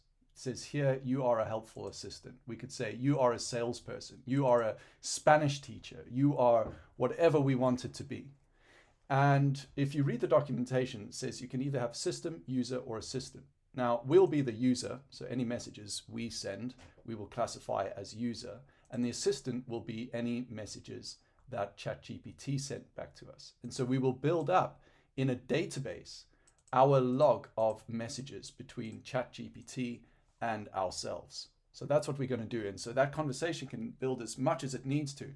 Now, in terms of database, you have some options, right? So if you're used to working with database architecture, you can go and set up a database. I recommend Superbase. I love it. It's a fantastic database set. But we're just going to use a JSON file. We're going to do this all locally so that you can very quickly and easily debug and see what's actually going on with your conversation. So to do that, let's go over to functions here, and we're going to create a new file and call this database.py, like such. And within database.py, we're going to actually go and set up a get recent messages function. And so this is going to essentially build whatever conversation we want to go and feed into ChatGPT as being the latest conversation. That's what get messages is actually going to do. So to do that, what we're going to do is import JSON, and we're also going to import random. I'll show you what we'll use that for. And here we're going to say get recent messages as follows, and this will just be a function. So def get underscore recent underscore messages, like such, open and close parentheses. And what do we need to do there? Well, the first thing I want to do is define the file name and learn instruction. The learn instruction is going to be exactly what it sounds like. It's going to be what we feed into ChatGPT to say, hey, here's what you are. Here's your role as the system role. So what do we need to do here? Well, what I'm going to do on backend is create a new file here, and I'm going to go new file, and we're going to call that stored underscore data.json. And this will be our database. It'll be a JSON file. Now, right now there's nothing in there, which is absolutely fine. So what we're going to say is our file underscore name is going to be equal to as follows: stored underscore data.json, just like we've saved it over there. And our learn underscore instruction is going to be equal to the following dictionary. First of all, we're going to have a role, and that role is going to be system, just like we just looked at on the documentation. And content is going to be as follows. We can make this chatbot Rachel anything we want here. Spanish teacher, Chinese teacher, salesperson, marketing expert, interviewer could even be an interesting one. Let's go with interviewer. And I was in two minds to do this or salesperson right now, but let's do interviewer. Let's say you are interviewing me or the user for a job as a retail assistant. Ask short questions that are relevant to the position. To the junior, we'll say, junior position, right? And so that will be our instruction as the system to frame in ChatGPT's, let's call it mind, what it's actually there for. Now to add to this, what I'm also going to say is your name is Rachel. The user is called Sean. Keep your answers to under 30 words, right? So this is where you can really start confining the AI, trying to tell it what exactly you expect from it. And this is really now your prompt engineering. So here we've done some prompt engineering around our learn instruction. And then we're going to go down here and initialize what we will call messages. So here we will say our messages, which is what we want to feed eventually into ChatGPT, is going to be an empty list for now. And here we're going to add a random element, right? Add a random element. And you don't have to do this. This is something which I want to do because it will make your prompt engineering that bit more interesting, right? It will really add a wow factor to whoever's using this application you're building. It'll make them go, wow, this thing sometimes does this and it does it randomly, or you'll see what I mean. First of all, let's create a random number. We'll say x is equal to random.uniform and between 0 and 1. So create a number between 0 and 1. And then what I'm going to say is, let's make it a 20% chance that ChatGPT will add some humor. Or let's make it a 50% chance just while we're testing. So we'll say if x is under 0.5, then we're going to say learn instruction content, which is this bit here. So we're now breaking into this content, is going to be equal to, well, it's going to be equal to itself, plus it's going to be equal to some additional text. And notice I'm putting a space here because we ended with a full stop over there. So here I'm putting a space, and we're going to say your response will include some light humor, or let's say some dry humor, to make it quite fun to actually develop this thing. And this is where I get a lot of joy, by the way. I've made ChatGPT very sarcastic, and I'm not even going to tell you some of the things it said to my family, but it was hilarious. We were all crying with laughter. But nonetheless, let's continue here. Else, what we're going to do is we're going to say to it to do something else here. And if it's less than 0.5, so there's a 50% chance it'll have some humor. Let's say your response will include a rather challenging question, because this is an interview. And that is pretty good there. So in terms of as far as prompt engineering goes, you can really experiment with this as much as you want to. But I think this is a really, really good start for us. And so then what I want to do here is append instruction to message. So messages will then have appended, in other words, added to it, this learn instruction, which is now being built up here as such. Now you can imagine over time, until we go and reset the chat, messages are going to be getting stored here in this JSON file. We haven't built the application to do that yet, but that's essentially what's going to happen.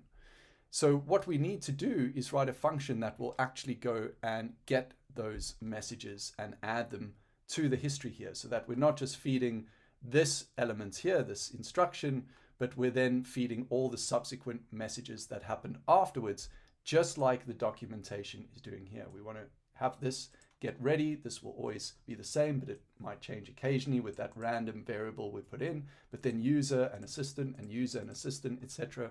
We want to build that up over time. And so to do that, what I'm going to do here is say get last messages. And to do that, I'm going to say try.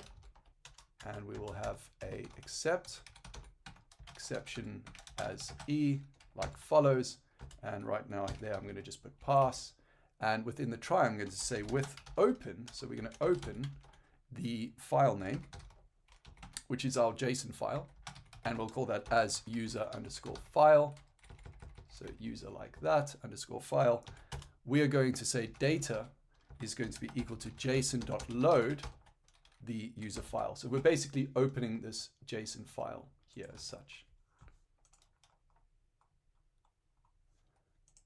And then I'm just going to feed it in the last 5 rows of data. You could, for example, have it load everything in if you want to, but I'd like to keep it fairly short so that it's thinking about the recent context, not all the context. So here I'm going to append the last 5 rows or items, I'll call it items of data.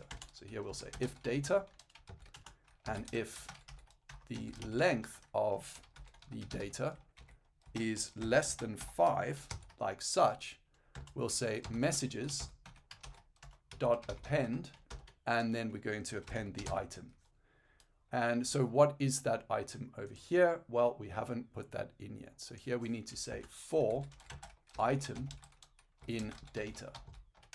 Right, so we need to loop through all of the items in that JSON file. And if that file's length is less than 5, then we're going to go and append that item in. Else, what are we going to do? Well, else we'll say here, we want to go for item in data, and this is going to be like such for item in data, but now we're going to say starting from the 5 most recent ones, right? So this will be from the most recent, we will do messages.append this item. So what is this doing? Right, if our data gets returned and the data length is less than 5, we're just going to append everything. Otherwise, we're going to go 5 steps back from the end of our data and essentially append the last 5 items of data here in stored JSON, 5 conversation items. Now you could make this 10, you could make it 20, you could make it all of them. So you could just remove this else if you want to. But for now, for consistency, let's just continue like this. And then here with this exception here, I'm just going to print E. So that will just print an error if an error occurs. And then finally, what we want to do is return our messages. So here we're going to say return messages like such. Now let me just check the indentation here. Here I've got messages there. And yep, this needs to go like such. And let me bring this all back like there. And there we go. That looks to be the correct indentation. So I'm just checking this here. For some reason, my VS Code has indented everything a little bit too much. So I'm just going to bring it all back here in line with where it should be. And there you go. My indentation is now much more consistent. So I'm not sure why it's doing that. So that's one of the things that can always go wrong with Python is the indentation. It's actually one of the things I really don't like about Python personally. Everyone has their own opinion on that, but there we go. Just make sure your indentation is correct. Now our next function will actually be to go and call ChatGPT and get its response. So I'm very excited for that. I'll see you in the next one. Time to get our response from ChatGPT. This is obviously going to be a very exciting part of this course for you, I hope, because it was very exciting for me to go and get this built. So in the OpenAI_requests file here, where we have convert audio to text, we're going to create another function here, which is also going to be OpenAI. And this is going to be ChatGPT. And this is where we're going to get response to our message as follows. And so the function here will be def, it will be get chat response. And we're going to pass into that the message input, which will be our message that we decoded earlier on. And then what we're going to do here is say messages is going to be equal to get recent messages. Now, what is this get recent messages? Well, it comes from our database here, get recent messages. So what we want to do up here is we want to import that. So here we're going to say import custom functions, and we're going to say from database import get recent messages like such. And in fact, that is functions.database like follows. Brilliant. So now we've got that there. So that will go get the recent messages, which we just constructed in the last session, which is our prompt engineering plus any conversation we've had with ChatGPT before, which will get stored in this stored_JSON. And now that we have those, we can say our user message, so this will be the latest message, is going to be equal to here our role. And our role here is that of user. And our content is going to be that of, what is our content? Well, it's the message input that we just decoded from our audio file. So we're going to decode that audio file, which we've already done, and pass it into this function, that decoded text. And that will be our latest message here to ChatGPT. And so then we're going to take our messages and we're going to append our user message as follows. So at the very start of the conversation, if we go to our database, the very first message that'll get sent will be this one here that has the role and the content, right? So role and content, the role will be the system role. And then that'll get passed in, and our question or answer or whatever we say to it will be then appended to that. And then eventually what will happen is we'll have lots of messages, and this will get appended to the start of that, plus all the other messages subsequent to that. And then our most recent message again laid on top of all those messages. Hope it's making sense. So now let's go here to print messages, because that'll help you with debugging to understand what's going on. And now we're going to go and call OpenAI. I'm just going to push this indentation back one here, because for whatever reason, it's indenting too much. And here I'm going to say try, and that's going to be our response, which we'll get from ChatGPT. It'll be OpenAI .chat completion .create, like follows. And in that we'll say our model, and this is going to be where you can have a bit of fun, but it's going to be GPT-3.5-turbo. Now, you might even be able to do this by the time you actually code this up with GPT-4. And you need to make sure you are actually able to access GPT-4. Right now, there's an application process for that. But I'm going to be using GPT 3.5-turbo. You can use any GPT model here as long as you have access to it. Brilliant. And then after that here, I'm going to say the messages is going to be equal to messages, which is now this whole role, user, content, etc. And what I want to do here is print the response as follows. And our message text, so message underscore text, is going to be response. And here we're going to put choices, because we get an object from ChatGPT we can break into. It'll be the first item, and it'll be message that we need to cut into, and the message content. So this will be essentially the message we get back from ChatGPT. And here we will return that message text as follows. Right, let's go accept, exception as E, as follows. And if there is an error, we will print that error out like such. And finally, once we print that out as well, we can now hit return. Great, let's actually go and test this out. So if we go back to our main.py over here, and we can get rid of this message decoded because we know that's working. And actually, let's just add a guard here to ensure message decoded. So in case the message wasn't decoded for whatever reason, we'll say if not message decoded as follows. Then let's just return that there was an error, right? So we'll put HTTP exception, and that'll have a status code of 400 or something.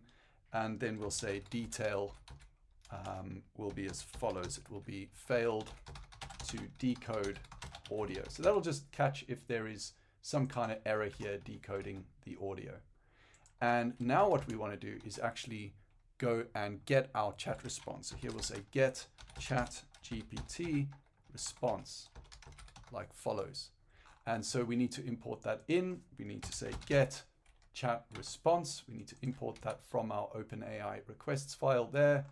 And that's how we're going to do it here. So let's get that chat response. So that'll be chat underscore response is going to be equal to get chat response and passing in message decoded, which is the string we got before. Then we will return done. But before that, let's actually go and print our chat response, which is the message that ChatGPT will send back to us. Great. Let's go over here to our internet. Let's go and run this again, try it out, execute, and we should see, there we go. Brilliant, that's just got fed in. And it says, hi Sean, I'm Rachel, I'm doing well, thank you for asking. Shall we get started with the interview? Fantastic, that's so exciting. I love seeing AI at work. I feel like I can now actually have a conversation with this large language model. So if we just scroll up, we can see what we printed out, right? So this is what we sent in. We sent role, system, content. You are interviewing the user for a job as a retail assistant, ask short questions, etc. Your name is Rachel. My name is Sean. Keep your answers to less than 30 words. Your response will include some dry humor. So interestingly enough, that's what actually ended up getting added there. And there was no dry humor here. I'm not sure why, but I'm sure we'll see some of that get added in depending on how ChatGPT feels. Probably they didn't feel that was the right time to inject it in. I'm not sure. It's very exciting. Let's go and see how this plays out. Now that we've got a response, we need to go and store that in our database so that this conversation builds up over time. That's what I'd like to go and do. And actually what I'm going to do over here is, rather than printing out our response now, I don't really need to print that out. I'm just going to print our messages so I can see that those are actually building up. And so over at our database tab where we've got get recent messages, we can also now create a function here, which will be store messages. And this is what will act as our database. We can go df store underscore messages. And right now I'll just write pass, and in the very next video, we'll go and get that set up. Right, let's save our messages for retrieval later on. So I can get rid of this pass now under store messages. And let's just say define the file name, and this will be file underscore name again. That'll be equal to stored data.json, which is acting as our database. And here we're going to get recent messages, which will be messages, messages equals get recent messages as follows. And what do I want to get from that? Well, I want to exclude the first message up here. I want to exclude this first one that's added in the list at the very, very beginning. So here what I'm going to do is put a 1 and then say, give me everything from that onwards. And that's not messaged, that's messages, like follows. Great. And then here, let's go add messages to data. So our user message underscore message is going to be equal to role. So by now you're used to doing this, and that's user. And the content is going to be the message that they sent as an input, right? So what the user actually sent with their audio file. And let's just call that our request message. You could call it message input. I'll call it request message. And the response message will be the one from ChatGPT. So here's my message. That's the one back from ChatGPT. So we'll add my message in there. Great. And then the assistant message, which we'll just change this to be assistant, like follows. The role here will be assistant, and the content will be response message. I'm getting my message and their message as follows. And then what I'm doing is I'm saying messages.append like such, and this will be the user message.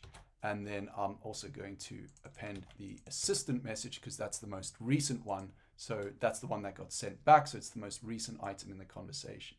Now, why am I excluding the first item, which is this message up here, right? The one where we actually go and do some of the prompt engineering. Well, the reason for that is because it's getting added on in the beginning every time. It's getting included every single time on the message, every time get recent messages gets called. So I don't want it to keep adding up and double counting in there. So that's why I'm excluding it here, because it's already then getting added back in when the user makes a request. So then here what we're going to do is save the updated file. So here we'll say with open, and then that's file name. And this here is a write. We're going to write here as file, and then json.dump the messages that we've just constructed there for the file. So that's going to go and save that JSON file like we want it to. Great. That is pretty much our messages stored. There's nothing else we need to do with that. But if you think about it, through testing and also for the user, we also need to reset our messages as well. So we want, at some point, this is going to add up full of messages, and I'm going to want to reset those. Now let's just go and see what that could look like. So here I'm going to go and execute or refresh this again and just go and execute and have Rachel respond to me. So let's go and do that again. There it is. Hi Sean, I'm Rachel. Tell me about, previous retail experience you've had. I love this. I get so excited by this. But now if I go to my stored JSON, nothing's happened. Now, why has nothing happened? Well, why it's done that is because we forgotten to actually go and call that. So here, what we need to do is store messages. Here we need to import our store messages from our database. So here I'm going to go from functions.database import store messages. And down here, what we're going to do is go and store those messages. So here, store messages, and in there, we're going to pass in our message decoded, and that is our message that we sent to ChatGPT, and the chat response, which is ChatGPT's response, into that function. Brilliant. Let's go ahead and try that again now. So here I'm going to go and refresh this, try it out, and execute. And there you go. That has been sent. I'm doing excellent. Thanks for asking. So let's get started. Are you comfortable working long hours on your feet? So this is some of the dry humor coming out here from Rachel, and I absolutely love it. I get excited. I know I say this, but I get excited every time I see it. It's so fun interacting with AI. But let's go and have a look here at our stored data JSON. Here you can see the conversation has been saved. And so if I was to go and execute this again, it's just going to send the same message to Rachel again, because right now it's just an audio file. I'm not actually speaking and giving new audio to Rachel. But you'll be able to see that actually now this file is getting longer. It's getting appended. So what I want to do here is make sure that we actually have the ability to reset our messages. So here I'm going to reset messages. And that's going to be a function here in our database.py file, which is reset messages, like follows. And that's a very easy bit of code here. So we're just going to do open here, and it'll be the file name, which is stored data.json, like such. And this is a write file. Right, so that's going to be literally it. It's just going to overwrite that. So overwrite current file with nothing. And that's brilliant. I don't need to call that right now, but it'll become relevant later on when we want to call our API to go and reset the messages.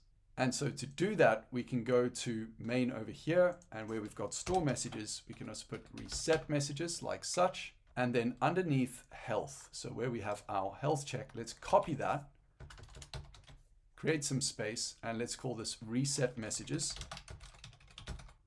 which here we will just call that reset.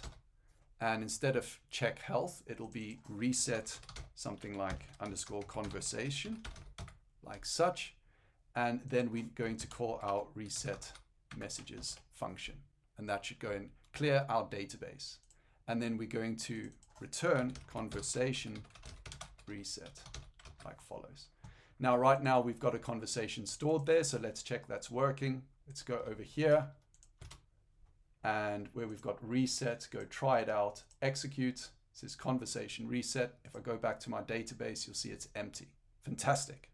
So far, we are able to take a voice file, an audio file, convert it into text with ChatGPT, put it into a whole conversation with ChatGPT, and have a response from ChatGPT.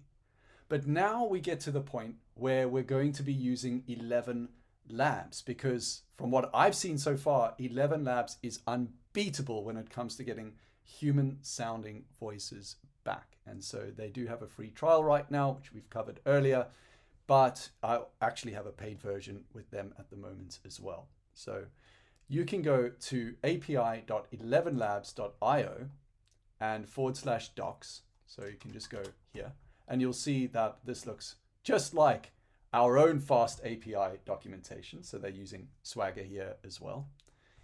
and probably Open AI or Fast API, I should say, on the back end, not Open AI, I meant to say Fast API. And so here we have all of the API endpoints we can get from them. And so one of the voices I really like is Rachel's voice, but there's lots you can get. So here, if I go to try it out under Get Voices, I can hit execute and see all of the voices that 11 Labs allows us to go and use. And here are the voice IDs. Rachel's is the one that ends in wham, so it's nice and easy to remember. And I really like her accent. I think it's really super cool. And then we also have other voice IDs. Now, you can even clone other people's voices as long as you have their permission, or your own voice with 11 Labs. I've tried it with my voice. I didn't give it much data, and it made me sound quite American. I'm actually originally from South Africa, so it gave me a bit of an American twang, which I thought was quite fun. And I've worked a lot with folk in the States as well, so it kind of felt like that's what I would be like if I lived in the States. I would have that American accent. But nonetheless, that was a bit of fun. And I ended up settling on Rachel, but you can come here and choose any voice ID that you want, right? So you can use any one you want. I'm going to stick with Rachel, but this is where you can come and explore the voices and their actual IDs here. Now, if you have your API key ready, which you should, because it should be in your environment variable file, you can actually go and create some of your own speech, for example. So I could go to this text to speech voice ID. You could go and put in your ID here. So your API key, I should say here, your voice ID there, and any message you want. Hello, my name is, what's yours? And it will send back a file for you. So then you can just go to execute, and it will send back a file for you with their voice saying that sentence, which is pretty cool. I'm not going to do it here because we're going to do it through the API. We are hardcore and advanced, so we're going to go and do that. But please, I do encourage you to go to the 11 Labs API documentation. It's fantastic, and it's a lot of fun to play with. Okay, you twisted my arm. I'll do one for you now. So I've just put in my API key up at the top there, and I'm going to say, this is so much fun. Let us create a sales chatbot. And let's go and execute that. Great. That seems to have been successful. Let's go and play what that sounds like. This is so much fun. Let us create a sales chatbot. This is so much fun. Let us create a sales chatbot.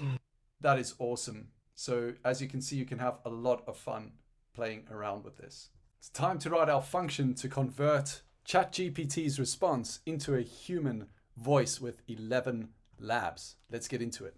So the first thing that we're going to want to do with this is to create a new file here in functions, and this will be called text_to_speech, like follows, .py. And what are we going to do here? Well, first thing we're going to do is import requests, because we're going to make a request to 11 Labs API. And here we're going to say from decouple, as you guessed it, import config. And what I want to do beneath these two imports here is grab the 11_labs_API_key, which we have saved in our environment variables file. So that is going to be equal to config as follows. And then what we want to do is grab that, and in speech marks, put the 11 Labs API key that it'll go and grab there. So this is with 11 Labs. And here we're going to convert text to speech like such. And then here we'll say def convert text to speech, open and close parentheses. Now, what are we going to convert? Well, the message from ChatGPT. So we'll pass that in here, and our body will be equal to this as follows. We'll have our text, and let's just indent this like I want it here. So there we go. So text, and that will be our message. And what else are we going to send to them? Well, we need to send our voice settings. So voice_settings as follows. And what are our voice settings going to be? Well, we're going to set those here. First of all, we're going to have the voice stability here. which I'm just going to set as 0. You can play around with this. You can make it, 0.5, 50, whatever they allow you to do, which we'll go and have a look at in a minute. And then here, what I want to do is change this to similarity boost. Right, so here we go. That is our body. And then in terms of our voice ID, we're going to call it voice. I'm using Rachel, so I'm going to call it voice Rachel, but you can create a list of voices if you want to. And so let's go and get our Rachel voice ID. So we go to get voices from what I showed you in the last video, hit execute. Here's Rachel's. It's this one here that is Wham. And we're going to go and paste that in here as follows. Great. Now that we've got our Rachel voice, what we need to do is figure out what is the correct API to actually go and call. And so the one that we're going to be using is the text to speech one. It's this one, V1 text to speech with the voice ID. So we'll give it the voice ID, we'll send it our API key, but notice here we need to send in the text, which will be our message. So that's what we've done over here. We've got our text, which is our message, and our voice settings. Stability 0, similarity boost, here again, is 0. Now you can play around with these. I can't quite remember what the values can be, but if you play around with it on 11 Labs website, you can see what the values are there too, or even just play around with it here in the actual API docs. I've got pretty good results with these just being 0, so I'm going to continue with it like that. Great. So that's our voice here, Rachel, that we're going to get. And so what I want to do now is create my headers. So here we're going to define voice. This here was define data or body, because that's what we're going to be sending in our request. And then over here, what I want to do is I want to say headers are going to be equal to the following. So I want to say my xi-api-key, because that's what the documentation calls it, xi API key in the headers, is something I want to pass through. And what is that going to be? Well, that's going to be our 11 Labs API key like such. I also want to post or send my content-type like such, content-type, and that is going to be application. In fact, that's a lower a, not capital, lower a application /JSON like such. Excellent. So that is part of our headers there. And the other thing that is very easy to miss, that we don't want to forget, is also to pass through our accept here. What format do we want to accept back? Well, we want to accept back audio /mpeg like follows. Okay, great. That's looking pretty good to me. So that's our headers over there. Now what we need to do is construct our URL, so our API endpoint. So we'll do that by saying endpoint, and that is going to be equal to an F string. And what we want to do there is now put in the 11 Labs API here as follows. So here it's going to be 11labs.api.io. So I can just copy that here and paste it in there. /v1 /text-to- speech. I'm just copying everything from here, right? V1 text to speech. And then we want to put in our voice ID. So here we'll put / and it's voice Rachel that we're passing in over here. Right, so that's what we're going to send. We're going to send it with those headers over here. So here we are constructing endpoint, or we'll say headers and endpoint as follows. Great. Now we can actually go and fire off our request. So we can say try, or sorry, here's send request. And then here we can say try, and we will have an exception as E as usual, where we will just return nothing if there's nothing there. And in our try, we'll say our response is equal to requests, which is the Python library we imported. And this is a post request. We know it's a post request because it says post here, and we're sending data. So this here is a post request endpoint like follows. And JSON is going to be equal to the body. And the headers are going to be equal to the headers. So the JSON is essentially this here, the request body. That's what we're sending from the request library. And the headers are going to include this and everything else that I told you we needed for this to actually work successfully. Great. And then what we're going to do is here we're going to say handle response, and we're going to say if response dot status code is equal to 200, like such, then return the response dot content, and that is what will actually go and return the audio file we wanted. Otherwise, again, else, just return nothing. That's how we're going to manage converting our text to speech. Now let's actually go and import this in main. So let's go to main here, and we'll say from functions dot text to speech import convert text to speech like such. And if we scroll down here to where we had our handle exception before, let's copy that and do the same thing here if there's no chat response. So here we'll say if not chat response, fail to get chat response. So we'll just handle that just as we did before. And once we've got that chat response, we can now store our messages, which we've already done. And we can go and perform the following here. We can convert chat response to audio, and we'll do that by going audio output like such, convert text to speech. We're passing in the chat response, so we know we've got it, because otherwise we would have returned an error. And that's going to go and send the API to 11 Labs and get our human sounding voice back. And then I'm going to copy this guard statement again to make sure we actually get that. And I'm going to say if we don't get it, so if not audio output, fail to get 11 Labs audio response like such. And if this does fail, I will talk with you through the reasons why it might, but let's just crack on for now. So what I want to do to actually return this is I'm going to create a generator that yields chunks of data.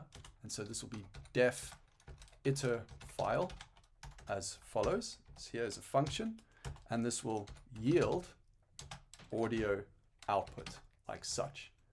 Now that we've got that, we can return our audio file. So return audio file, and that will be return streaming response. And it's going to be our iter file over here as such. So that function we just created. So that's going to go and chunk our data for us. And that is with a media underscore type.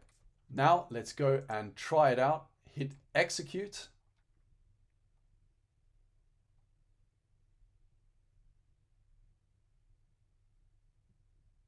And brilliant. Let's have a look here. We've got a play button and everything. Now let's hit play. Hello, Sean. My name is Rachel, and I'm doing well. Thanks for asking. Can you give me an example of how you've dealt with an upset customer in the past? Wow, brilliant. So we've actually been able to go get the response from Rachel here. Here you can see the data and the conversation history, etc. Get her response and convert it back to a human sounding voice. Now, what I'm going to do in the next video is talk you through, number one, troubleshooting in case you had issues, what those issues might have been and how to address them.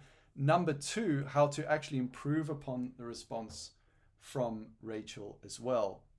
And then finally, some of the tweaks and changes we now need to make to this file so that we can actually go and send data to this actual endpoint and send it back, not as an audio MPEG, but as what's known as an application octet stream.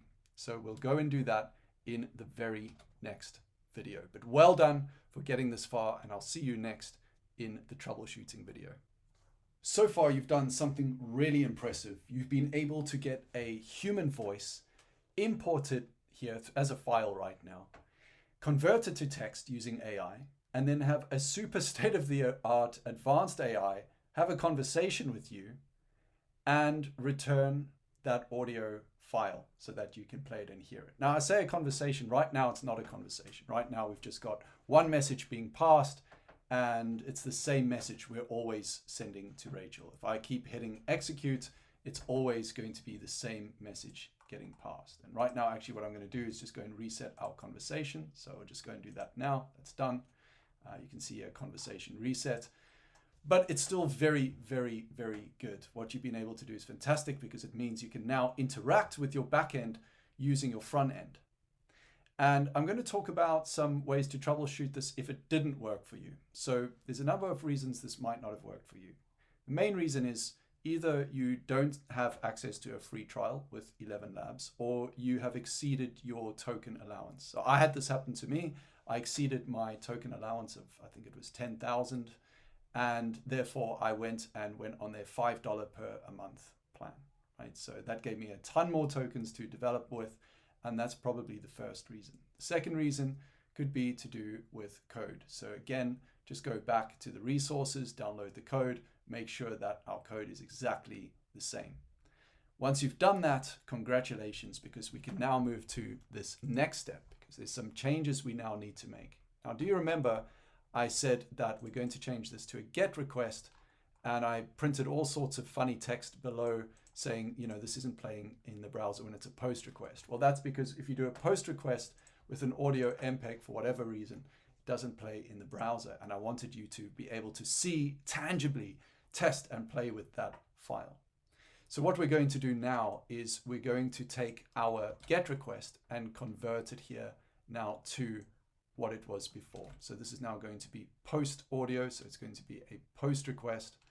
And down here, what we're going to do is make this an async def post audio file as we had before. So over here, there, async def post audio with the file that we will upload. So instead of just now doing audio input equals the same file every time, what we're actually going to do is write a little bit of code here that's going to be able to read the file that we pass in. So we're just gearing this up now so that we can connect this all with our front end and React.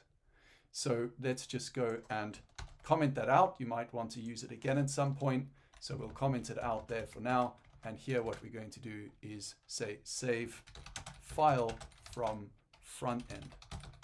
And what we're going to do that is we're going to say with open, and this is going to be file.filename as follows. And this is going to be WB. So I think that's write binary or as buffer. Maybe B is for buffer, not binary. I'm not sure. And then what we're going to do here is say buffer.write. And that's going to be file.file. And that file.file is going to be file.file read, open and close parentheses. And then our audio input, so audio underscore input, is now going to be equal to open that file. So the file.file name, like such, and that's going to be read bytes or read buffer or read binary. I'm not quite sure what the B stands for. So there we go. So that's what we're going to do over here. We've now got our audio input that is going to actually come from this file here. And instead of returning audio MPEG at the bottom here, what we need to return is application, and that's going to be /octet stream. And that is what we're going to decode in our React front-end application.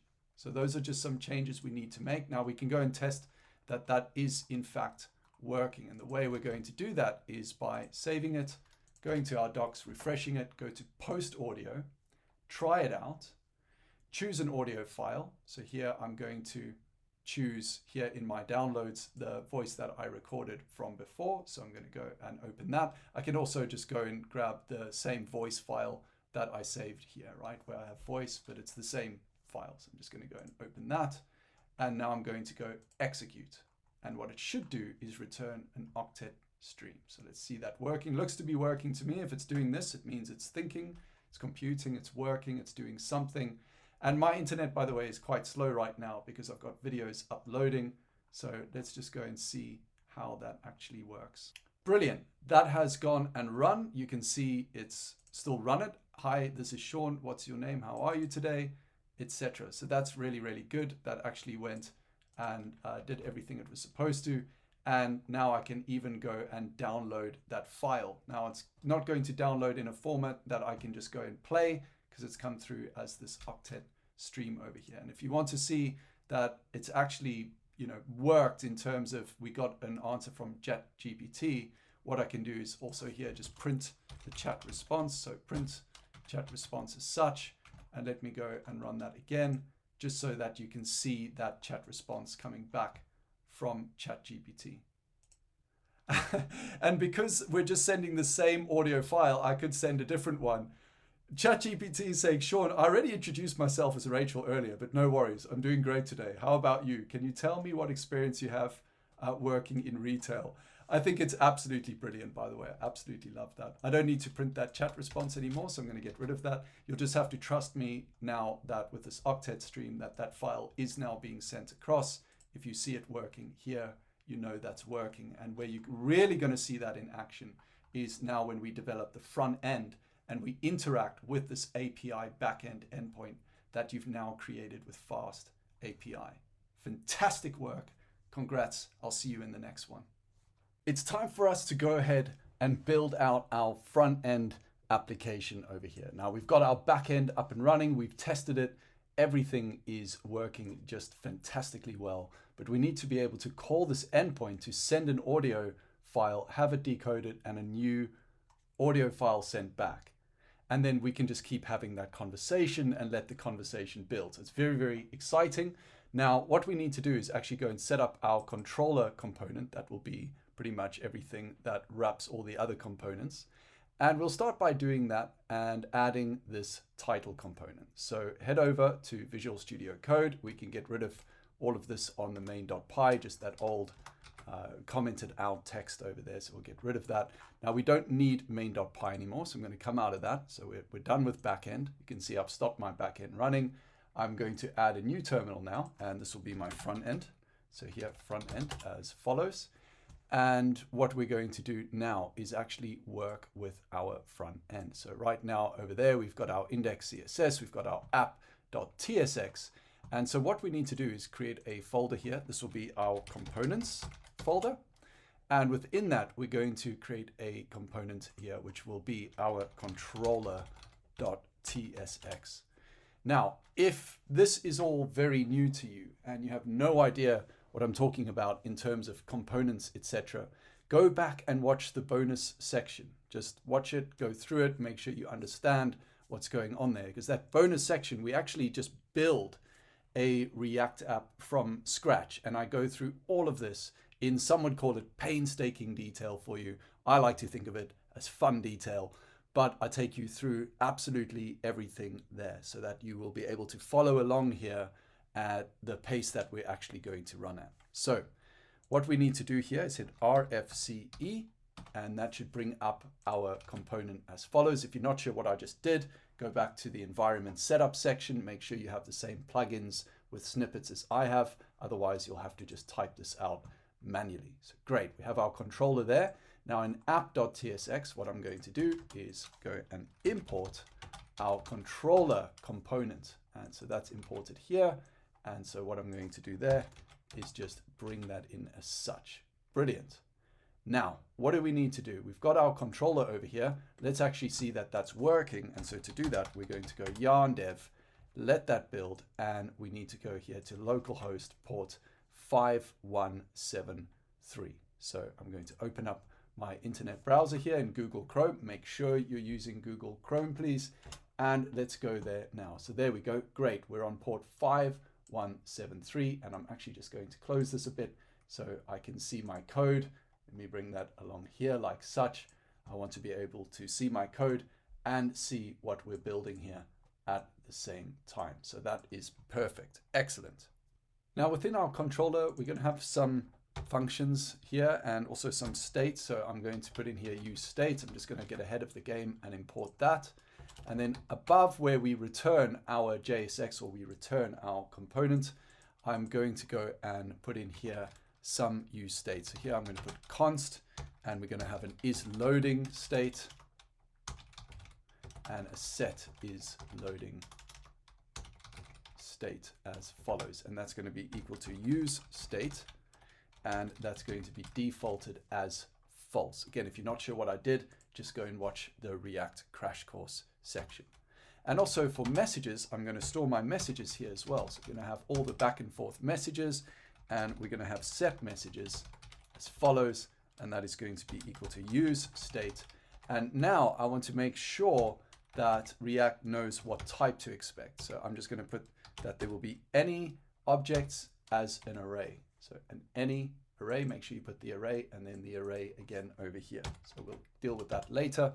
And we're also going to need a function which will be called create blob. So here const create blob URL, and that is going to be a function as follows.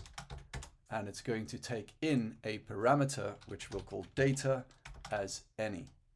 And I'll explain more about what's going on here later on. We're not going to work with the function yet. I'm just creating some of the placeholders for it. And then here we're going to have handle stop. And what handle stop is going to do is when the person stops recording, that's going to trigger off the event to go and send that recording, to stop recording it, to go and send it to our backend. And again, we're not going to code that right now. I'm just putting the placeholder for it over here. So we're going to do that as follows. And make sure that you make this one an asynchronous function, because we're going to be using Axios when we go and do that later on. Now, down here in the return of controller, what I want to do is just make some space over here. I'm going to put another div tag for now. And I want to put a class name as follows. This is going to be a height of screen, because I want it to be the height of the screen. And I want the overflow on the y-axis to be hidden or scroll. Here I'm going to put hidden, and I'll show you why later on in a moment, but this is to do with the messages getting so long that I need to be able to scroll them. And I'm going to show you how we do that in the next div tag, because over here we're going to have a div as well, and this is going to have a class name as follows. It's going to be a flex div. It's going to be a flex col, because I want everything to be stacked vertically. And then here I'm going to justify between all the divs between this div here. And that's going to spread them out. So it's going to push them away from each other, because we're going to have a top section, a bottom section, and a middle section. And we can see that here on the wireframe, right? We've got this top section and the bottom section and the middle section. And what I want in this controller framework that we're building here is I want them to push away from each other. I want them to be spread equally. And this justify between is going to help me to do that. I'm also going to make the height full and the overflow Y to be a scroll, right? And this is going to allow me to scroll the messages if the conversation gets really, really long. And I also don't want the conversation, when it does get really long, to get hidden behind here, because you can imagine we're going to have lots of conversation points, and then they might get hidden underneath this. So I'm going to give this box some padding on the bottom so that it pushes them up to the point where the user can still see them. And so this padding bottom 96 is going to do just that for us. Great. Now, before we can actually go and make use of this div that I've added here, so what I'm going to do is just, so you can see it here, I'm going to call this placeholder. And that's where we're going to have this as a placeholder. Here you can see placeholder. There's nothing above it right now. But this is where we're going to bring in our title. So our title is going to be over here. And so now we're ready to go and import in our title component. We've set up the structure of the controller component, and now we can go and create our title and import it here.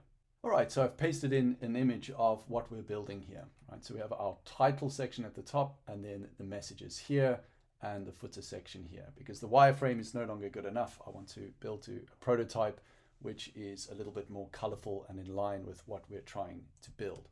So let's go and create our title component here. I'm going to go title, let's try that again here, title.tsx, and then here create our title component. Now this component needs to pass into it as props these set messages. So over here where we're setting the messages, I need to pass that into the title. And the reason for that is we're going to refresh those messages here. We're going to reset them, reset the conversation, and make sure that that calls the API and resets everything, etc. And we're actually going to call that here from the actual title part. So you can see how this all works, and you can see it early on. So the first thing I want to do here then is bring in useState, because we're going to need that. And we're also going to need Axios, because that's how we're going to make our web request. So here I'm going to import Axios from Axios as follows. And then down here, I'm going to bring in my props. And so here I'm going to give them a type as follows, and set messages, which we know is a React function. It's a setter function. So set messages here, I'm going to just give it an any type just to keep things simple. And then in here, I'm going to pass that right here into props. And so now to actually see that connection happening, and just as a refresher in case someone hasn't gone through the React crash course or did React a long time ago, what we're going to do here is bring in our title component as follows. So this will be import title from title.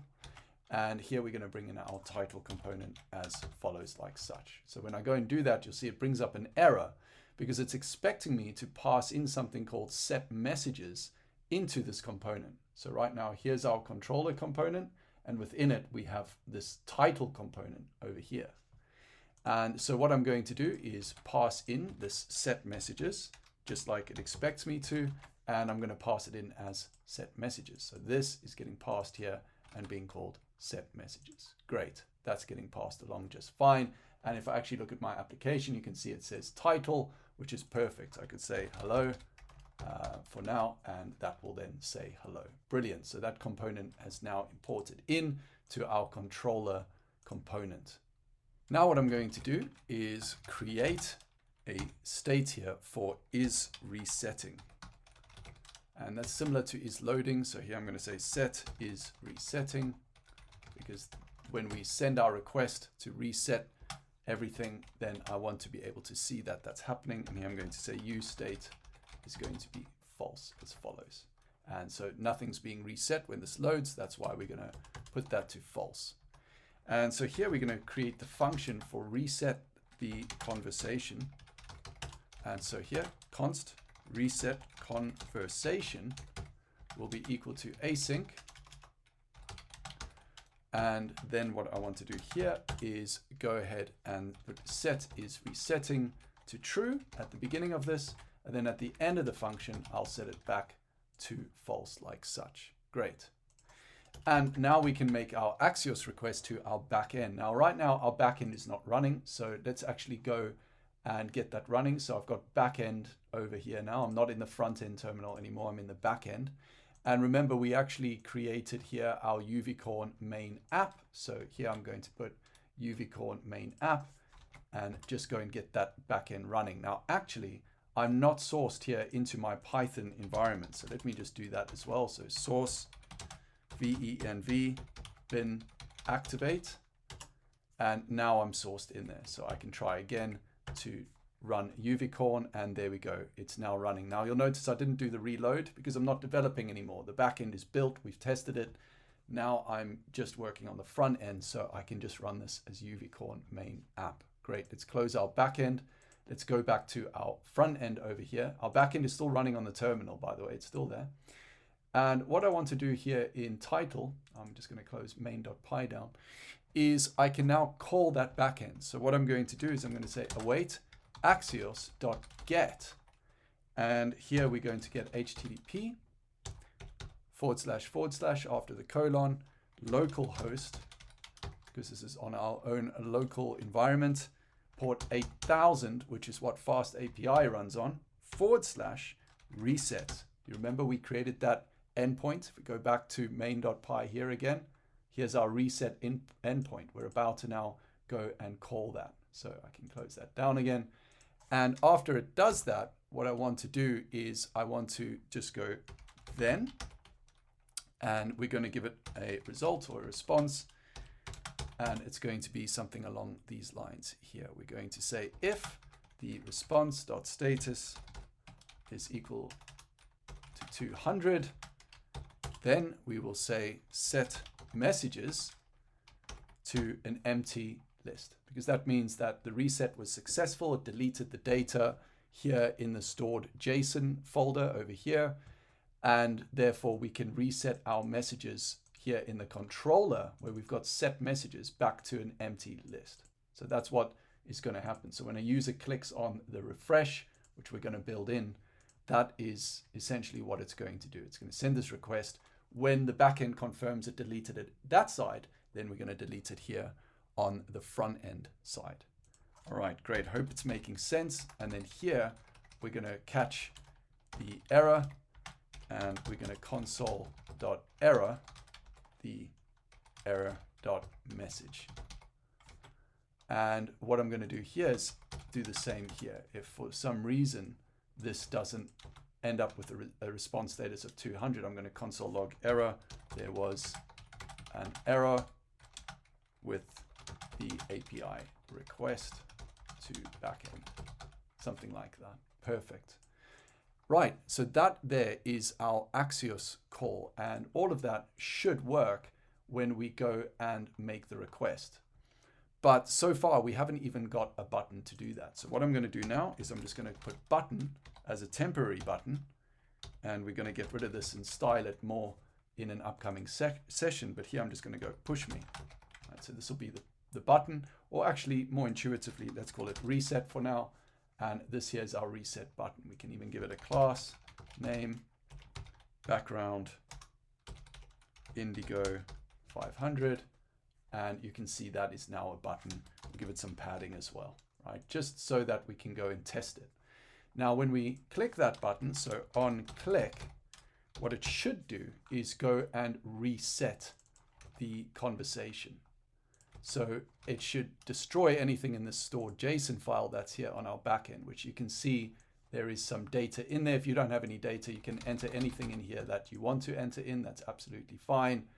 And what I'm going to do now is go here and try to reset that. So let's go and click that reset and see what happens. So let's widen this a bit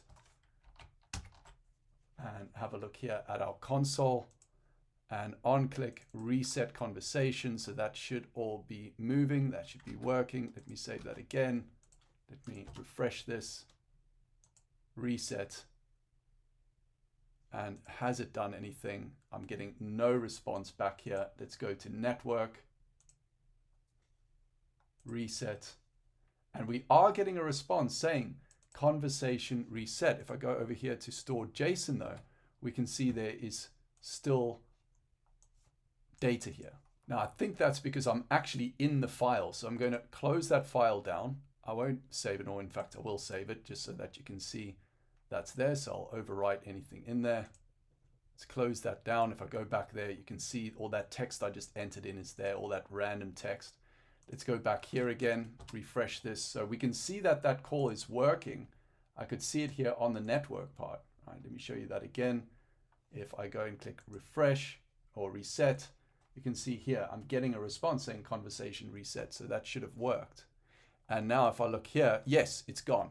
So the reason it wasn't working is because I was actually in the file, right? I had that tab open, I've closed it, and it has worked. You can see we've got that response, conversation reset. Brilliant. So this is the actual function code part. This is the JavaScript part, think of it as, or the TypeScript part of this component built. Now, in the next video, what I want to do is actually build out the user interface part.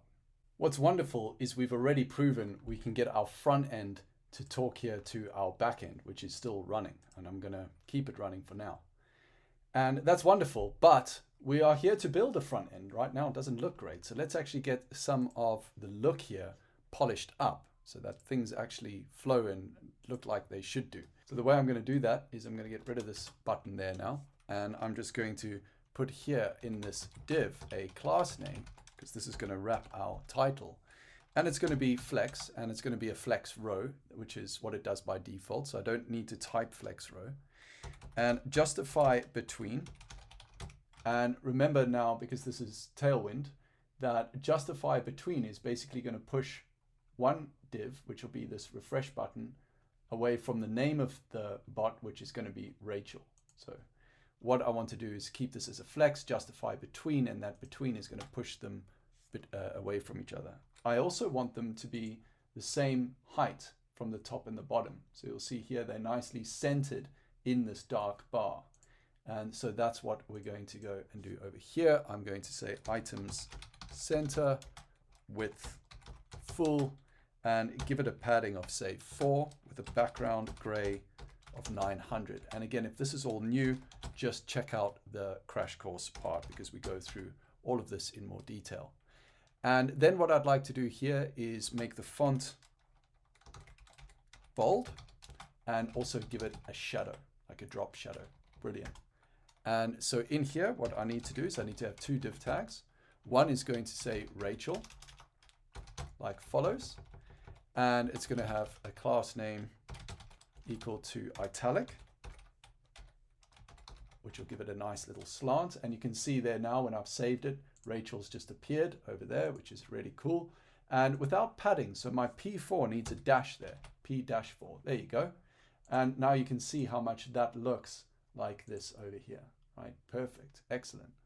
And then here on the refresh icon, I'm going to give it a class name again. And this one is going to be a little bit more complex. So what are we going to do here? And in fact, instead of a div, let's actually give this a button because it's going to be a refresh button that we go and click. Now the button in it is going to have an SVG. So what we're going to do is go here to hero icons. So just on your internet, go to hero icons as follows and look for the icon for refresh because that's what I want. There we go. Arrow path, copy the JSX. Let's go back over here to our code. So I can close that down now and paste that JSX here in your button. So I've got your button and your JSX. Now I'm using Prettier to format things. So again, if you don't know about that plugin, just learn about the Prettier plugin, which is why it formatted everything really nicely for me. And the height and width of 6 looks absolutely fine to me. I'm going to leave that as is. And you can see it here now. There's the refresh button. And actually, when we go and click this button, what I wanted to do is what we had it do before. This is going to be handle the reset conversation. So here we're just going to have it reset conversation when it gets clicked. Brilliant. And then in the class name here, what we're going to do is make this quite special. It's going to have some conditionals. So we'll have transition all with a duration 300 because I want this to change when it gets hovered on nice and slowly. I don't just want it to go from the color it's going to be, which is blue, to pink immediately. I want it to happen over 300 milliseconds. And so here it's going to be defaulted to text blue 300, but when we hover, and that's when the transition will happen, it'll be text pink 500 with a space. Make sure you put the space in. It's very important because then we're going to plus, we're going to add to this here, open and close parentheses. If it's resetting, and here's our conditional, then I also want it to do animate pulse, and this will give it a pulsing effect. Now I've just saved that and it's neatened the code up for me and you can see how it's structured it. So when we go and run the reset conversation, is resetting set to true? So it'll be resetting, which means it'll fade in and out, in and out, in and out. Then it's done running. It'll stop fading in and out, in and out, in and out. Perfect. Now I think in terms of our top section here, that looks pretty good. And if I hover over my refresh, yep, there you go. You can see that's working. Now if I click it, it should fade in and out, but I think it's actually running very, very, very quickly. In fact, I'm going to have it alert to me when it's run. So here I'm going to say alert response.data. Let's just see that here. Yep, it's running so fast that it doesn't even have time to pulse and flash in the animation. But if someone had a slow signal, that would actually do it for them. And you can see here, it's still running. I don't know if you can see it pulsing there behind my mouse because I haven't okayed this.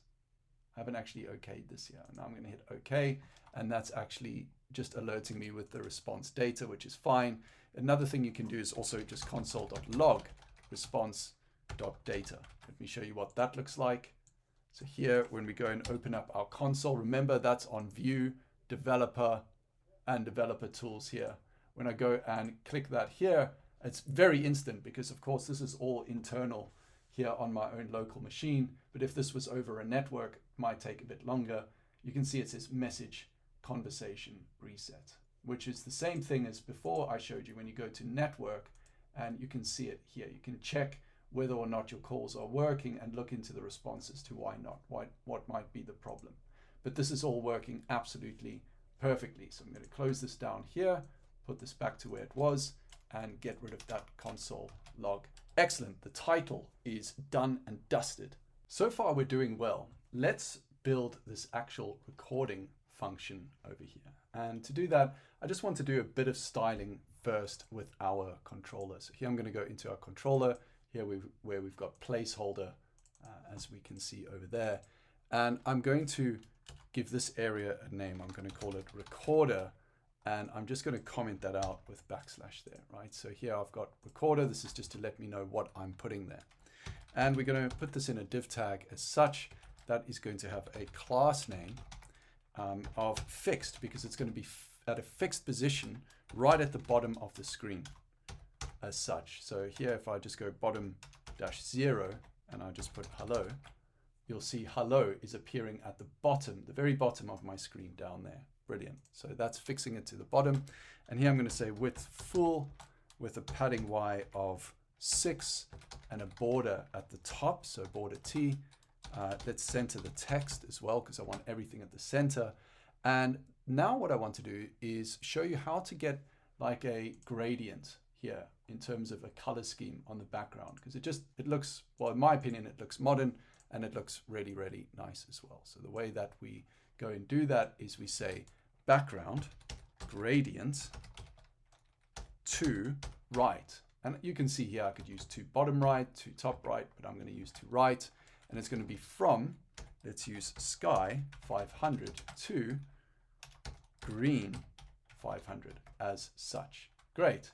And when I save that, you can actually see now, let me scroll to the left here again, we have that gradient wrapping around hello. Hello is centered right in the middle here because we have text center. And this whole thing is placed at the very bottom of this part here of the screen. So everything beneath the title, because remember the title is up here and both of them are within this overall controller. All right, so that is looking pretty good over there. Now, what I'd like to do is actually create my recorder here as well. So I'm going to put div and we'll actually import our recorder shortly. But what I'd like to do is go class name and let's just say flex justify center and items center. So everything's going to be centered vertically and horizontally with a width that's full. And then I'm going to just put another div tag. Probably don't need that div tag, but I'm just going to put it there for now. And here I'm just going to say recorder like that.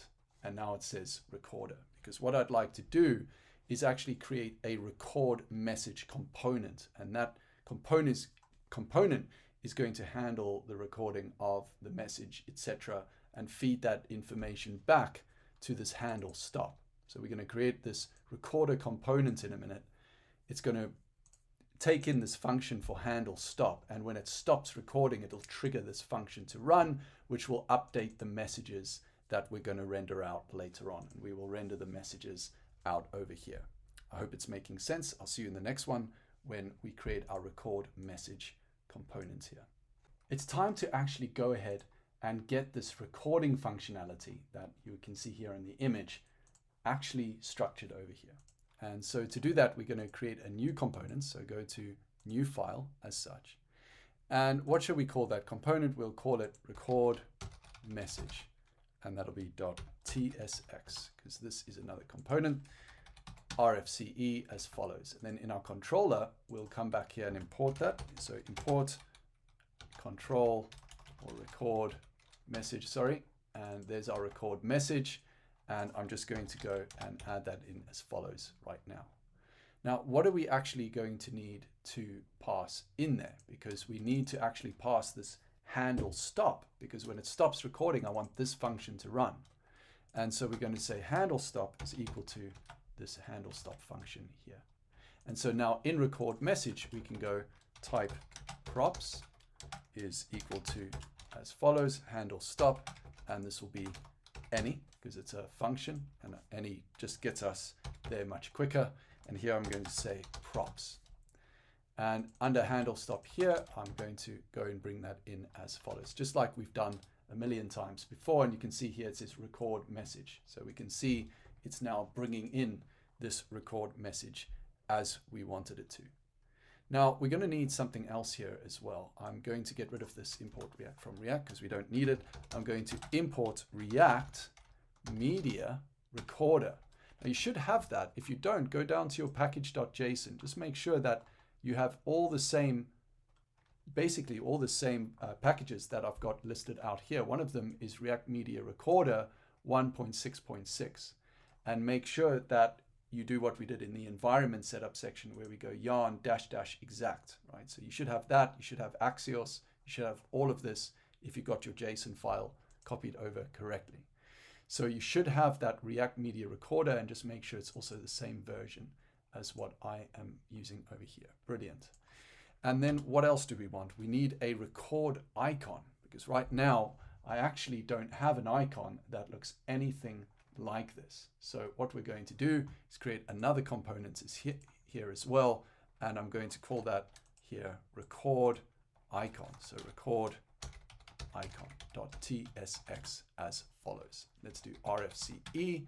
And now we're going to have a record icon. And here in record message, we can go and import record icon from record icon. Now, right now it's not an icon.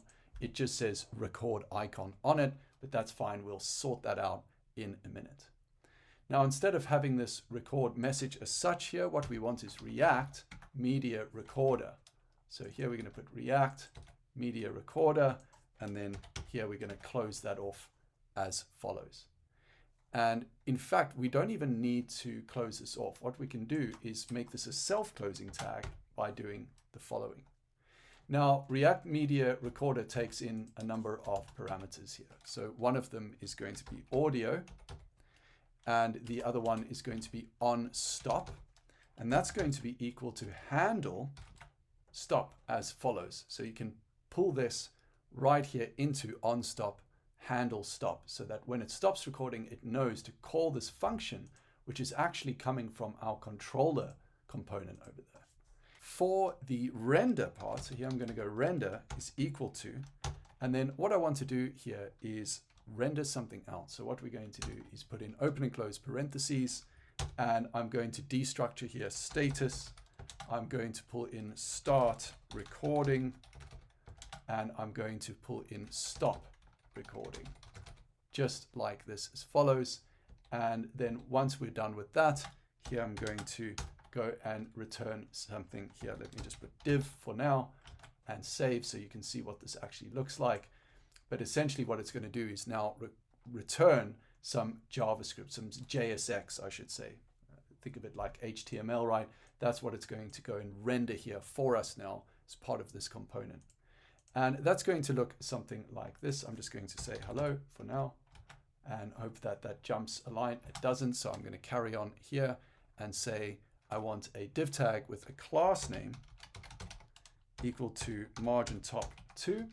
And there we go. It's now jumped down a line, so it'll make it easier for you to see what's going on. And here between that, I want a button. And that button is going to be my record button. So what we're going to have with the button is we're going to have an on mouse down, and that's going to trigger a function that says start recording, which is this here, which we're pulling in from React Media Recorder. That's going to start recording the audio for us. And then I also want to have an on mouse up. So here I'm going to have on mouse up as follows. And that is going to be equal to stop recording, like such. And then on stop, as you know, when it does stop, it's going to call this handle stop function as we mentioned before. Okay, so it's all getting quite clever. Let me save that so it jumps down and you can read it a bit better. And now let's go class name, and that is going to be equal to background white, padding 4, rounded full as follows. Right, so that's this white background over here, and the padding 4, the space between the icon we're about to go and create. And where we're going to put that icon, we're going to put it right here. So now if I save that, and I go look at this here, you can see that's what it's done. Now we'll create the icon and test that out shortly, but what I just need to do is finish up some things here, and we'll then do that in the next video, because I want to first pause here for a second and talk through what's going on, just in case any of you are feeling a bit lost. And then here I'm going to put a p tag for paragraph, and this is where we're going to bring in this status here. This will again be something React Media Recorder gives us, and here this will be class name, and that's going to be equal to margin top 2. It'll be text white as follows, and font dash light. And so when I save that, you can see right now it's idle. It's not doing anything.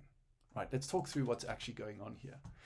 So React Media Recorder is an audio recorder. It's been pre-built for us in React. So if you Google React Media Recorder, you can actually see the package here. This is where I got it from.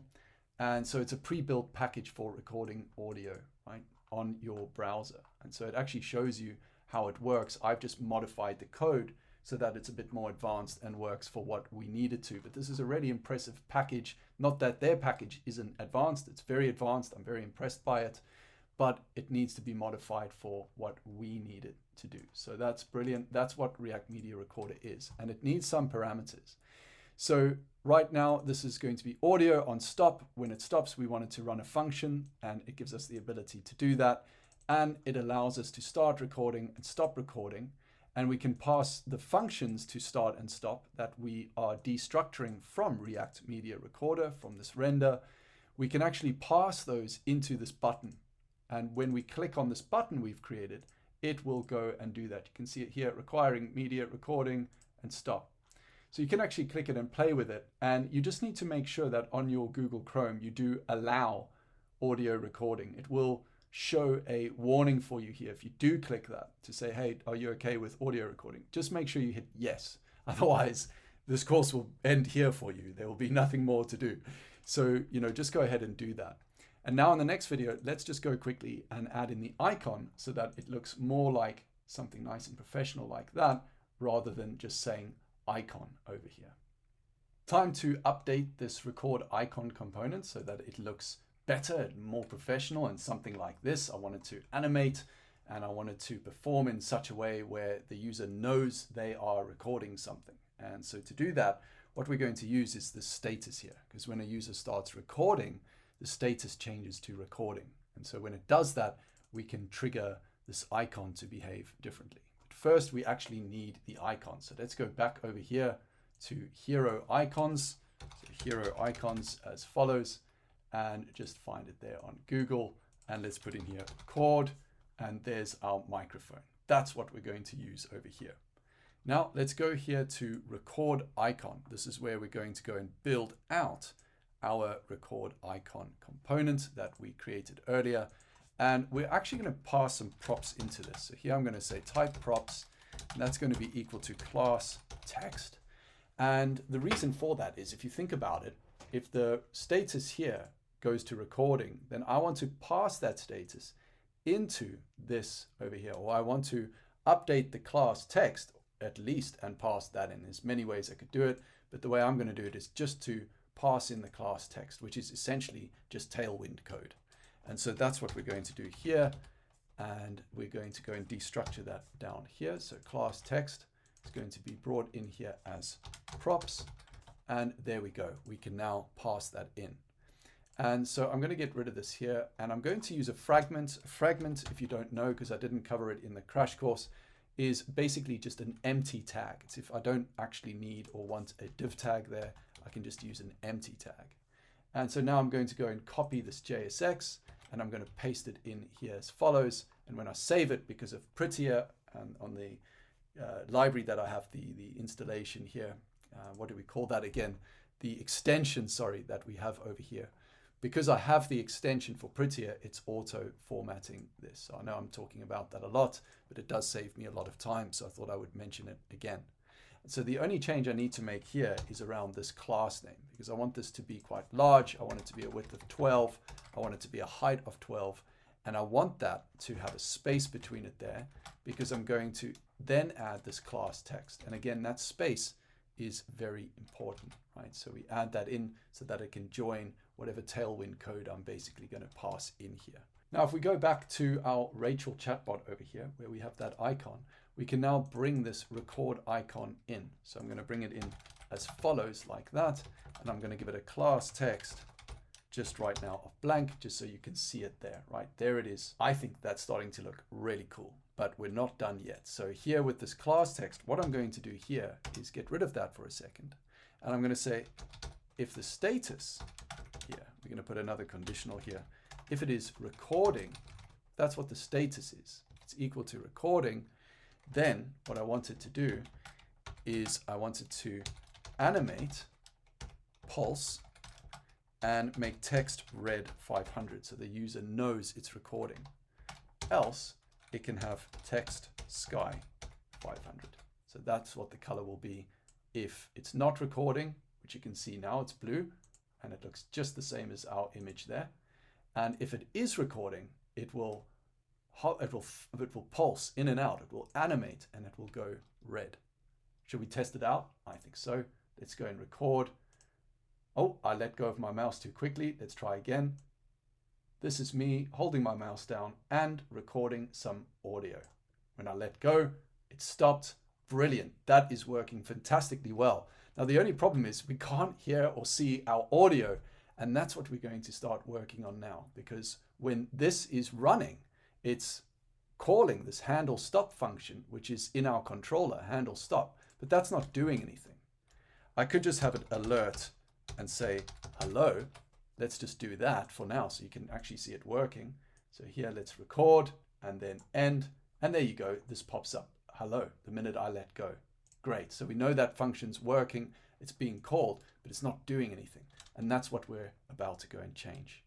Now, what's essentially happening when we go and record our message is when it goes and triggers the handle stop function, it's actually going to try to pass in what's known as a blob URL. This is a URL that essentially contains the audio file that we want to show. And so that'll come through as a string. And so just to show that's actually working, I'm going to console.log that blob URL as follows. So let me actually go and open this up over here a bit and open up our console so you can see that there, and just refresh this as it is over here. And so what I'm going to do now is I'm going to hold down record. So 1, 2, 3, 4, 5, and there we go. It's given me this blob URL. Now I can actually show that in audio form. So here what I'm going to do is I'm going to say const, let's just put here blob set blob. I'm going to remove this in a minute, by the way. This is just to show you what's actually going on. And this right now is just going to be an empty string, right? So that's all that's going to be. And so what I'm going to do here with the blob URLs, I'm going to set blob, and I'm going to set here blob URL as follows, right? And then what I can do now that I'll have that blob set, because I'm now setting the state of that blob, what I can now go and do, and I'm going to do it over here just above this recorder, is I can put in an audio file, and that there can actually just have a self-closing tag like follows. And what I'm going to do there is just put in our source, which is going to be equal to blob. And it's actually the blob URL, but I'm going to just call it blob because that's what I've stored it as. And I could give it a class name and all of that, but here all I need to really do is just put controls. Now let's go back over here. I'm going to refresh this, and you can see there it's showing a blank audio at the moment. But if I go and hit record, hello, 1, 2, 3, 4, 5, hit record, hello, 1, 2, 3, 4, 5, you can see that it has worked. It has gone and stored that audio information, and through this audio tag, it's allowed me to actually go and hit record, hello, 1, 2, 3, 4, 5, play it back. Brilliant. And so this is how we're going to get it to work, because now that we can actually record and show our audio through these blob URLs, which is essentially what this is basically a blob URL, you can think of it like that, is we can go and store all of those in our messages. We can store those URLs and then loop through them and have them show here in order of when they were recorded, etc. So it will look just like we've got over here, 1, 2, 3, 4, and these messages will just stack up. So now let's get rid of that there now. We can get rid of this audio here as well, and that set blob. And let's actually go and code this out fully so that we can now start interacting with these messages. So we need this create blob URL to actually take in some data that we're going to get from our backend fast API, and also again create a blob URL for us. So what we're going to do here is we're going to say const blob, and that's going to be equal to new blob as follows. And in there we need to pass in the data, but that needs to get into an array here. So we need to put it in these square brackets. And then here as an object, we're going to say type, and that is going to be here audio /mpeg as follows. So that's what I'm going to add there. There's our blob. And then we're going to say const URL is equal to window dot URL dot create object URL as follows. And we're going to pass in the blob, which is essentially actually our octet stream. So if you remember, we're going to be streaming all of that data back. Well, this is what's going to convert that into something we can actually play as an audio file from our backend. And now we're going to return the URL. That's what this create blob URL is going to do. So when our backend gives us that stream of data, we're then going to take that data and convert it into the format that we need it over here. Great. So now on our handle stop function, we can get rid of this console log. I'm going to say set is loading. That's going to be equal to true. And then at the end of this running, we'll set it back here to false.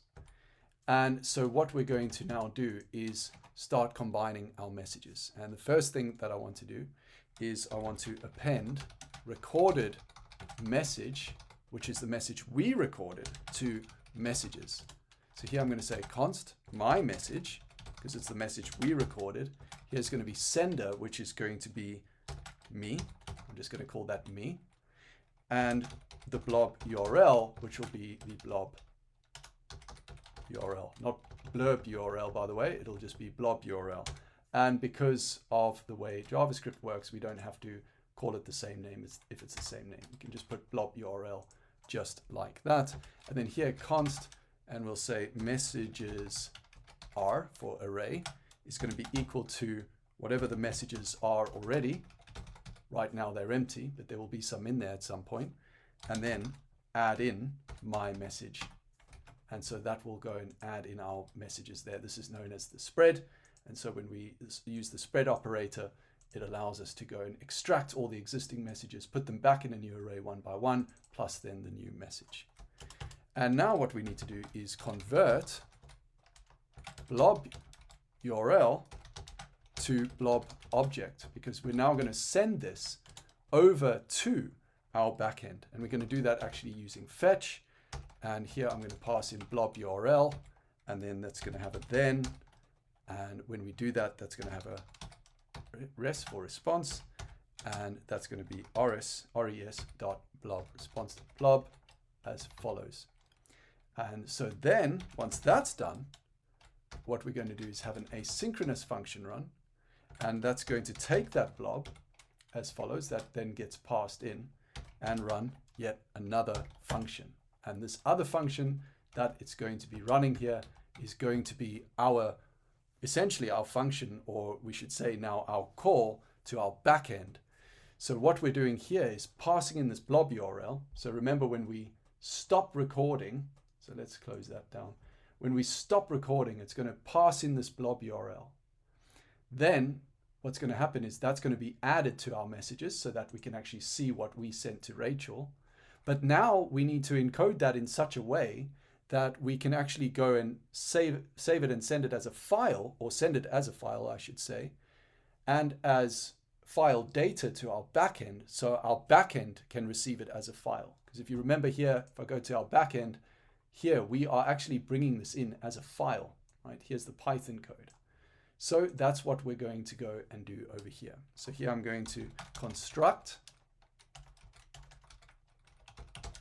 audio to send file.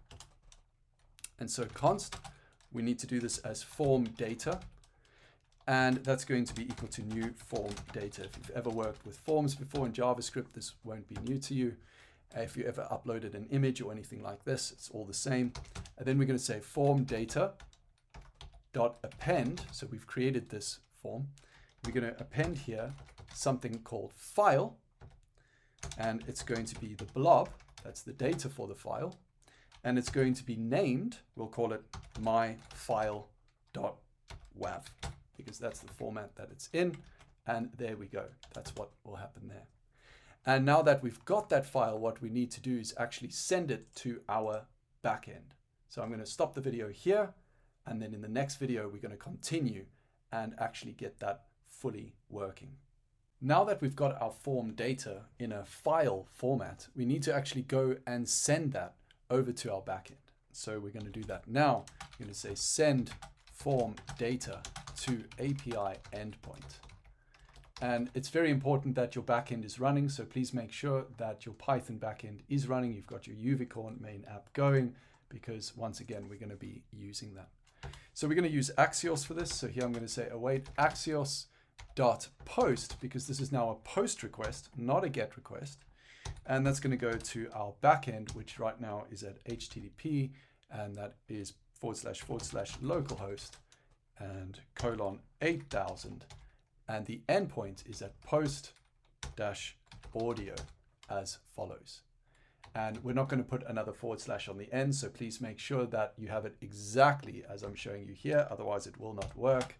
And then let's send our form data.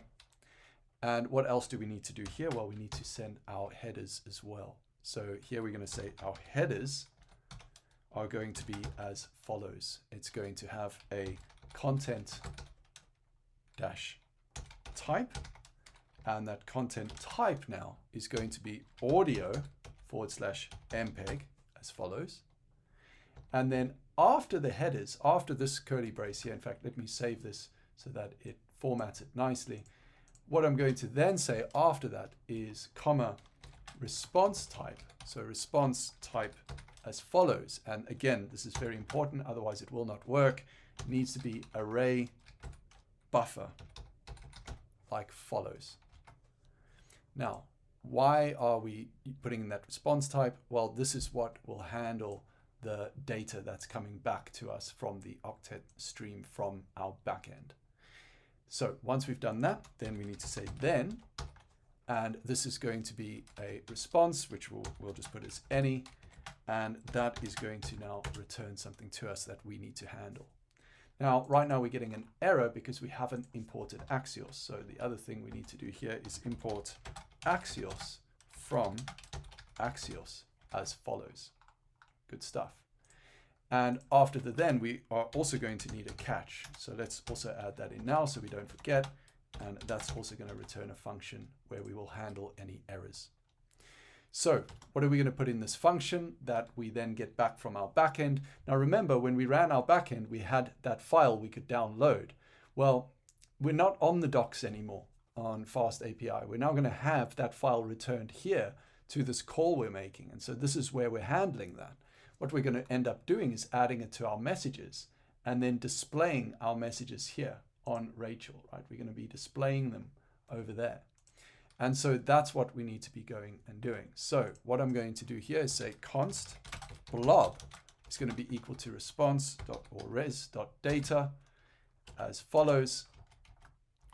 And then here const audio is going to be equal to new audio with a capital like that, open and close parentheses like such. Great. And if we just zoom down to give you a little bit of space so you can see what's going on. And then audio.source is going to be equal to create blob URL. So just this function we created up there. And what are we going to pass in? We're going to pass in this blob that was just returned to us from our backend. Great. And that's going to create the blob URL just like we did before, just like React Media Encoder was doing for us. And now we're doing it. I'm actually showing you here how to do it, how to take this raw sort of data getting sent to us from the backend and create this blob URL with it. And then here we're going to append to audio. And so the way we're going to do this is we'll say const Rachel message, because before we had my message, now it's Rachel message, is going to be equal to sender. And the sender now is going to be Rachel. And her blob URL is going to be audio audio.source, because that is a blob URL, just like mine is. So you can see here we've got my blob URL, which is just very straightforward. It's getting passed from here, from this React component that we used. And we're just appending it here as messages and adding it to messages. Now we were able to send my audio over to the backend, and it sent us Rachel's response back. And we now have that message object with that blob URL that we've now gone and created from the data from our backend. And we're going to go and push that to our messages. So here I'm going to go messages for array dot push, open and close parentheses, Rachel message, like such. And then here we can set our messages to be our new messages array, because we have our messages array up here, and we've now just added the latest conversation to it, and brilliant. We can now then go and display those messages. And here, just to prove it's working, we're going to play our audio. So we're just going to auto play it. And here, actually, what I'm going to do is just put set is loading to be false first. And in fact, I'm going to remove it from down here. And after that, I'm going to say audio.play, open and close parentheses, because that's a function. So it'll just play automatically. It's much better for the user experience. And when it comes to handling the error, we're going to console.error here, and we're going to put error for error, and that'll be error.message. And then here, what we'll do is also say set is loading to be false, because if there's an error, it's also not loading anymore. Excellent. Let's actually go and test that, see if it's all working. So here we've got our Python backend running. We've got our front end that's about to call that backend with the audio file. So let's go and give it a crash test. Hi, Rachel. This is Sean. How are you doing today?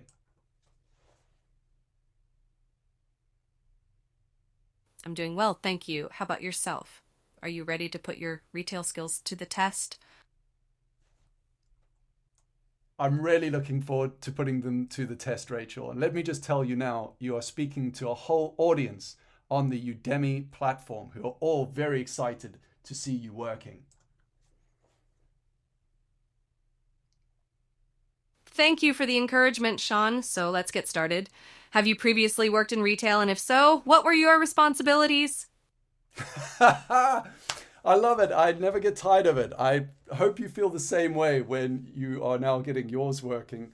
It's just so much fun. And remember, if it didn't work for you, just go back and download the code that I showed you in the introduction section, how to do that, where to go for that, and just make sure that your code is identical if you're struggling to troubleshoot. But it's really, really, really fun. And there we go. We're now having a conversation. Now, the problem is we can't see the conversation. I can't see what Rachel's saying to me. I don't know that she's thinking. There's nothing telling me that. And so finally, what we need to do is actually build out our controller component to render out the actual, the status of things, what's actually happening, so that there's some user feedback. Because you can tell at the moment it's taking a while. Sometimes these APIs are really fast, like you get a message like straight away. Other times they're really slow. And I think that's just due to the demand. I mean, right now there's huge demand, and I do expect that to speed up over time.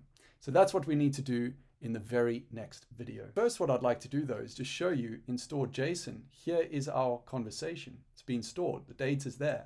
And if I go and close that file down and hit refresh here, it refreshes that conversation. So that data is now gone. Our data has been cleared. So that's also really good to note, really cool to actually go and play with. It's time to actually show the conversation happening, which is what we need to do over here. So if we look at our Scally Draw picture over here, we need our message and then Rachel's message, etc. to show. So it actually looks like a chat. So here I'm going to call this the conversation, and I'm just going to put that as such. And then here what we need to do is just create a div tag. So let's create that div tag like such, and we'll give this a class name of margin top, because I wanted to push off of there a bit, and padding X of 5. Excellent. Now, what do we need to do? Well, we've got these messages, which we are right now not showing anywhere, right? So we need to actually show these messages. And so the way that we're going to do that is we're going to loop through them. The way you do that in JavaScript, or one of the ways, is with map. So we're going to say if there are messages, which we know there are actually, so we can just say, messages, And then here I'm just going to say .map as follows. And that's going to take audio there and index. And then what we're going to do is pass that over as follows. We need to return a div. And so this is just, if you're used to React, this is how you actually go and create multiple components for every single one of an array you have. So messages.map is basically now going to iterate over this array, which now is going to have messages from us, messages from Rachel. So let's just make sure it does. Good evening, Rachel. I hope you're well. We're about to use some JavaScript map. Good evening, Sean. I'm doing well, thank you. Before we move on to that, can you tell me about your previous retail experience? Okay, great. So I know that we've got some messages now with Rachel, some back and forth that we've done, which is brilliant. So now what I need to do is actually go and render them out. And so here, let's go our key, because whenever you, with React, and I didn't go through this in the crash course, whenever you do iterate and map through with JSX, the top component of your JSX needs to have a unique key. And so what we're going to do here is give it that unique key, and that'll be our index, which will be 0, 1, 2, 3, 4, 5 every time it iterates. And then I'm going to add to that audio.sender just for the heck of doing that to make the key even a bit more complex. And then here I'm going to say, or I should say a bit more unique, I'm going to add in the class name, and that is going to be as follows. Here we're going to say flex column, because I want this to be vertically aligned with a space. The space is very important, and then an add. And then we're going to say if the audio, in fact, let me just save that a second. Here we'll say if the audio.sender is equal to Rachel, then what I wanted to also do is go and put the items on the end. So here we'll put flex items end, and that'll align her to the right. Excellent. So that's what this here will go and do. And then we actually need to go and render this out. What are the items that it is going to show? Well, we need to show the sender. Okay, so the sender in this case is going to be me or Rachel or I. And here the way we're going to do that is we'll add another div tag over here, and we'll put a class name, and that's going to be equal to margin top -4. And here I can just put hello for now. So there you can see hello for me, hello for Rachel, because there's two messages, one from me, one for Rachel. So right now that's showing hello. And what do we need to do? Well, we need to actually go and put in a paragraph tag in here. That's what I'm going to use. Why not? And in that paragraph tag, I'm going to give that a class name.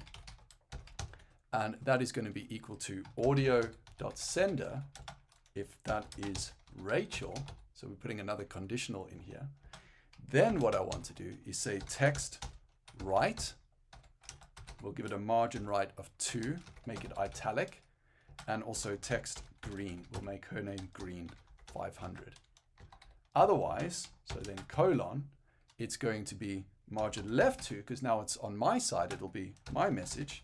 We'll make it italic and text blue 500, like such. Great, that's pretty good. And what is going to be green or blue? Well, we need to say what that is. It's going to be the audio.sender.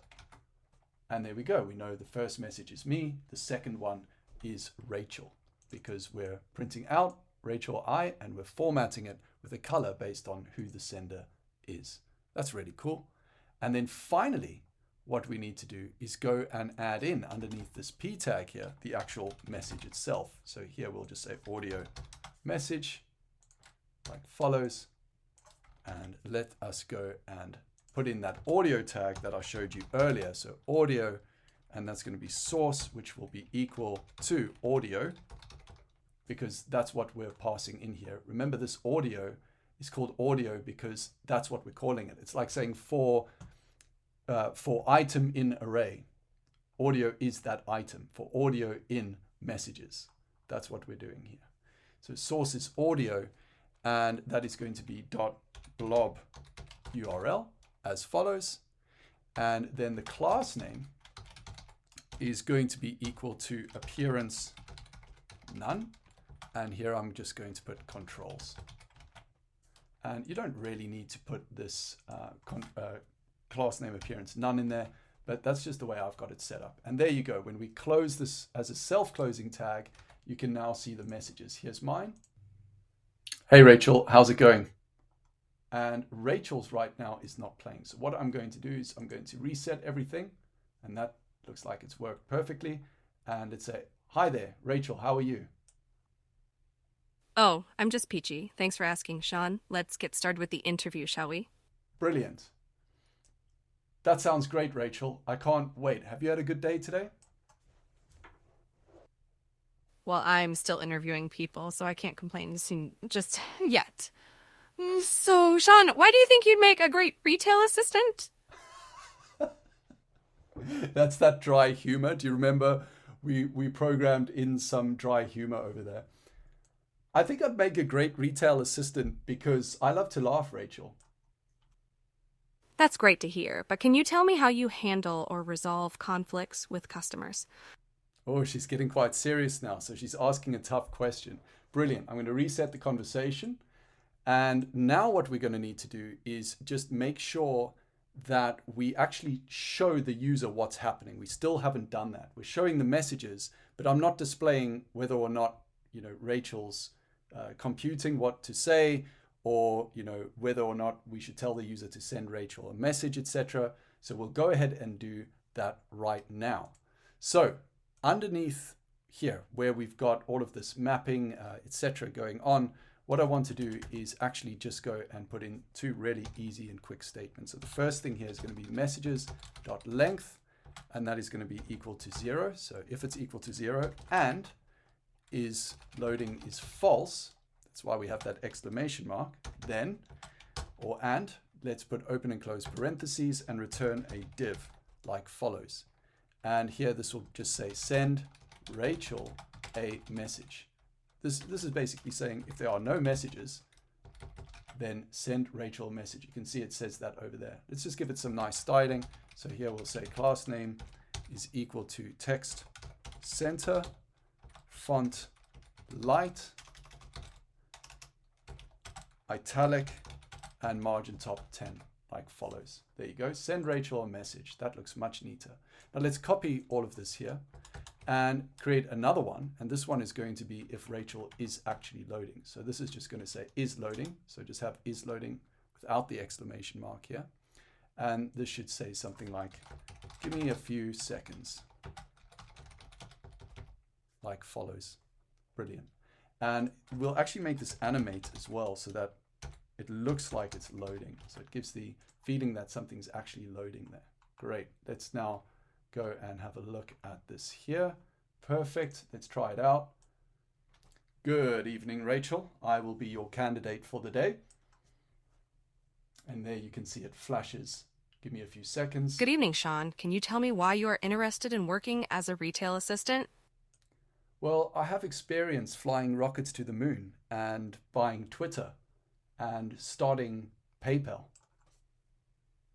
That's impressive, Sean. Can you tell me more about any prior retail experience you have? Looks like Elon Musk is not getting the job. But okay, that is brilliant. And I really admire how she brought that conversation back. Actually, one of my first jobs, Rachel, is I used to be a suit salesman. I'm not sure if I was a very good one, but I did enjoy it. Great to hear. Sean, what do you think is the most important quality for a retail assistant to possess? Some of the dry humor is definitely coming through. I would say the most important quality is to enjoy having fun, Rachel. I agree, Sean. How do you handle difficult customers or complaints? She's very good actually at asking questions. Now, interestingly, here you can see we can scroll. And that's because we put that overflow Y scroll. And you can also see that the messaging is working, right? Send Rachel a message, hello Rachel, and then give me a few seconds. And that was continually showing. This is Rachel built, and I've had so much fun with this. Hi, Sean. Thank you for coming in today. Can you tell me a bit about your previous retail experience? Also, just a heads up, we don't actually sell any Sean-themed merchandise here. Joking. She's brilliant. And so I think what I'd like to do in the next video is actually just take you through, changing it up a bit, maybe giving her a different role. Maybe she's not an interviewer, and then just give some closing thoughts. I'll see you in the next one. Time just to do some finishing touches here for Rachel. First thing we need to do on the front end is go to the index.html. When you go there, just get rid of this Vite plus React plus TypeScript because that is the page title. And let's call it Rachel Chat as follows. So when I save that, then when you refresh your localhost 5173, you will see up here, it now says Rachel Chat. Great. We can stop running that and we can go yarn build, and this will build everything for deployment. So let's say you wanted to go and deploy this on your web server, and we'll talk more about that in the next steps. Then once it's built, you can look here on package.json. We have dev build start. Sometimes this will be preview, but I like changing it to start. And here I'm going to say yarn start as follows. And now you can see it's running on localhost 4173. And this is no longer in dev mode, so it will run faster. Everything's compiled and it's ready to get going. So we now have our front end up and running. Now, what about our backend? So with our backend here, we can just go to uvicorn main app. We don't need reload, so we can just run it like this. And this is now running as though it was in production. I'm going to quit that, but I am now going to add in the reload because we're going to make some changes in the next video.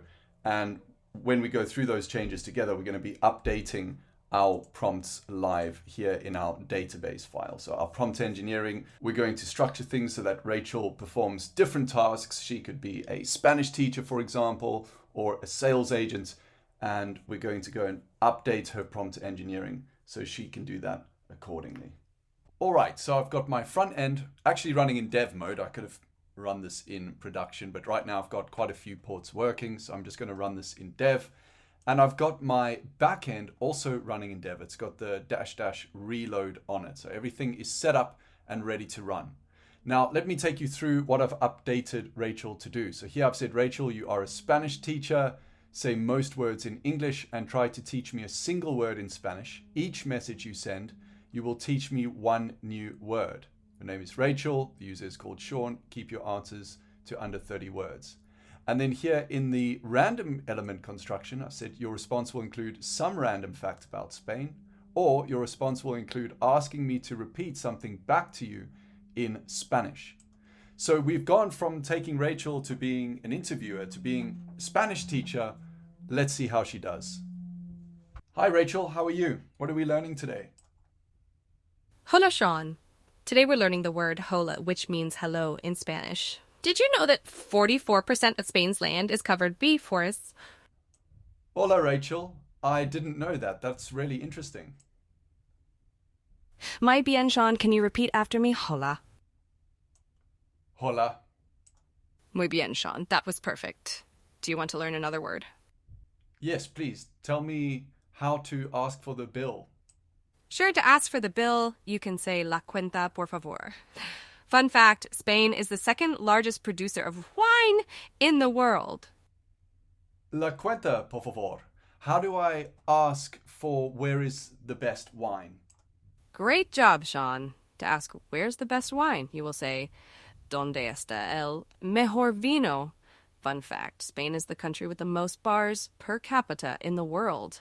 All right, so that was pretty impressive because Rachel's able to understand that we're actually having a conversation where she's teaching me Spanish, but I've changed it up a bit now. I've said, you are a salesperson who is not pushy. You are trying to sell me a trip to the Maldives by being understanding of my needs. Each message you send, you will learn more about me and construct a great sales approach. And then the same sort of stuff as before. Your response will include a fact about what I might find in the Maldives, or your response will include a random fact about the country. So let's see how Rachel does here with sales. Hi, good morning, Rachel. Good morning, Sean. How can I assist you today? I'm here to help you plan some amazing trip to the Maldives. Did you know that the Maldives has the world's first underwater cabinet meeting? No, I didn't know that. That's actually really interesting. Why should I sign up to this trip with the Maldives? What are you trying to sell to me here? By signing up for this trip with us, you get to enjoy stunning beaches, luxurious oceanfront villas, snorkeling, diving, and many more. We can cater to your preferences and guarantee a safe and unforgettable experience. Did you know that the Maldives has a seawall stretching over 14 kilometers filled with artificial coral reefs? Wow, I can't wait to see that. But there are some competitors of yours that I'm interested in, so I'm shopping around. I don't know why I should go with you guys over Travel Trumps All company, that is operating in the same space as you. I understand that you are shopping around, Sean. However, unlike other companies, we go above and beyond to offer personalized travel packages that cater to your preferences. We specialize in tailor made travel solutions, meaning we adjust our offerings to meet your expectations. Did you know that the Maldives beaches are white, not golden, because of fine coral debris? It's really, really, really interesting to see how well she was able to communicate what value this company could provide. So, if I was doing this for a real company, I'd actually give her context around what she can say and can't say. One of the problems with AI is it gets things wrong. And there was even a company, a case study today I was looking up, where these chatbots can essentially give you the wrong information or give the customer the wrong information on something you don't even sell.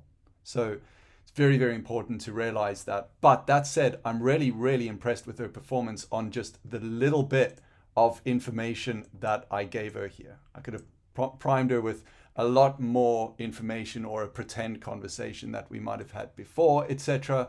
But this is a really, really good start. I'm really impressed with how she handled that and how she wasn't pushy, because I said you are not pushy. That's never going to work well in sales, especially not going into 2023 and beyond. And she handled it very well. Now the question becomes, what are you going to use Rachel for? And is your bot even called Rachel? What are you calling your chatbot? Please, I'd love to know. Put in the Q&A or the comments what you're actually building, and make sure that when you've got your finished product or something you're really proud of, go to the Discord and add it for others to see. Help to inspire other people, to show them what is actually possible. I know that I could take this a lot further, but probably not as far as many of you like yourself can go and take something like this. So please go and use this technology and get the most out of it that you can possibly get. But I don't know about you, I've been really impressed by how well ChatGPT handles these questions and how well these AIs can convert text to audio and back. Let's talk about where you can take this skill and knowledge from here. How can we take things to the next level? Well, I want to start this video by talking about what I'm developing at the moment, what I'm working on, so you can see how I'm thinking about it real time today. For example, there is an application known as Descript. It's very popular. It's excellent for content creators. And if you are a content creator or you understand the world of marketing, advertising, sales, etc., you will see and know that there's a lot of talk about folk moving away from paid advertising and moving towards creating more content and being in more places on more platforms. So there's a huge competitive race happening there. And anyone who can edit their videos and get there faster is going to have a leg up. They're going to have an advantage. Now, Descript makes this really easy, but now with ChatGPT, for example, we can actually have it go and read transcription data and make up its own mind on where good cuts would be for the video. Now, I've done some testing on interacting with ChatGPT on this.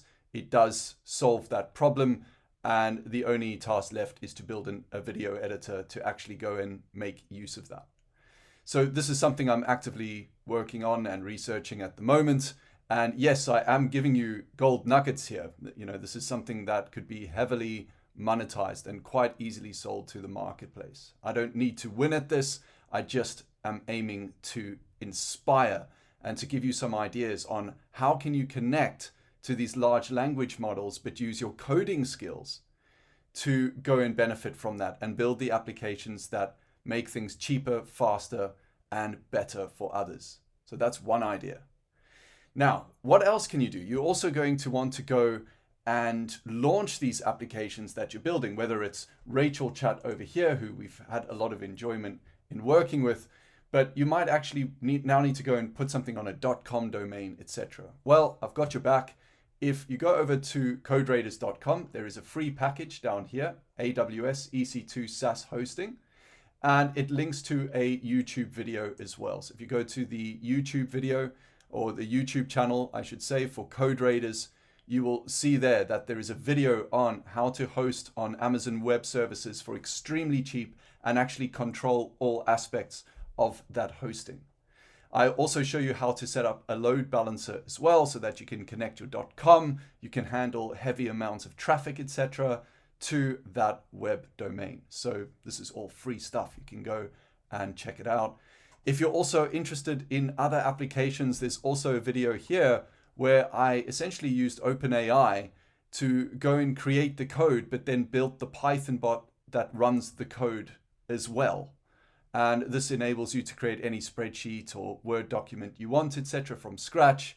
And it would be great from an end user's perspective, because they don't even need to know how to run Python. They can just type in what they want, the bot will do it for them, and then immediately send them the file. That's another free resource for you. So this is all designed here to save you time and money and give you some inspiration and ideas.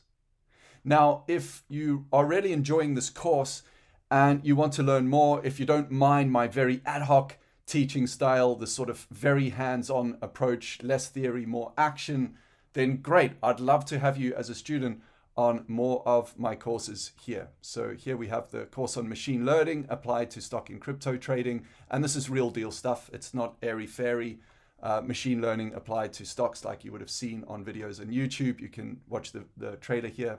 I'm a big fan of this course, even though it's not the most popular one. How to do triangular arbitrage, how to trade on decentralized exchanges. This is all developed for folk at cryptowizards.net.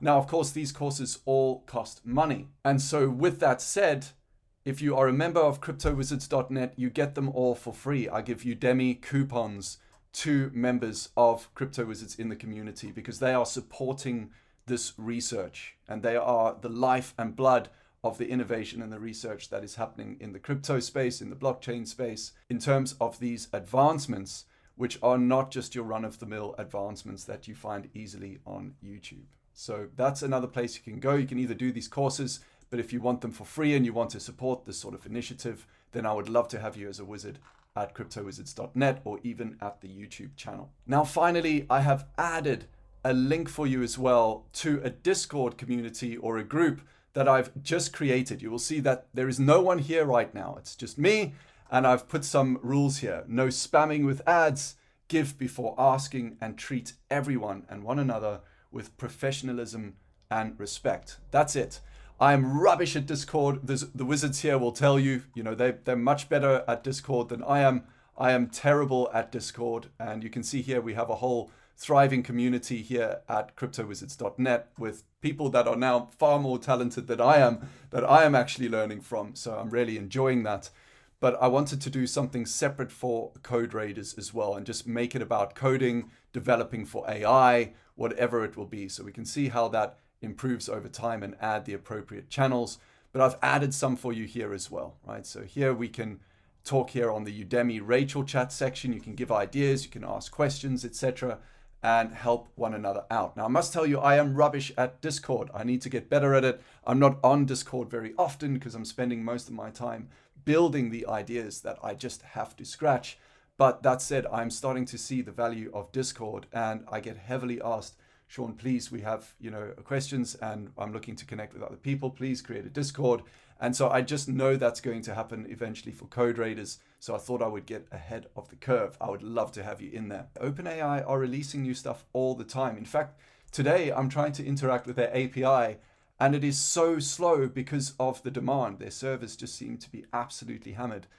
The demand is going to drive more innovation, and it's going to also drive more funding. These guys are going to be able to develop things that we didn't even know would be possible. And you now, with the knowledge on how to connect to these APIs, can go and build exceptional products. I think just with this course alone, if it inspires one person to go out there and even make $1,000, $10,000, $100,000, $1 million, whatever it is from what they're building, it was well worth it. And I truly believe that is more possible than ever with what is being developed and provided here from OpenAI. So please go ahead and keep up with their documentation, etc. Now, with all that said, coming back to the Udemy course you are doing right now, I will not be updating this course all the time because I have other responsibilities. I'm trying to support the wizards at cryptowizards.net, but where I know I can add value, where I know there's a deep need and a demand,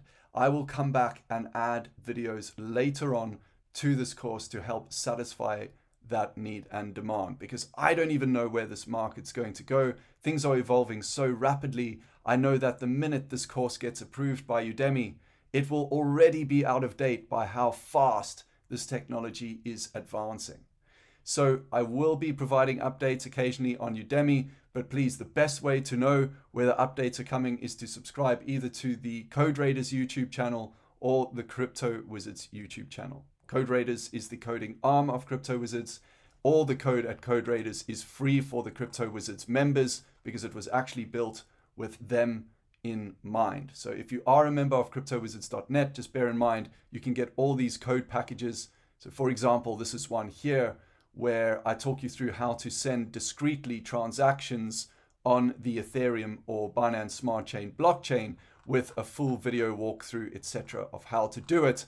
All of this is the kind of stuff that the wizards get for free. So if you want to join that community, we would of course add more enthusiastic, positive, and engaging people to the community. So we would love to have you there. With that said, I will leave it here and bid you farewell. I'm really proud of you for getting through this course. I really hope more than anything you enjoyed it thoroughly. And until the next one, take care and talk soon.